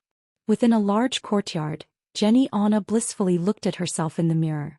Many women had gathered around her, some from Fire's Melt planet, while others were maids from San Dios. They were all helping her dress up. On this day she was exceptionally beautiful. Countless women dreamed of marrying Yan Feng, and Jenny Anna attracted many jealous gazes. These gazes only made her happy as she knew that she had not married the wrong person. The man she was about to marry was the most outstanding person in the world. Even if no one from the Anna family appeared to acknowledge this marriage, it did not matter. Jenny Anna held an exquisite fiery red ring in front of her chest. This ring was enough, and Yan Feng had personally put it on her. In a few hours she would become Yan Feng's wife, and at that time she would give everything to Yan Feng, including her body. Outside the courtyard, Yan Feng's expression was calm. He did not care about this wedding. The person he wanted to marry was Wendy Yushan, but that was just a dream. This woman was not bad, and even if he could not use her to gain the Anna family's loyalty, he could at least gain the favor of the Day-Night clan. That was enough. As long as he could become a counselor, he would have a chance to interact with the 10 arbiters in the future and become a truly powerful person in the universe. Congratulations, future counselor Yan Feng. An alluring figure walked over from nearby. Her long white hair flowed down to her ankles, and her feet were bare as she walked through the air. Yan Feng's eyes flashed when he saw Mira and he smiled. So it's you, Counselor Mira. Thank you. Mira beamed at Yan Feng. Have you thought about how you'll take care of your beautiful wife in the future? Yan Feng smiled. Jenny is very obedient. Being able to marry her will be the happiest thing in my life. I'll definitely take good care of her. Myra's eyes curved into full moons, making her look very alluring. Is that so? Right, I heard a bad rumor. I heard that your new wife is someone else's fiancée. Yan Feng's expression changed and his tone turned cold. Counselor Mira must have misheard. In this day and age, as long as you're not married, you're still free. There's no such thing as a fiancé. Mira laughed. I'm sorry, future Representative Yan Feng. I was just speaking casually. Please don't be angry. Yan Feng forced a smile. I'm not angry, but Representative Mira, don't listen to the words of a villain. Mira nodded with a smile and turned to leave. Yan Feng's face darkened as he harumphed. He would deal with this woman sooner or later. However, she was indeed very beautiful. Unfortunately, she was not on the same side as him. What did Mila say? A voice rang out from behind Yan Feng, but Yan Feng did not notice it at all. He turned around in shock and saw a familiar face. He immediately bowed respectfully. Greetings, Counselor Puyu. Puyu nodded and smiled. There's no need to be so courteous. Today is an important day for you, so make sure to make good use of it. Thank you, Counselor Puyu, Yan Feng said respectfully. It was clear that he was afraid of Puyu. Bezer stood beside Puyu and smiled at Yan Feng. What did Mira say? Puyu asked again. Yan Feng repeated what Mira had said and Bezer snorted. Don't mind her, brother Yan. I once stayed on Xenu Star, and there's no relationship between Lu Yin and your fiancé. Those are just rumors. Yan Feng naturally knew about the relationship between Jenny Anna and Lu Yin. If not for that relationship, Night Queen Yanqing would not have tried to use him, but he would not say anything.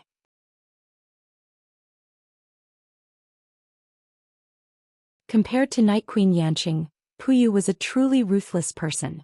Once Yan Feng became a counselor, he would definitely take away some of Puyu's authority. Thus, Yan Feng had to be careful when dealing with Puyu. In the sky, the void split open once again and countless cracks spread out.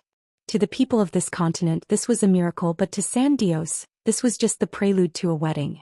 Although Yan Feng's status was low, his wedding attracted a lot of attention. Many important people had appeared, and besides the representatives of the various powers of the Innerverse, there were also many influential people from the Outerverse. It was a pity that these people had not come for the wedding, but rather for the possibility of someone else appearing. Jenny Anna did not understand this, as she truly believed that these people had come to congratulate them. Only Yan Feng knew that these people were waiting for Lu Yin, and so was he. Although the wedding was important, if he could use this wedding to deal with Lu Yin, then he would be able to obtain the Day-Night clan's support and rise rapidly. In a corner of San Dios, there was a study that had an antique feel to it. When Sansi was quietly sipping tea as he read an ancient scroll, Mira walked over and bowed. Arbiter Wen. When Xianxia put down his scroll and looked at her. How are the wedding preparations going? Very smoothly, Mira replied. When Xianxia nodded and continued reading his scroll. She hesitated for a moment before asking, Arbiter Wen, is there a need to make things so complicated? Regardless of whether it's Puyu or Yanfeng, you can destroy them with a flip of your hand. When Xianxia continued reading and said, you can't be too ruthless but you can't be too Zhongyang either. I'm not Shenwu and I'm not Sarati. Scholars are particular about strength of character, and my strength of character will not allow me to bully the weak, especially those who will never be a threat. But Puyu's power has already affected you. The surrounding weaves are clearly under your jurisdiction, but the Day-Night clan contacted Yanfeng. This is a capital offense, Mira said. When Xianxia smiled. It's just the rules and there's no capital offense. However, I do want to see how Lu Yin handles this. He then sized up Mira. Do you think he'll come under my wing? Mira's heart skipped a beat and she lowered her head. I'm not sure. When Xianxia smiled. You have a good relationship with him. If possible, try to rope him in. He's very talented and he's comparable to us in the past. Mira softly acknowledged his words. Soon a few more hours passed. According to Fire's Melt Planet's tradition, the wedding ceremony would begin when a volcano erupted, but there were no volcanoes nearby. Thus, they had chosen to hold the ceremony in the evening, when the 9 planets' silvery light illuminated the entire continent. This was also when San Dios was at its most beautiful.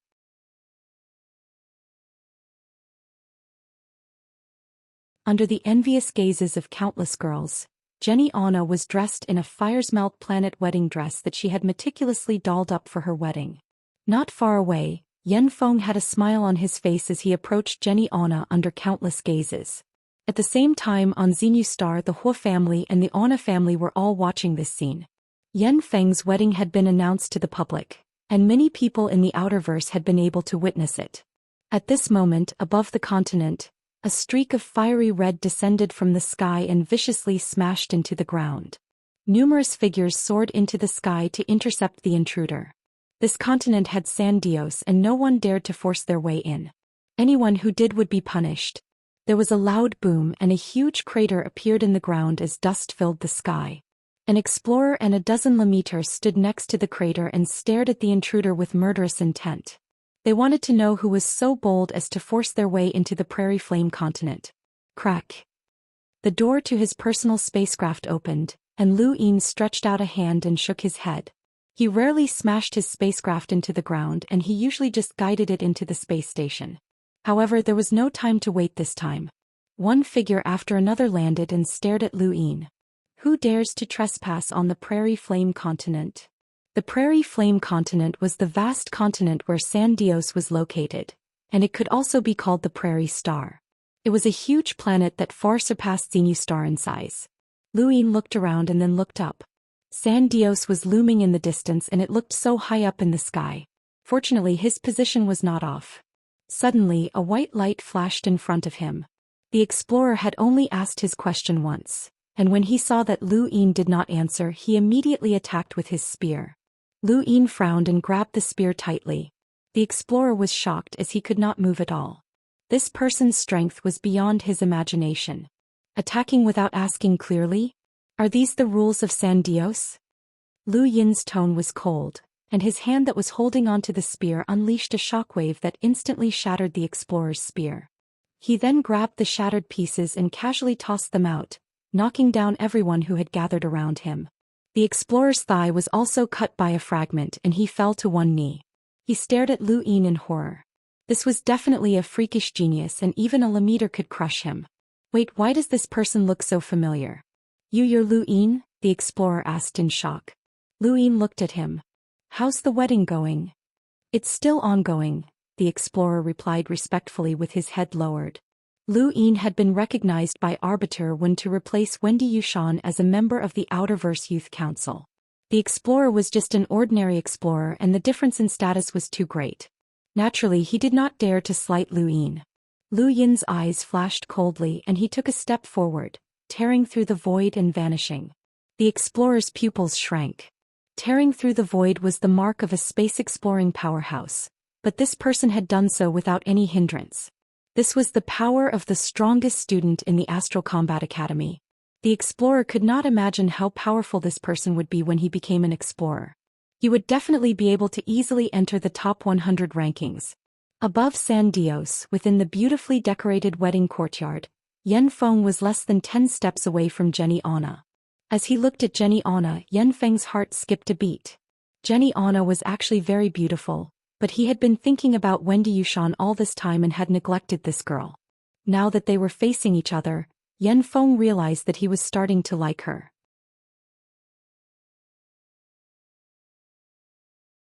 She was indeed very beautiful and had a unique temperament that was probably brought about by the Anna family's secret technique. Her slightly cold aura was just right for him. Yan Feng's heart was on fire. Tonight this woman belonged to him. Jenny Anna was so nervous that she could barely breathe. Her yearning had finally come true, and she would be marrying the man of her dreams. 10 steps, just 10 steps. Countless people stared at this scene, and even when Xianxia put down his book and watched with interest. To him this was a rare show, especially since the other main character had already arrived. It was very interesting. Happy Labor Day. Thank you for your support, brothers. Thank you.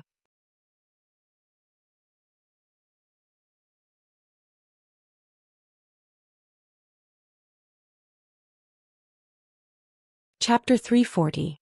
There were 5 arched gates in San Dios, each of which was guarded by a powerhouse. Anyone who wanted to enter San Dios had to pass through one of these gates. Even space-exploring powerhouses couldn't tear through the void to enter, as the guards were not members of the Outerverse Youth Council. Rather, they were hired by the council or directly affiliated with the army. These powerhouses might not necessarily be of the younger generation. San Dios represented the Outerverse Youth Council, as well as the 10 Arbiters Council. It was impossible for anyone to enter as they pleased, as this was a matter of face. Lu Yin tore through the void and charged into San Dios, but the powerhouse guarding Wendy Yushan's gate suddenly opened his eyes and raised a hand to shake the void. Lu Yin was forced out and he cautiously looked down. Who dares to trespass into San Dios? A middle-aged man with a gloomy expression bellowed as he stared at Lu Yin. Lu Yin's heart skipped a beat. This person was very strong and he was at least a cruiser. He didn't want to waste any time as Yan Feng was still a few steps away from Jenny Anna. Lu Yin activated his gadget and displayed his screen. Take a good look. Do I qualify to enter? The middle-aged man looked at Lu Yin's information on the screen, especially the 2 honor points behind his name. His expression changed and he slowly backed away. Please enter. This was the privilege of having honor points. 2 honor points brought many privileges, and one of them was unconditional access to the Youth Council. With Lu Yin's status he was qualified to enter, but it would take time to prove his identity. He didn't have time to wait, so he could only use his honor points to open the way. Lu Yin put down his gadget and vanished. In a corner of San Dios, when Xianxia's lips curled up. The show was about to begin. On the burning carpet, Yan Feng walked over to Jenny Anna and slowly bent down. He reached out wanting to hold her hand. Jenny Anna blushed and a blissful smile appeared on her face as she raised her hand. Suddenly many people's gazes turned cold as a powerful aura appeared. Yan Feng paused and his eyes turned cold. What had to come had finally come. Who allowed you to get married? A voice rang out from behind Jenny Anna, spreading throughout San Dios. Everyone looked over. Some were excited, some were mocking, and some were expectant. When she heard this voice, Jenny Anna's entire body turned cold, and she felt as if she had stepped on air. It was as if she had broken free from a sea of bliss and was reminded of reality, of someone. She turned around in a daze and stared at the man not far away in disbelief. Why are you here? Lu Yin stared coldly at Jenny before shifting his gaze to Yan Feng beside her. He frowned. You're Yan Feng? Before Yan Feng could speak, Baser walked out from nearby and glared at Lu Yin. Student Lu, you're not invited to this wedding. Leave. Lu Yin glanced at Baser. I'll deal with you later. For now, scram. Baser was furious, but he sneered. What arrogance. What right do you have to deal with me? Looks like you're the first dog to bite. Since that's the case, I'll let you die with a clear understanding. Lu Yin's tone was icy as he raised a hand and projected a screen. Baser, a subordinate member of the Outerverse Youth Council, is supervising the Great Yu Empire's Youth Council on behalf of Wendy Yushan. During this period of time he left his post without permission, appointed people based on favoritism, accepted bribes and disregarded the law. The evidence is conclusive. Many people were in an uproar as they stared blankly at the screen. Bezer was furious. Nonsense. I didn't. How dare you accuse me? Lu Yin's eyes narrowed. Someone will investigate whether or not I'm innocent. You can scram now. Bezer clenched his fists. Give me your gadget.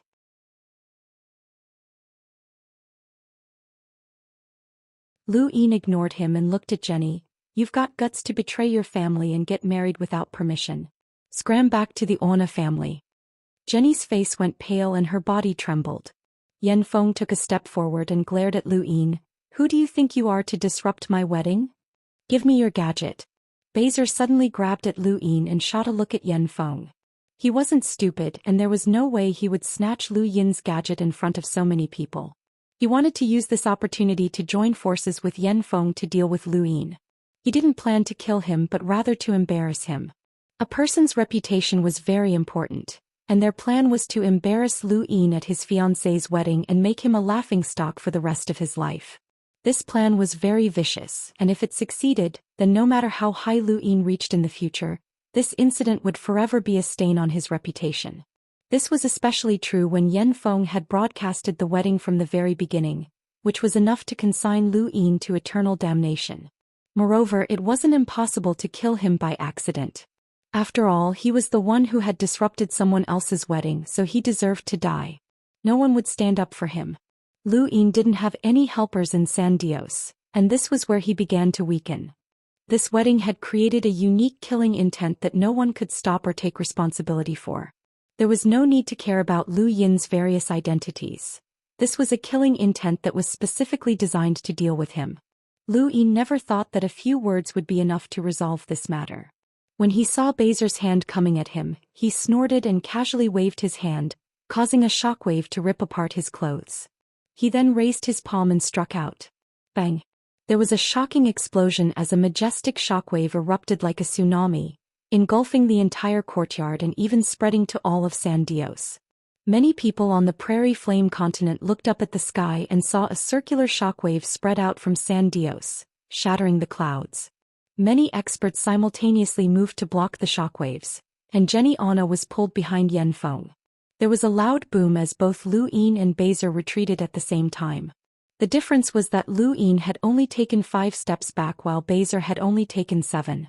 This scene shocked countless people. Bezer was an elite explorer, not an ordinary one. He had the qualifications to join the Outerverse Youth Council, which meant that he was one of the geniuses of the younger generation. Someone like him was far stronger than an ordinary explorer, but he had actually been forced back by Lu Yin with a single palm strike. This single palm strike shocked all of San Dios, and even when Sansi's eyes trembled. Lu Yin's physical strength had exceeded his expectations, and this person's strength had improved again.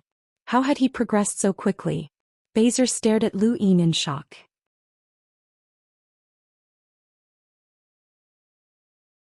Based on the strength of the tournament of the strongest, even if Lu Yin could match him, it shouldn't have been this easy. How had this person's strength changed so much in just a few days? Yanfeng also stared at Lu Yin in shock, as this was the first time he had met this person face to face.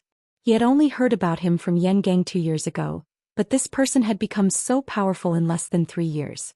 This person could not be allowed to live. How dare you cause trouble at the wedding? You deserve to die. Yanfeng growled and charged towards Lu Yin. He pulled out a sword from his cosmic ring, surrounded by flames, and slashed at Lu Yin. At the same time, Bezer attacked as well. With a roar, the phantom of a giant bear appeared around his body. This was a star-devouring bear, and it was rumored that it could devour planets. This was Bezer's innate gift. Lu Yin clenched his fists so tightly that they cracked, and his eyes gleamed with excitement. When Bezer had first appeared on Xenu Star, Lu Yin had felt an unreachable pressure. He had heard from others that Bezer had once defeated a cruiser, and his innate gift was something that Lu Yin could not even begin to imagine. However, in less than 3 years, Lu Yin had become strong enough to fight against Bezer, and perhaps even surpass him. What was impossible in the future? Lu Yin would never forget the humiliation that Bezer had brought him. That kind of indescribable humiliation, and today he would pay it all back. He had been waiting for this battle for far too long. With a whoosh, Yanfeng's sword pierced through the void and landed in front of Lu Yin. This person's power level was 30,000, and he was a genius among explorers. He was on the same level as Bezer, and his strength far surpassed that of the explorer pirate captain that Lu Yin had met before. Lu Yin did not dare to be careless against Yanfeng. He raised a hand and transformed it into a claw. Fire's Melt planet was only an outerverse planet, so the Sky Beast claw from the Great Yu Empire was more than enough to deal with him. With a bang, flames flickered as the Sky Beast claw collided with the flaming sword. Scorching heat waves surged out, and the void distorted and collapsed into countless spatial cracks that scattered in all directions. Along with them were the flames that could cause one to collapse. On the other side, Bezer punched at Lu Yin. He had used the star-devouring bear's innate gift to supplement his battle technique, and this punch was enough to make even a cruiser retreat. Lu Yin did not even want to take a single step back. "Today I'll turn you into a dead bear." Lu Yin shouted and raised his hand. 20 stacks, 40-fold shockwave palm. Boom. There was another earth-shattering explosion, and the terrifying collision forced Yanfeng back. Countless spectators felt their chests tighten, and many even spat out mouthfuls of blood as they hurriedly retreated. Even further away, Puyu took a step forward. He was about to attack when Mira appeared in front of him. "Counselor Puyu, you're not thinking of interfering, are you?" Puyu's face turned sinister. "This is San Dios, not a drill ground." "Yeah, this is San Dios, not a wedding venue," Mira taunted. Puyu's eyes turned cold. Throughout the universe, many screens lit up to watch the wedding. On Xenu's star, Shueshan Ona was nervous. In the innerverse, Night Queen Yanqing sneered. No matter how strong Lu Yin was, it was impossible for him to deal with two explorers who had the qualifications to join the council. As long as this wedding continued, he would be finished and his reputation would be ruined. The higher he had been raised in the tournament of the strongest, the more painful his fall would be. Many powerhouses appeared around San Dios to prevent the shockwaves from spreading. The courtyard had already been reduced to rubble, and Lu Yin and Bezer were both pushed back once more.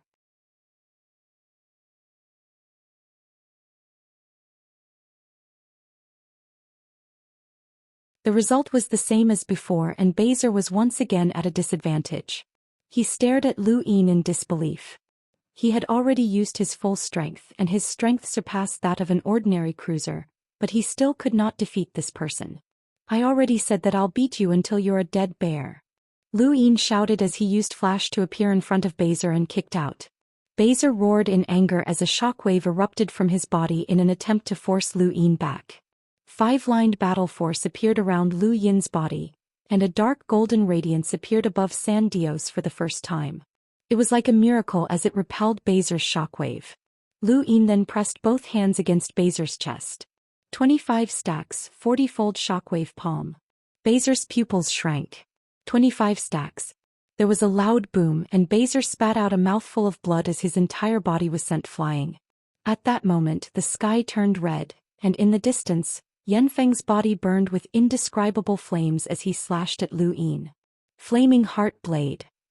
You're tuning in to the Zhou Xian's Legacy YouTube channel. Don't forget to subscribe and join us on this journey to catch the most captivating stories.